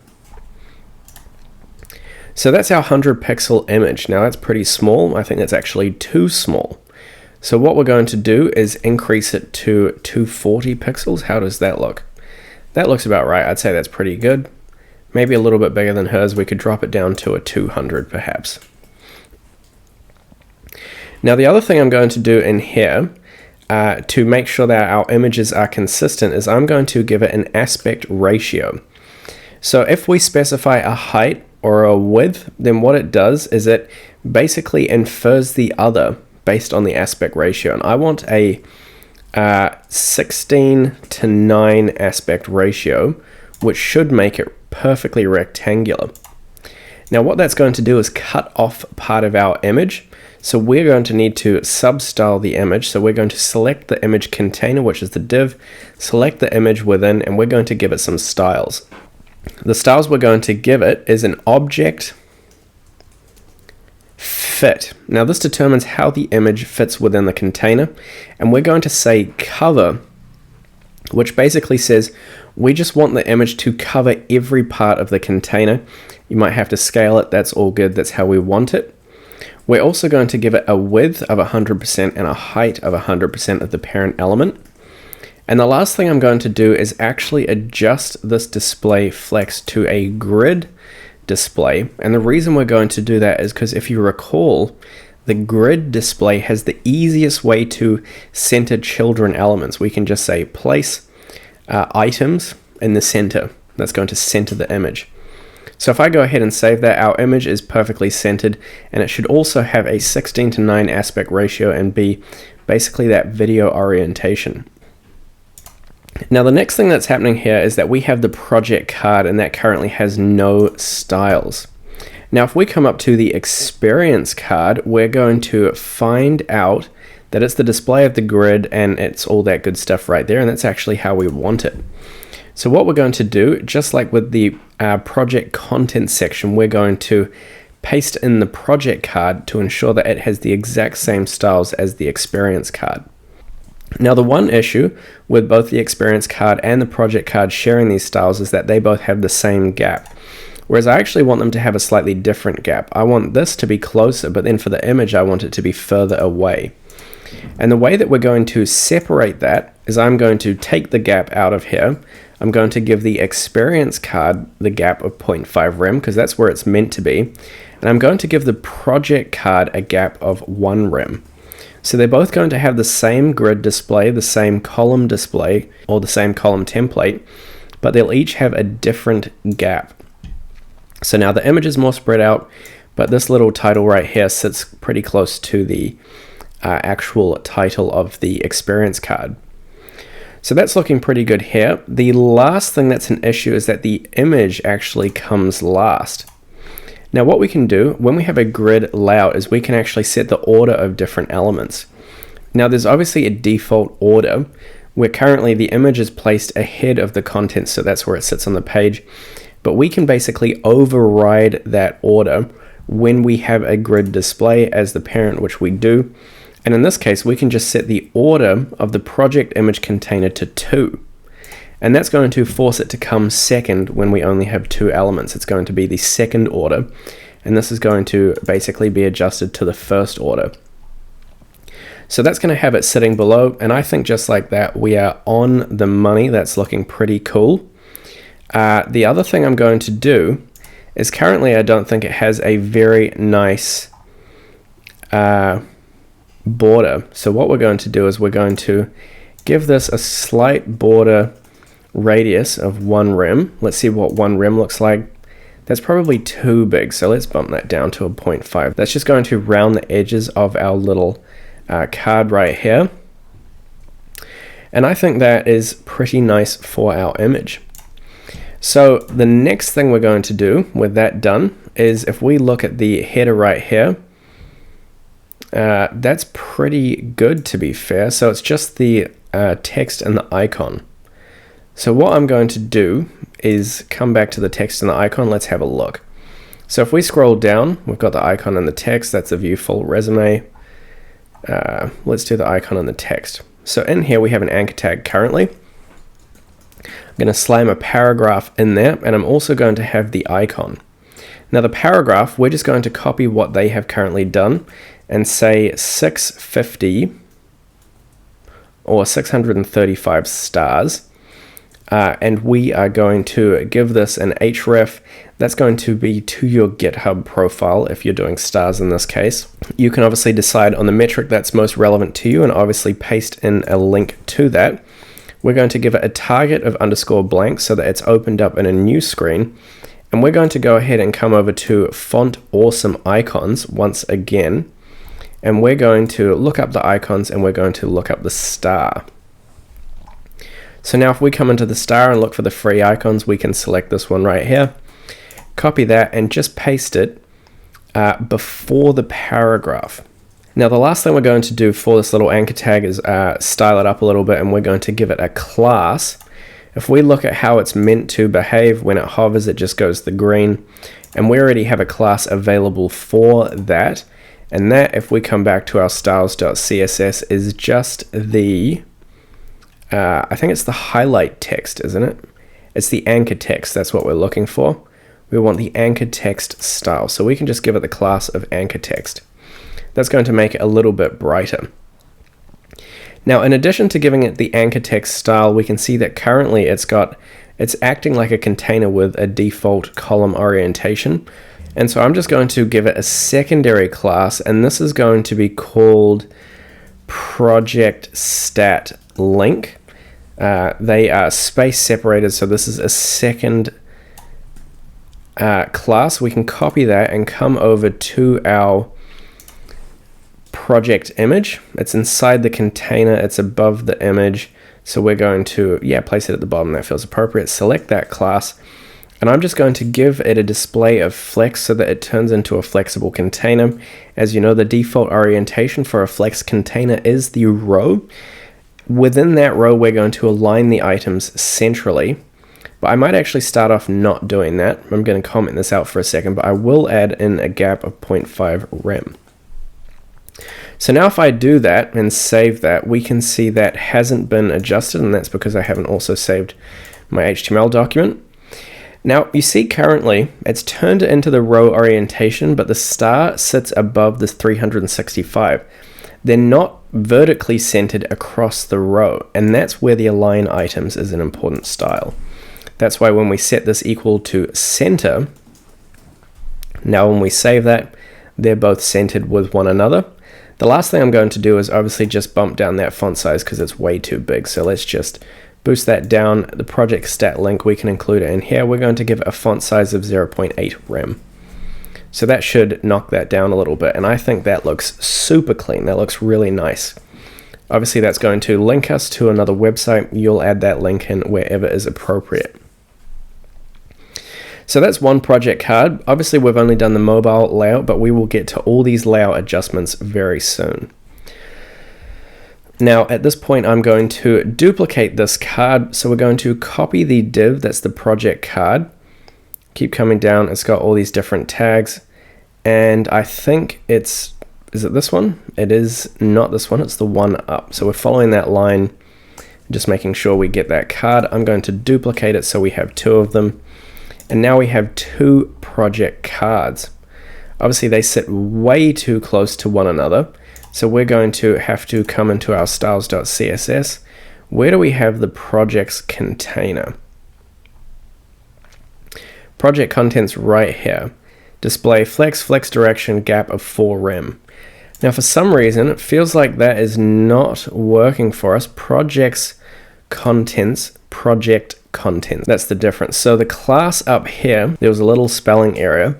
That should actually be project contents, singular then plural. And now if I save that, we can see that we once again have restored the spacing in that vertical container. So we have projects, we have some of our projects listed. And the other thing we have to do is actually add this sticky header, which is going to be super exciting. We'll get to that in just a second. But that's coming along nicely. Now we just have to add that link down the bottom, view full project archive. Let's add that in. That's absolutely going to be a rickroll. That is definitely a place for a rickroll because we don't have any other projects. So that is going to be, what does her one say?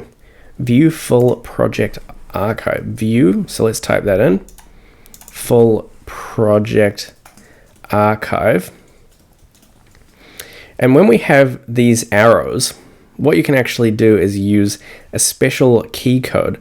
I think it's ampersand. Let's have a look. Ampersand RARR for a rar, and then a semicolon, and that's actually going to be the text code that adds in, let's see, the horizontal line. So that's just a little cheat code that we're going to add in, and that's going to add that horizontal arrow right there. Now for this anchor text, this is going to actually be a different style because it adds the underline. Does their one change color as well? Viewport, no, it's just the underline. So we only want to add the underline. So we can very easily do that by giving this a new style. This is going to be project archive link dash link. It's going to have that class to the anchor tag.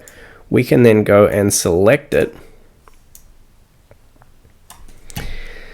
And this style is actually going to be a little bit different from normal. So what we're going to do, there's a few things we're going to do here. We're going to select that class using the period. Now inside here, I'm going to give it a position of relative, and you will see why shortly. The other thing I'm going to do is actually put this arrow inside of a span. Now, what I'm going to do is wrap the RARR and the ampersand and the semicolon inside of the opening and closing span tags. Now, we haven't come across span tags yet, but basically, they're like miniature divs. They're used when we have really small divs, and they're the only kind of container tag that can be used within a paragraph. So typically what you might do is use them when you're subselecting text or adding a visual element to a text element.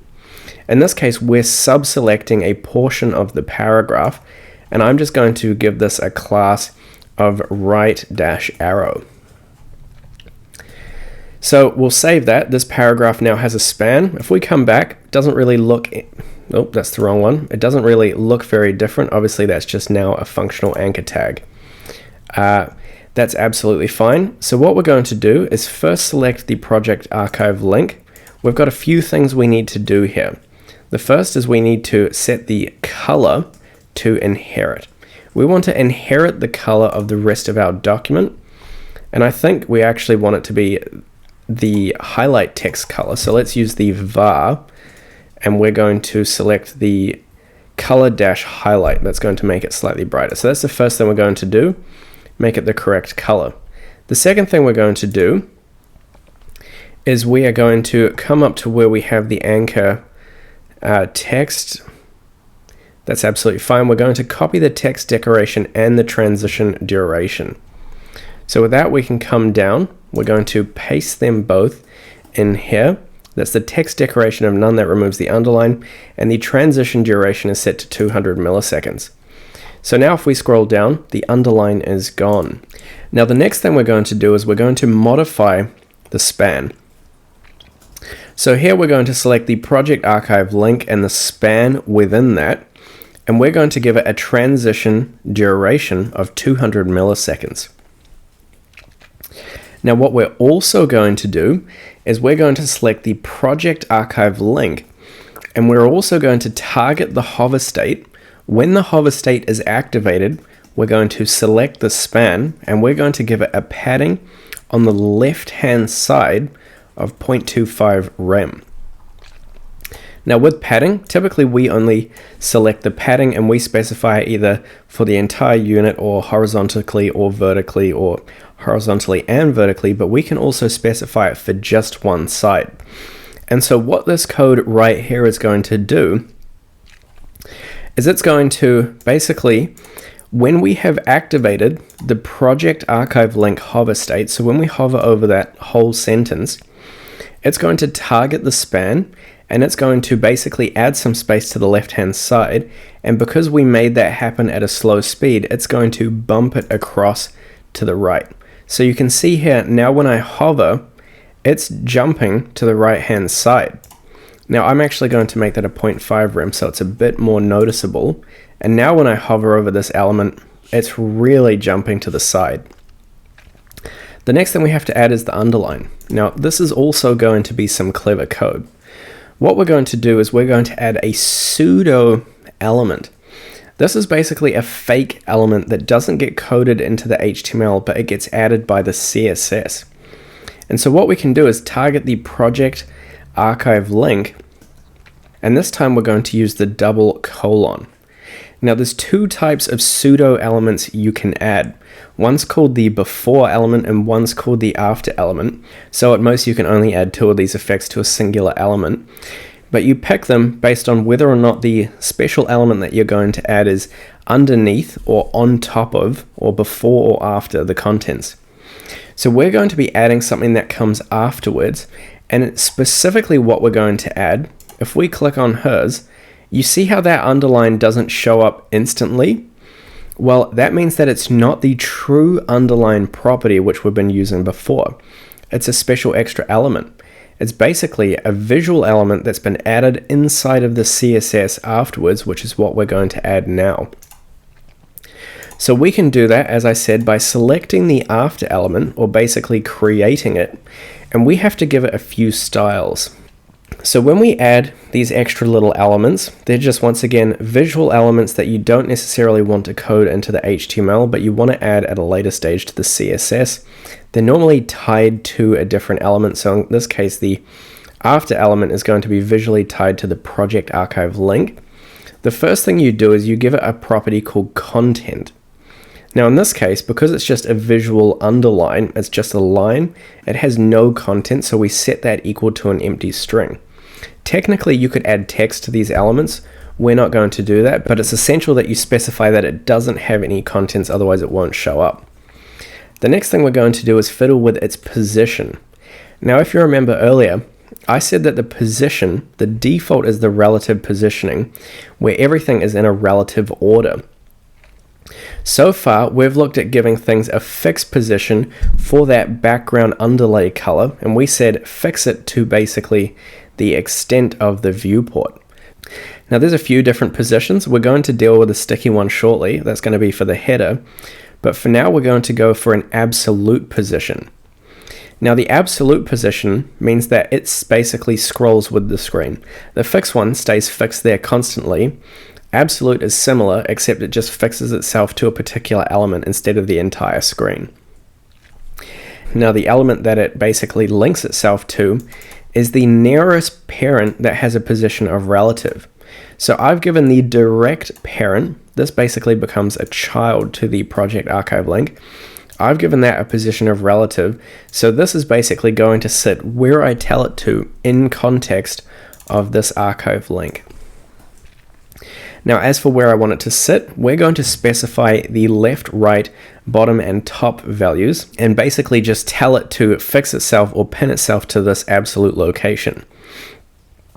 So the first one we're going to say is we want it to sit 0 from the left. So we want it to be exactly on the left-hand side. We're not going to give it a right-hand side. We're instead going to set a width of 100% of the parent element. So that's going to start on the left-hand side and extend across the whole width. Now we also have to give it a height. I'm going to go 1.5 pixel amounts.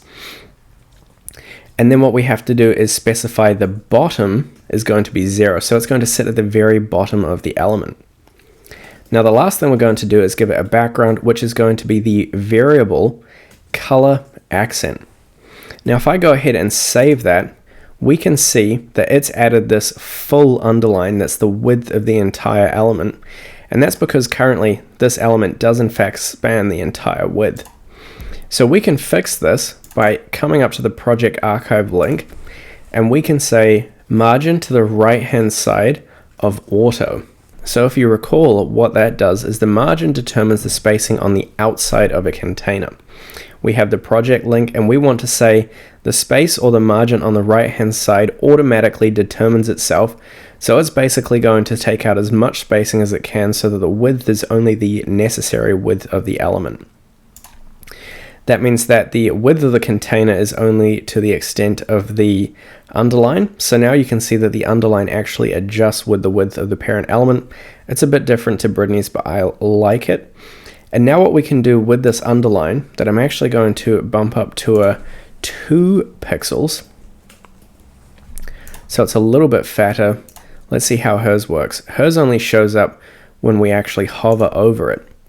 And I think the 1.5 is actually appropriate. So what we're going to do is we're actually going to default the background to a transparent color so that you can't see it. And what that means we can do is we can select the project archive link, we can target the hover state, and then we can modify the after pseudo element using the colons as I have here. And we can say when we've activated the hover state, Now what we want to do is set the background to the variable, and that's going to be the accent color. So if I select the accent color. So now when we hover over the project archive link, the pseudo element is going to adjust background color. And if we want that to take a second, we add the transition duration of 200 milliseconds to the after element. That's going to say if you have any visual effects that change, make sure they occur over a 200 millisecond time span. And now if we save that and come back to our version, now when I hover, we see we get this green underline show up, which is just what we want. So I think that looks absolutely excellent. Now that's looking really clean. We are making some excellent progress. Now, one thing I've been wanting to do for a bit, notice how when we scroll through these sections, the headers hang about. The about sticks around, the experience sticks around, and so does the projects. Now, that's what's known as a sticky display. It sits in a relative position until it hits a limit, and then it basically adopts a fixed positioning where it stays fixed to the top of the screen. So we're going to add this to, let's have a look. It's the header of each section, which is titled the light text. Now what I'm going to do right here is for the container of that light text, I'm going to give that a class, and that's going to be called sticky-header. Now with the sticky header, we're going to apply this class to every single section header.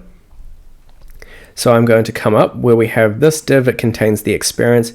Inside of the opening tag, I'm going to give it the class attribute and set that to sticky header. And we're going to do that with the about contents as well. Now, if I go ahead and save that, it doesn't really change anything.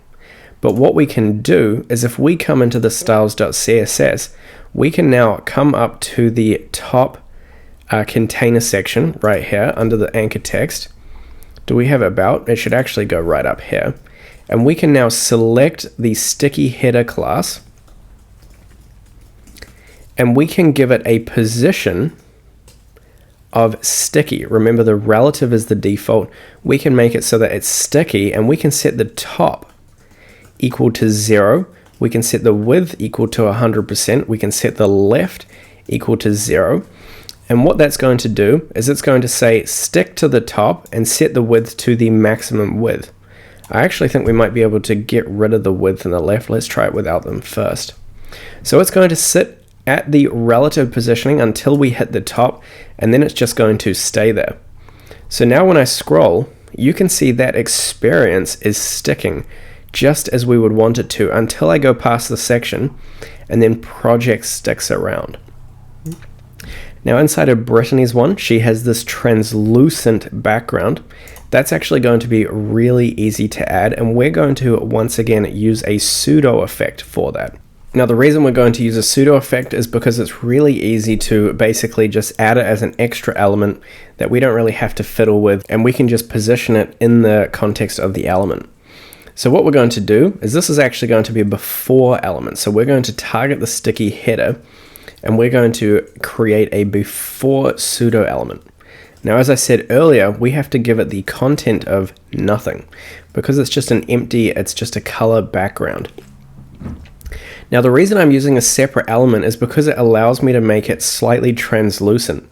If I were to make the entire element translucent, that would also make the text translucent, but I don't want that. I only want the background to be translucent. So I'm going to add it in as a pseudo element or a fake HTML element. Now we're obviously going to give it a position, and that's going to be absolute. And instead of specifying the left, right, top, bottom, or the coordinates or its boundaries, if we want it to occupy the exact same dimensions as the parent element, we just give it an inset of 0. That basically says set yourself inset from the border of 0 pixels.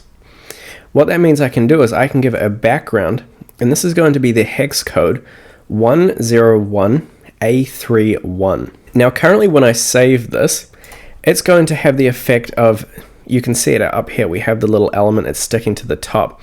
But what it's actually done is it's sitting above the title, and that's because we have to fiddle with the Z index.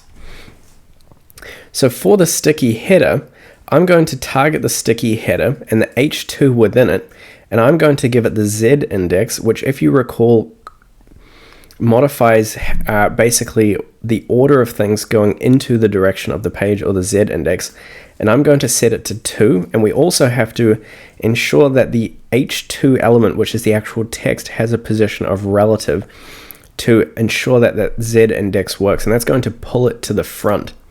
So now we can see experience sits on top of our blue, but we can see that the blue is still there because it basically hides everything in the background.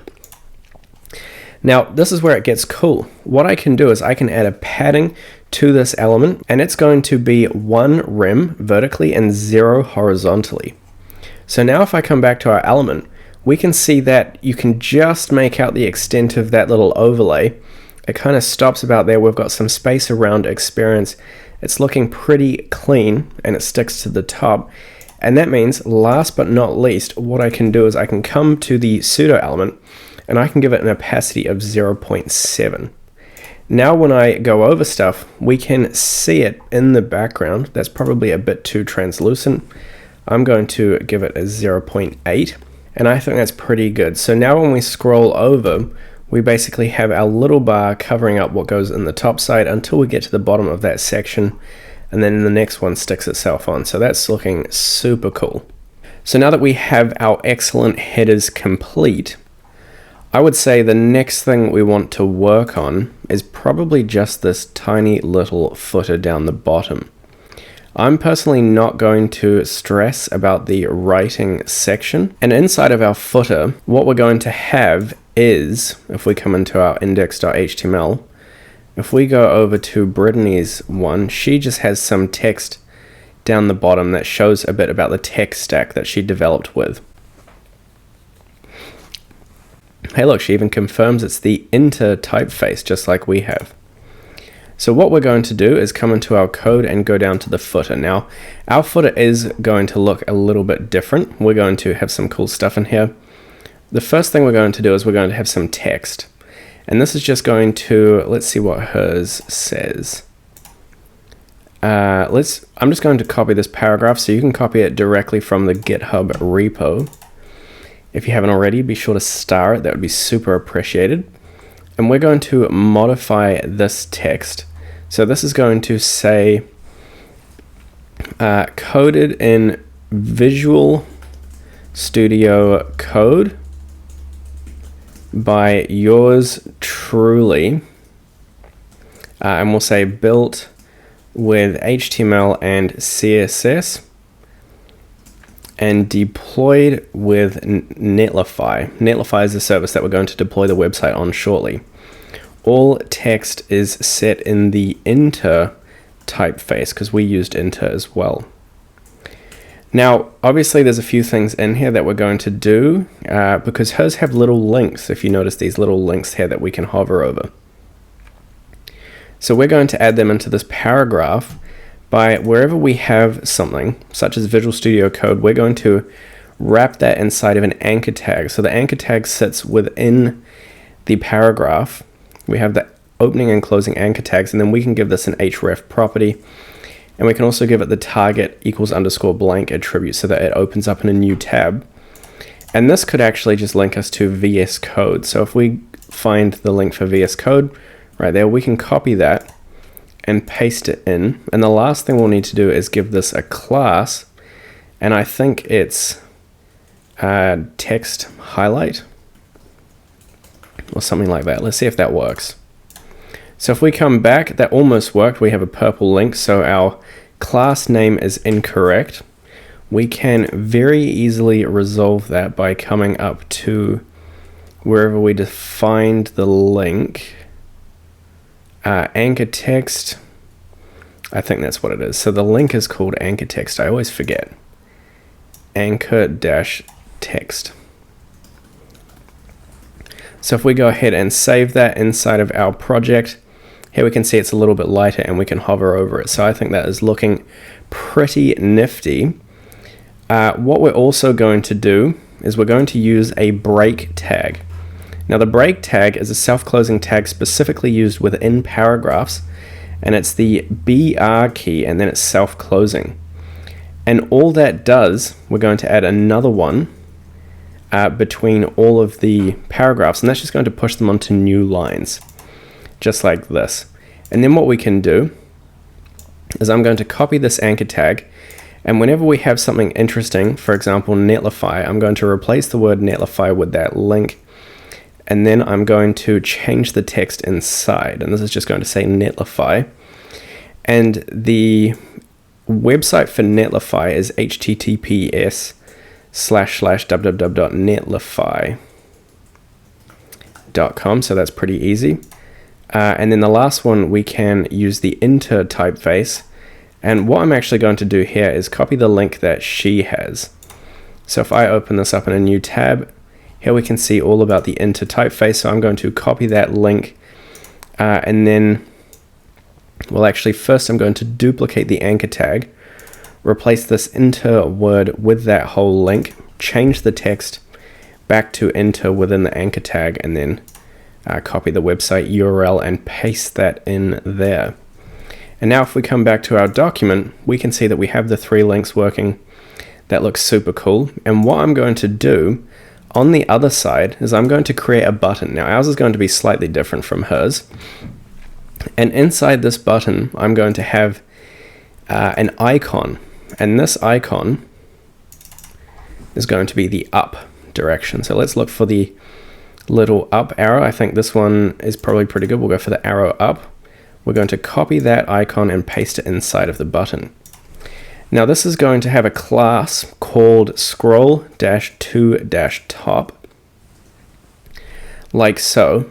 And I think it actually needs to be an anchor tag, because anchor tags link us to places within the document. So I'm going to give this an href, which is what all anchor tags need. And instead of it being an external link, we're going to have an internal link. And if you recall, we target internal sections of the document using the pound key, and that allows us to select basically an element. And I'm going to select the section with the ID top dash of page.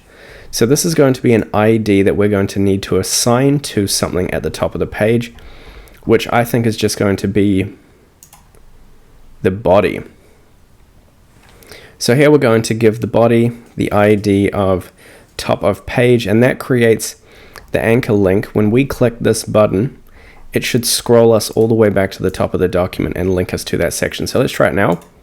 Top of page, we can see we click that link and it takes us to the top of the page. Now that happens instantaneously, which is actually not very nice.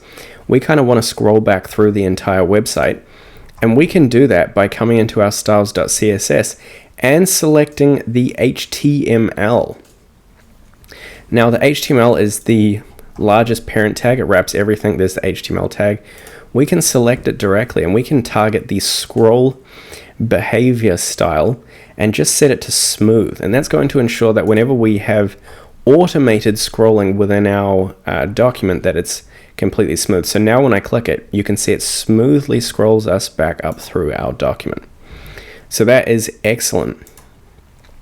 Now obviously we need to style the footer. So for the footer, I'm going to give it a display of flex. I'm going to align the items. Actually, I'm not going to align the items in this case because I want them both to kind of sit at the top of the contents. And I'm also going to justify the content space between. So if you remember, the justification is the alignment is where they sit if it's a row on the cross axis, and the justification is where they sit across that row. And so space between means it's going to push the children contents to either side of the row. So now if I save that and come down the bottom, we can see that the up arrow is at the far right hand side right here, and this other stuff is at the other side, and they basically push each other to the outer contents. Now for the text, I think the text is currently pretty good, although maybe I could make it a bit smaller. So I might say footer and then sub-select the paragraph and just give this a font size of 0.9 rem. And then I can target the footer and the scroll to top button, which if we come down, we might need to assign a class to it. No, it already has a class, scroll to top. So we actually don't even need to sub-select the footer. We can just directly select the scroll to top class, and we're going to ensure that it has no text decoration because we don't want any underline. We want the color to be the variable color highlight. We're going to set the background to, let's go #131605. Let's see how that looks. Can we see it? Yeah, it's kind of a black dot at the moment. Maybe I might go for a different color. Let me see. Well, to be fair, we could actually match the theme of these elements right here. I think that's a brilliant idea. So what I'm going to do is find the tag background right here. We're going to copy that tag background. To be fair, we should probably actually make it as a variable. So what I'm going to do is say background accent and just set that equal to that color right there. And now what we can do is use this background accent in those two places instead of basically writing out that color in two places where we have to go and change it. So here I can change the tag background to be var background accent. Cool, so that should be done. And then I can copy this whole line now that we have the reusable CSS variable, and I can paste it in the scroll to top, and I can give it the color of the accent instead. So now it's going to look like this. It's still not very nice, but we'll get to that in a second. So what we're also going to do is we're going to give it a height of auto. Currently, by default, it was stretching to occupy the full height, and that actually didn't work. So what I might do instead is change that to a margin. Well, actually, no, I'm going to get rid of that line altogether. And we're going to change the default flexible container styles. So in here, what I'm going to do is align the items at the start. It's called the flex start property. So that means that if we have a row, it aligns them to the start of the flexible container or the top.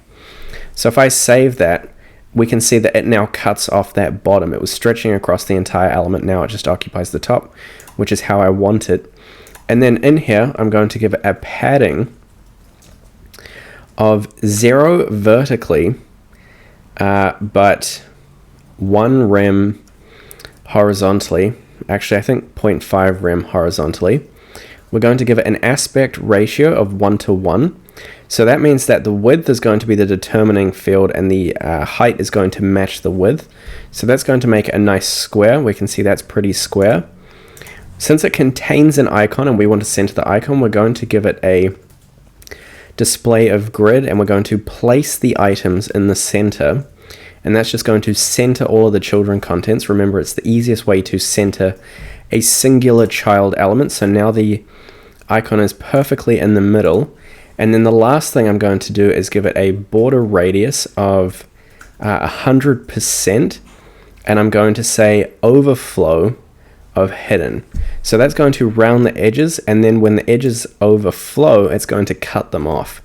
So if I save that, now we can see we have a little circular button where if I increase this padding to maybe 1 rem, that might make it a little bit bigger. That's probably too big. Let's go 0.75.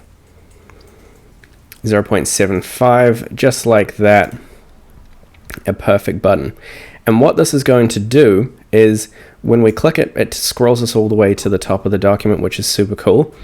And I'm also going to give it a hover effect. So we can say scroll to top, we can select the class, we can access the hover subfield or sub property. And what we're going to do in here is just say the opacity is 0.6 when they hover over it. So it's 60% or 40% translucent. And since we want that to be a gradual transition or style change, we can give it a transition duration of 200 milliseconds so that it takes 200 milliseconds to adjust. So now when I hover over it, it becomes slightly faded. Now, one other thing that I actually want to do in here is for the footer, I want to give it a flex direction of column. because we're actually going to design for the mobile device first. Now, because that looks terrible, I'm going to need to give it a gap, and I'm going to give it a gap of 2 rem. So now it's going to sit down here, and then on a bigger screen, we're going to change the orientation to row. So on the mobile device, it looks super clean down the bottom. We've got this little button. We can click it and it takes us back up to the top. It's all happy days. And then when we move to a bigger screen, it will adjust. So with that all done, we're just about ready to add some responsivity to our website. Now the way this is going to work is we're going to use what's called a breakpoint. Now a breakpoint is a page width where when we hit that criteria of that page width, basically when we get to a screen size that's bigger than that breakpoint, then we apply a new set of styles, and that's going to adjust how the contents on our page is laid out. And that's basically all there is to creating responsive websites. Now we're going to have 2 breakpoints, so there's going to be 3 different displays. There's going to be the default mobile, there's going to be the slightly a bigger one, and then there's going to be the biggest one. And we can see that in Brittany's one. For example, if we're here, we can see that as we come to a bigger size, this is the mobile device size, as we come to a bigger screen size, the first thing that jumps is our cards change to a 2-column orientation, but we still have the header at the top. And then when we get to a proper big screen, if I zoom out a little bit, then we get Brittany Chiang's thing sticking to the side. And so that's going to be the last kind of aspect of this. So that should be pretty straightforward. Now the actual breakpoint values we're going to use is 640 pixels. That's going to be the first conversion. And the second one's going to be 1024. Now all of this gets added to the styles.css. And the way that we do it is we use the @ key, or the @ symbol, and then we type media, and then we use the circular brackets, and in here we add the breakpoint. So our breakpoint is a minimum width. When we hit this minimum width criteria, and that's going to be, the first one is 640 pixels, then we open that up inside of the curly braces onto some new lines. And in here, any styles that we update or override will be applied when we meet this minimum width criteria. Now I'm going to go ahead and copy this and paste it again so that we can add the second breakpoint of 1024 pixels. So that's pretty straightforward. Now the first element I'm going to fiddle with is actually the nav section. If we come back to the top, we notice how here we have the about, experience, and projects. Brittany doesn't. So we need to get rid of that. And what we're going to do to get rid of it is start off by coming up to that style in here. Wherever it is, we should be able to find the nav section. Let's look for the nav. So if we come up to the header, inside the header, here we have the nav options, and they've got links to the different sections. So right now, what I'm actually going to do is make the links fully functional. So I'm going to give them an href. This one is going to target the about section using the pound, and we're going to assign that ID in a second. The second href is going to target the experience section, and the third anchor is going to target the project section. So let's just make these links functional before we move away from them. Currently, that's going to give them that default style that we really don't want. If we look at Brittany's one and come up to a bigger screen size, we can see hers are quite interactive, but that's using JavaScript, so we're not going to do that. So instead, what we're going to do is just give them our favorite class of anchor text, like so. So if we come into here, now when we select these, we get those that link size showing up. And what I'm also actually going to do is quickly just style the nav anchor links to have a font size of 0.9 rem, so they're a little bit smaller. So that's looking good. We actually need to get rid of them for the mobile device size. So that is going to be by selecting the nav, and we're going to give it a display of none. So remember, this is for the default mobile device width, which is like this, and we can see just giving them a display of none got rid of them entirely. While we're actually here, I'm just going to add the icons. She's got quite a few of them. Let's go ahead and fill them out. We may as well go through and give this some finishing touches as we work down the page to make it responsive. So what I'm going to do is just select a whole lot of icons. So we're going to start off by looking up the LinkedIn icon. We're going to copy this one right here. I'm going to go for the more simple one. And to add that into the icons right here, I'm just going to replace that icon with the anchor. Open that on a new line. And then what we're going to do is just give this an href attribute and a target equals underscore blank attribute. That way the social links open up in a new tab. And I'm going to come across to my LinkedIn page, look up me. How do I go to my page? Right here. And I'm going to copy that link, and that's the one that I'm going to paste as the href inside of this anchor tag. Now you just want to do whatever social media profiles you have. I'm actually going to get rid of these bottom icons and just duplicate this one right here because it's already kind of filled out, and I'm going to have 4 of them. So the second one is going to be GitHub. So we should be able to actually just change the FA dash to specify GitHub. I'm also going to change the third one to be YouTube. And the fourth one, you could pick a social media of your choice. I might go Twitter. Let's just see if changing those icon links worked in our website. It did. So here you can see I've got my 4 icons and they look purple currently. So we're going to need to give them some styles as well. In here, what I'm going to do is just call this, give it a class of social link. So we can now come and target the social links. They're inside, just underneath the nav. So let's select the social link. Let's give it a font size of 1.2 rem. That makes it a bit bigger. We're going to give it the color of the variable. Well, actually, we're going to inherit, I think, the color of the rest of the document. We're going to get rid of the text decoration, which is none. But we are going to give it a hover effect. So we're going to go for the social link hover state, and we're going to, when it hovers, we're going to change it so that it's the highlight text color. Let's see how that looks. What does Brittany have? Yeah, hers are all darker. So what this is going to do is now when we hover over them, we can see they just show up a little bit lighter. Now I'm also going to give it that transition duration property of 200 milliseconds. And what I'm also going to do is target the parent container, this div, and give it a class here of social links or link container. And then I can select this class, come back in here, and just above the social link, I can give that a display of flex, make it a flexible container. Align the items center and give them a gap of 1 rem to spread them out a little bit.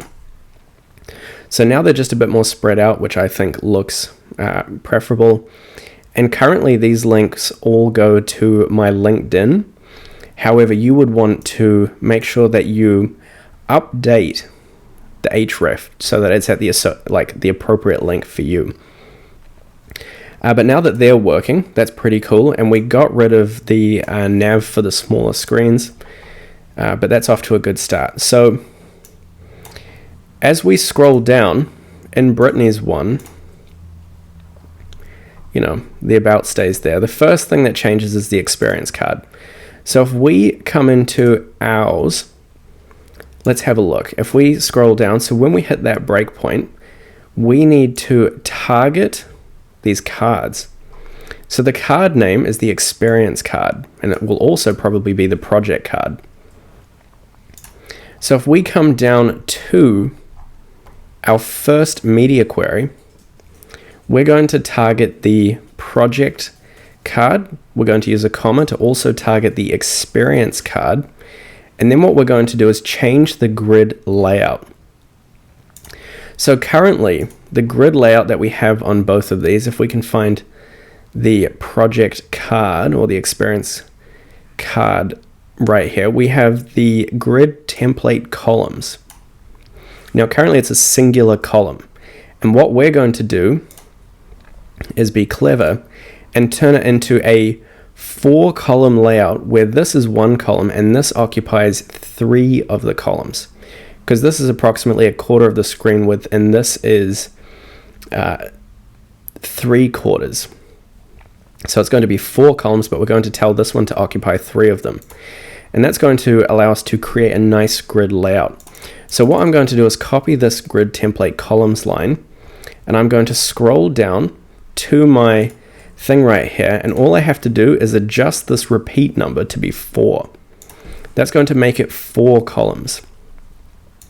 Now if we look at ours, that's going to look pretty funky right now if I come to a different screen size, because currently this is 1 column, this is the 2nd column, and these other 2 columns are blank. However, we can tell this column right here to occupy approximately 3 columns. And the way that we do that is if we look, this is called the card column. So all we have to do inside of this media query is target the card column and give it the following style. We're going to say grid column is going to be the property, and we're going to set it to span space 3 divided by span space 3. And now if I save that, we can see that our section right here is happy to occupy 3 columns. And if I come down, we get that responsivity, where as we hit the bigger screen size, it jumps to that 2-column layout, but everything else still works perfectly. So that's looking excellent. Now, the only other thing that Brittany's page really does is when we hit that bigger breakpoint, we get the header section just sitting on the left-hand side. And if you come back up to the very top where we selected the body of the document, let's have a look. Where's the body? You can see that we also gave it this grid template columns. Now in this case, all we want to do is when we hit the large screen size, we want to select the body once again, and we're now going to update that grid template column style to be 2 columns, where 1 column is going to be our header contents, and the 2nd column, if we zoom out far enough, is going to be all of this stuff.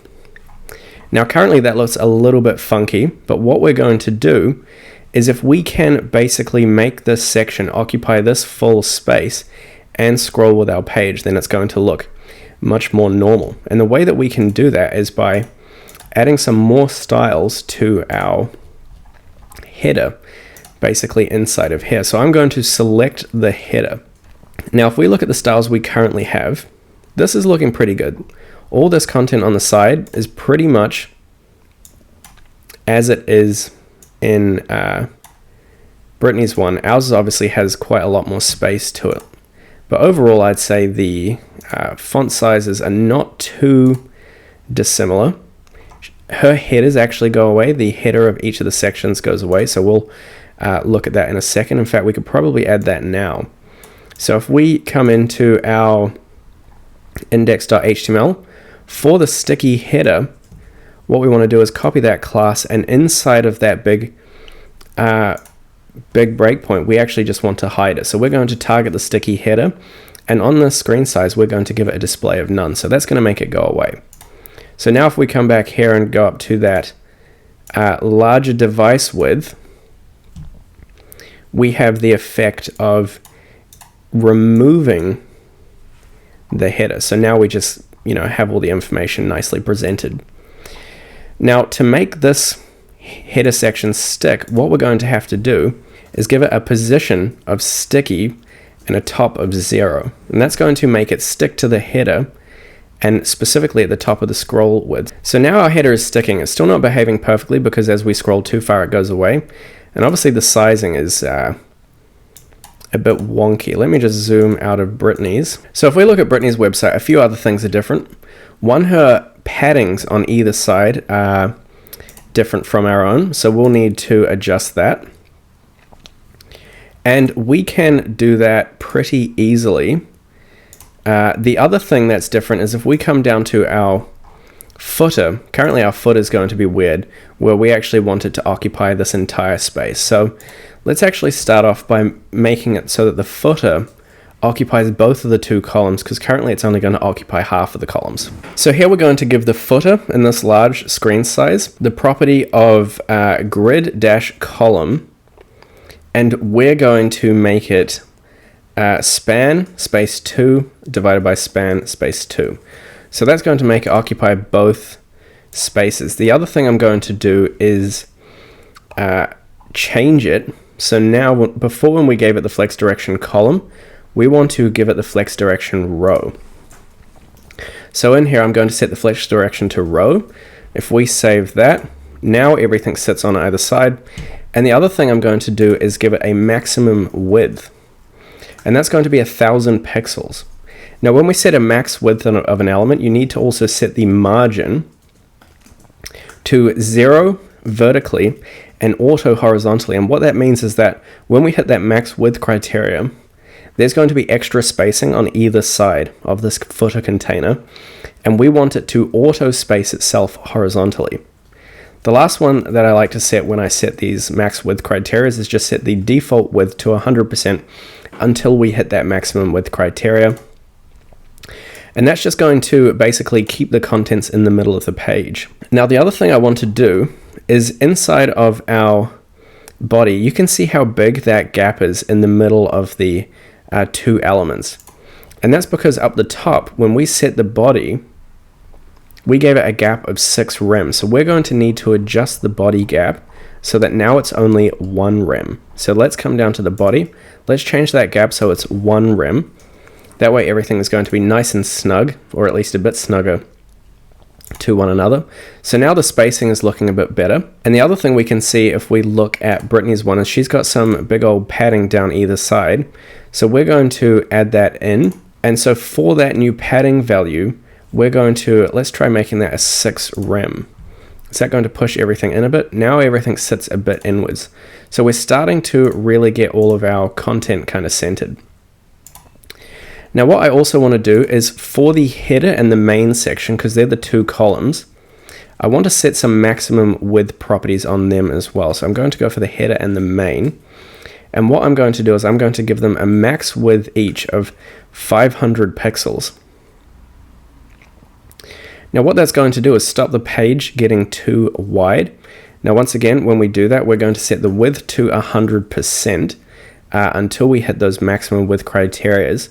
And what I'm going to do for the header is ensure that the margin to the left-hand side is auto. And that means that it's going to automatically allocate all the space to the left-hand side and keep it right aligned. And for the main, I'm going to do the opposite and give it a margin right of auto.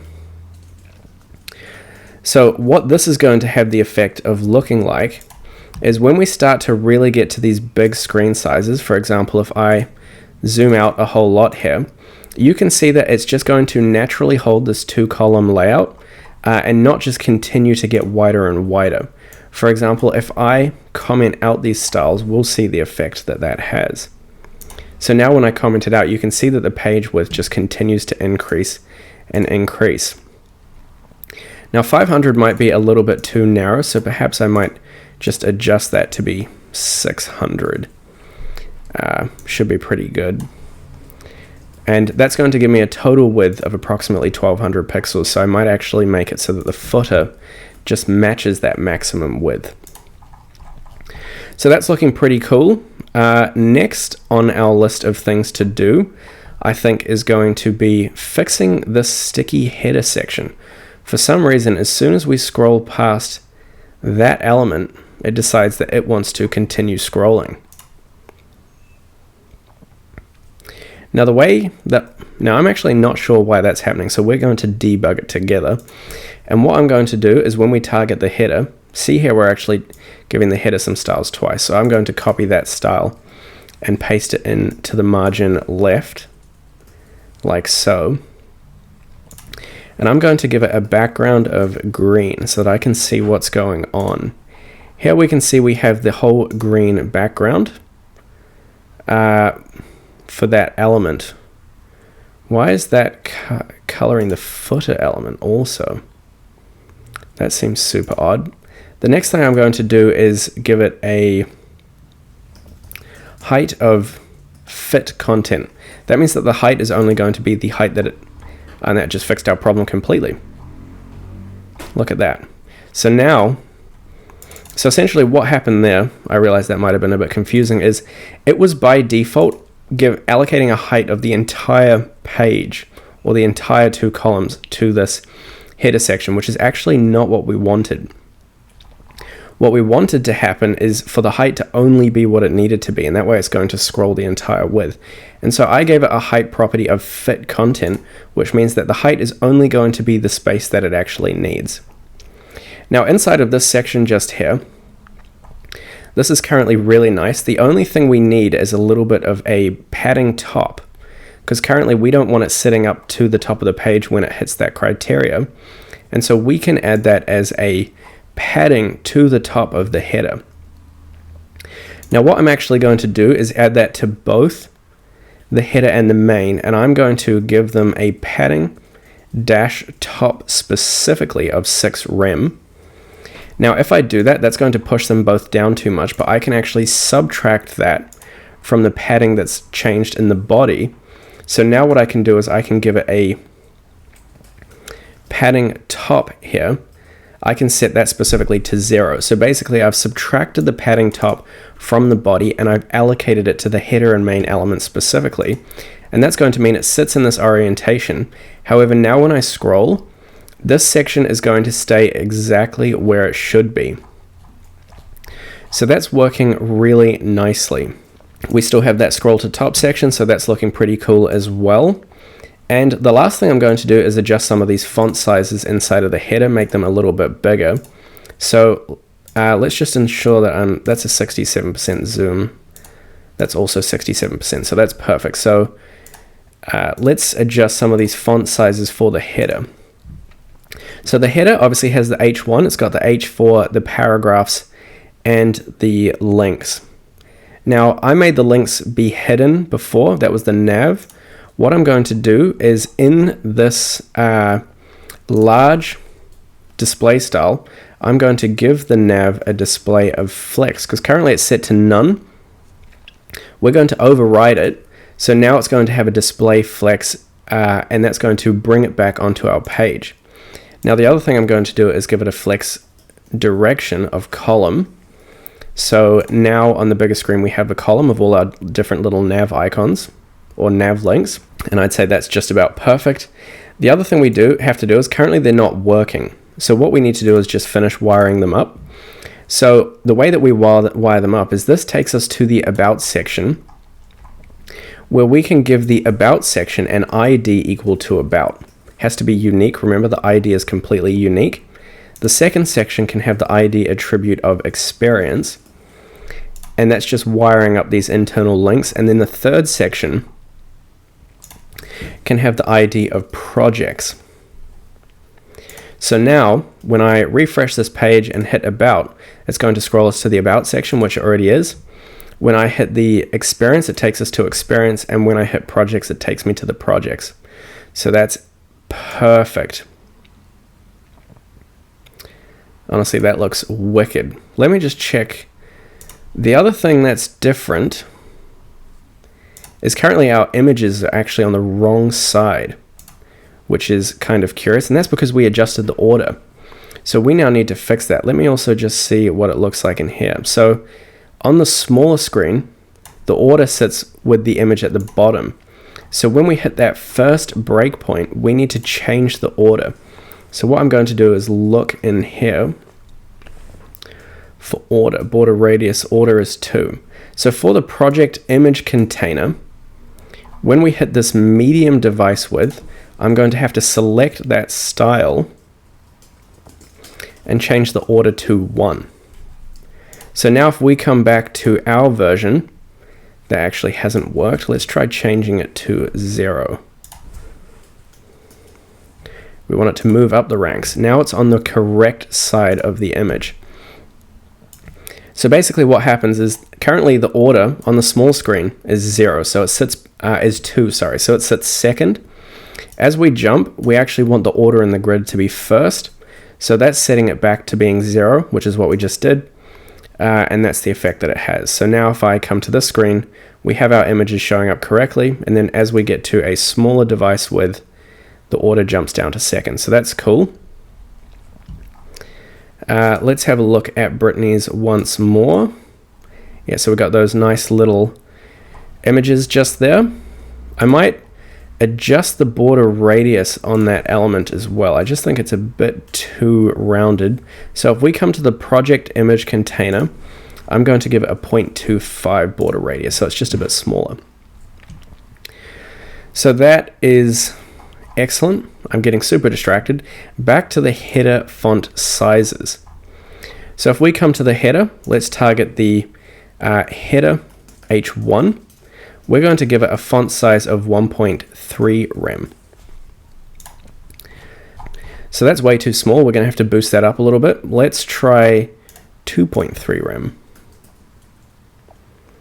That's not quite big enough, but we're getting there. Let's try 3 rem.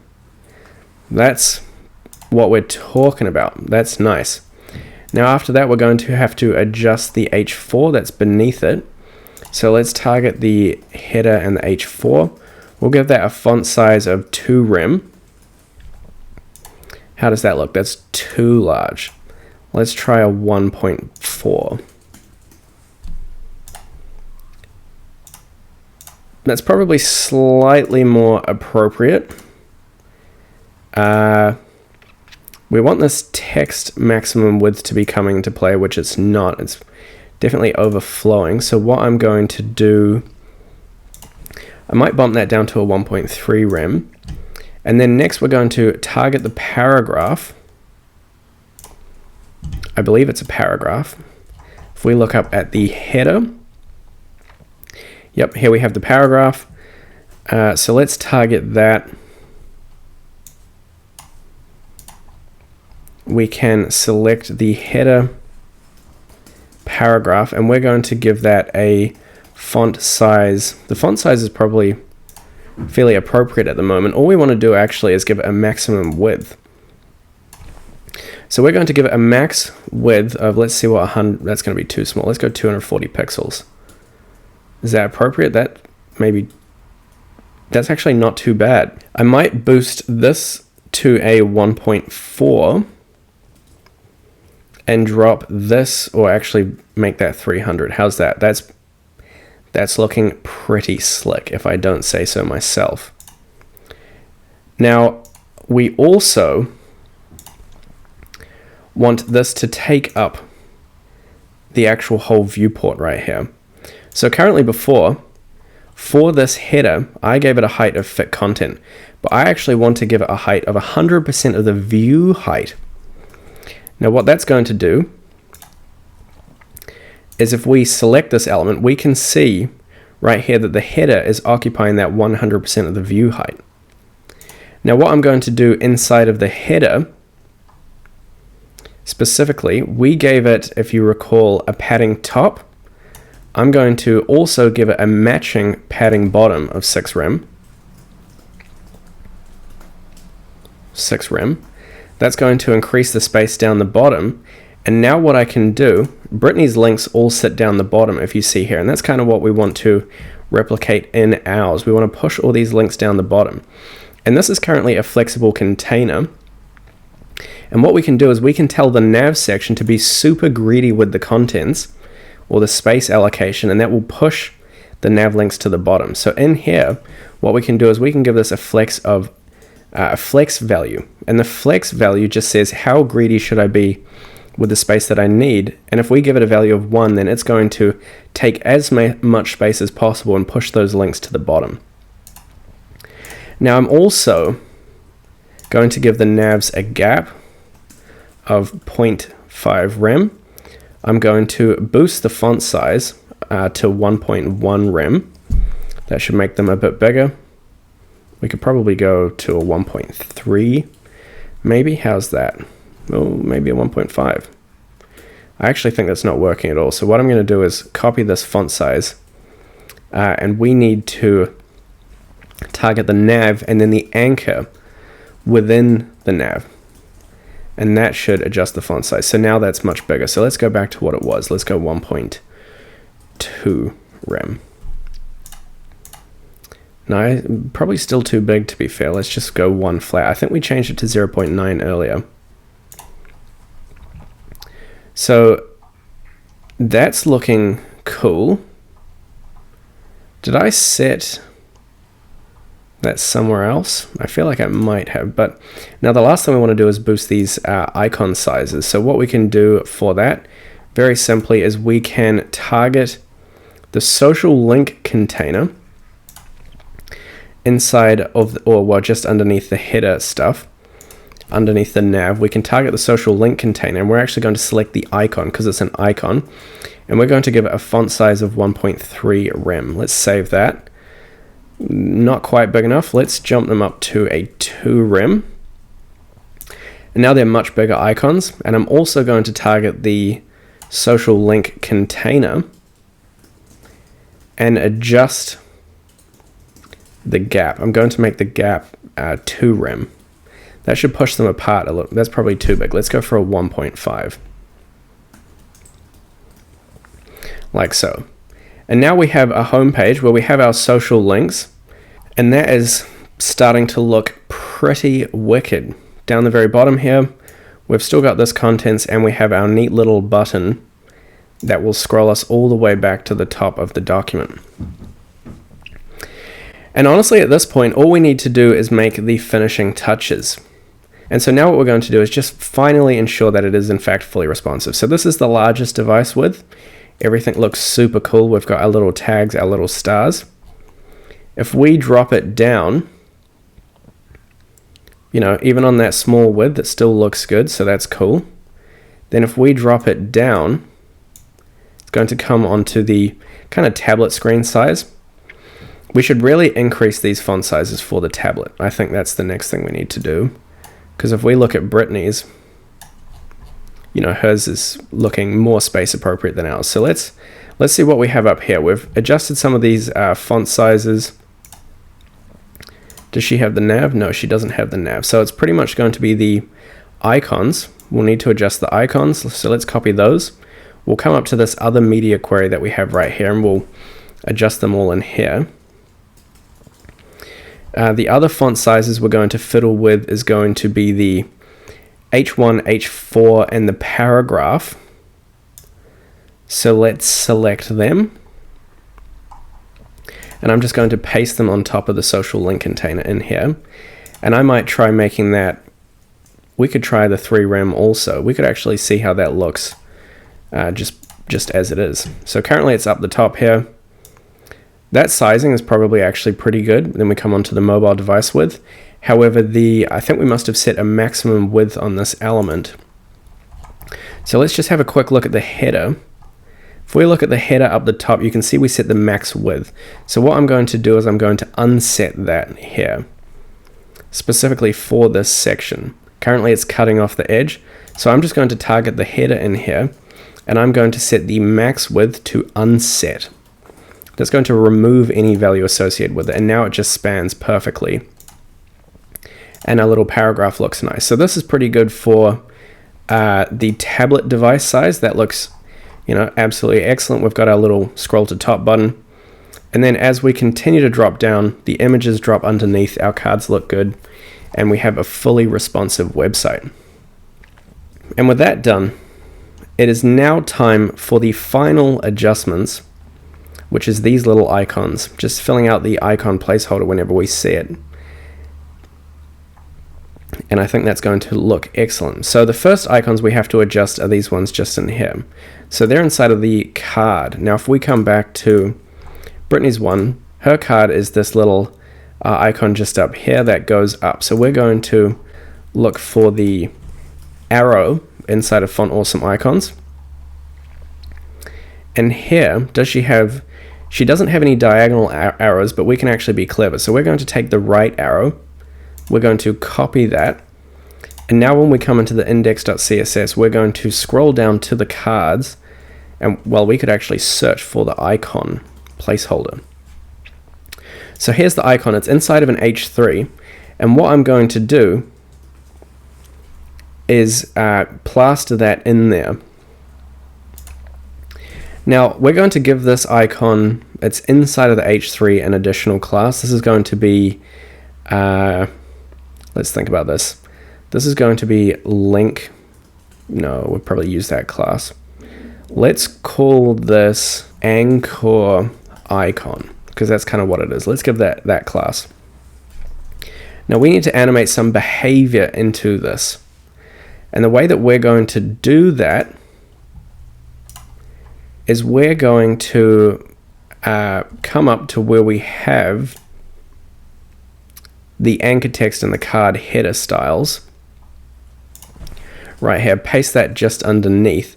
And we're going to give it a padding left of 0.5 rem. Now what that's going to do is that's just going to push it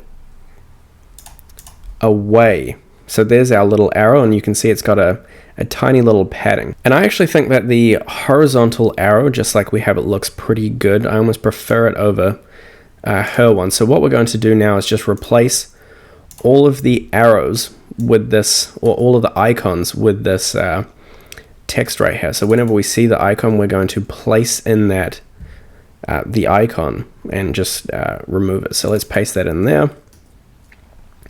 Getting rid of some of the icons. Let's keep coming down. View full resume can just have the exact same icon. Same for the cards right here.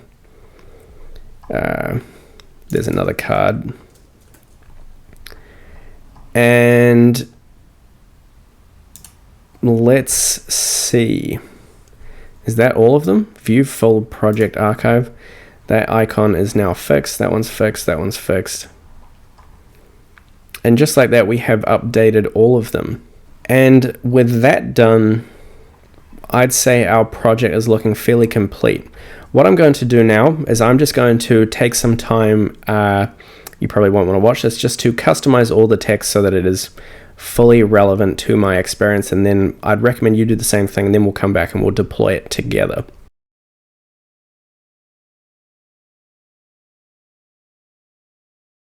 So now what I've done is I have changed all the text so that it is specific to me. It's got a bit of my bio, it's got my different projects, the things that I've worked on, my work experience, and it's got my projects. I also updated the icons here so that they were specific to the stats and metrics relevant to them. The other thing I did is I obviously updated the links on all of them, so that's just the href element within the anchor tag. And for the view full project archive, that is a rickroll. Here we have the view full resume. Now, this is one thing we're going to add. We're actually going to learn how to use the PDF viewer within Chrome. So what I'm going to do, I fill out my resume in hire.sh. It's free to do it if you want to do it as well. I can just print it to PDF. And what I'm going to do is come into the paper size, adjust that to be A4. No margins, change the scale so that it's appropriate. Let's try a 75. That looks pretty good. And I'm going to save my resume wherever you have your resume. You'll just want to find the folder that we're in, Ultimate HTML CSS Portfolio. And in here, I'm just going to call it James-Resume. That's resume, that was spelled incorrectly. Anywho, with that done, what I can do is close out of that. I've got my resume, we can see it saved in here, and where we have the link to view full resume, where is it? It should be just under work experience.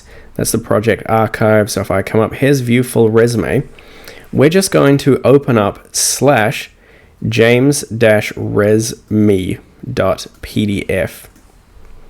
Now we also want to have the target_blank attribute. And now if I click on view full resume, it gives us a get error. So let's just try adding in /public in front of that and then have the /JamesPDF just like that. So let's try that instead. We'll add the public view full resume, and there we go. Works perfectly. So essentially what's happened here is I've just added an internal link, / is the home route, then we target the public folder, and then we just target the resume.pdf. And so now anyone who clicks on view full resume will just get to open up my resume and they can see it. It's there for the world to see, basically. And that is the project complete. Everything is added. It looks brilliant. I'm super stoked about it. All the links are working properly. And it's time to finally deploy it live to the internet. Now, the way that we're going to do that is pretty easy. We're going to come over to a site called netlify.com. This will be linked in the description down below. And we're going to log in, create an account. I personally have created my account with GitHub. You don't have to do that. Now what we're going to do is we're going to scroll down to this Add New Site button. Here, we're going to select Deploy Manually.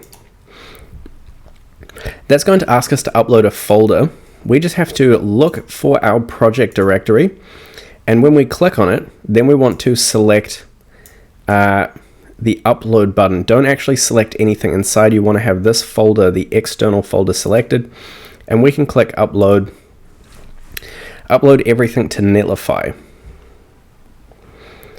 Once that's in here, that is fully deployed. There's a few things we want to do. I'm going to open it on a smaller screen. First, we're going to come over to domain management. Here they allocate us a random URL. This is live. You can send that to anyone, but obviously it doesn't look very specific. So I'm going to change the site name to Ultimate. I could actually say James Portfolio Demo, like that. Whatever your URL is, it might have to be unique. You might have to try once or twice. I'm going to save that. And this is now my new URL that I can share with anyone. And if I click on that, we can see that it opens up to my site. All the images are loaded. Everything is there. We've got the different links, which is absolutely brilliant. And we can ensure that it is working on all different screen sizes. If we come down to a mobile screen width, everything is working nicely, so that's super cool. And likewise, if we come up to a much bigger screen size, for example, let's say I'm on a bigger device, we get our header footer system working perfectly just the way it should. The little button behind my head that allows me to scroll to the top of the screen is working. The Rickroll works well. Everything is there. And that is pretty much it. We've got a URL. You can share it with absolutely anyone if you want. You can even share it with me. Post it on a social media. Let me know. I'd love to see it. You can tag me on LinkedIn, on Twitter. Probably more active on LinkedIn. The navigation links work. The social media icons work. And you have also learned how to build absolutely, a wicked website. You should be very proud of yourself. It's by no means a small task. You've really slugged it out. So 10 out of 10 for effort and 10 out of 10 for execution. You can see I've also updated some of the little tools tags just here. And with that all done, I would just like to say one final thank you for everyone who has, supported the channel this far. If you did enjoy the course, there's going to be plenty more coming, so be sure to smash the like and subscribe buttons.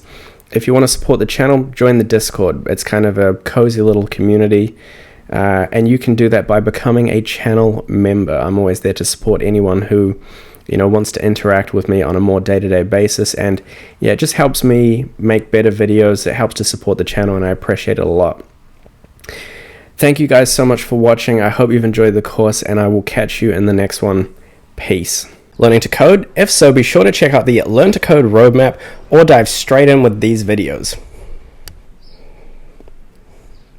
That's a good one.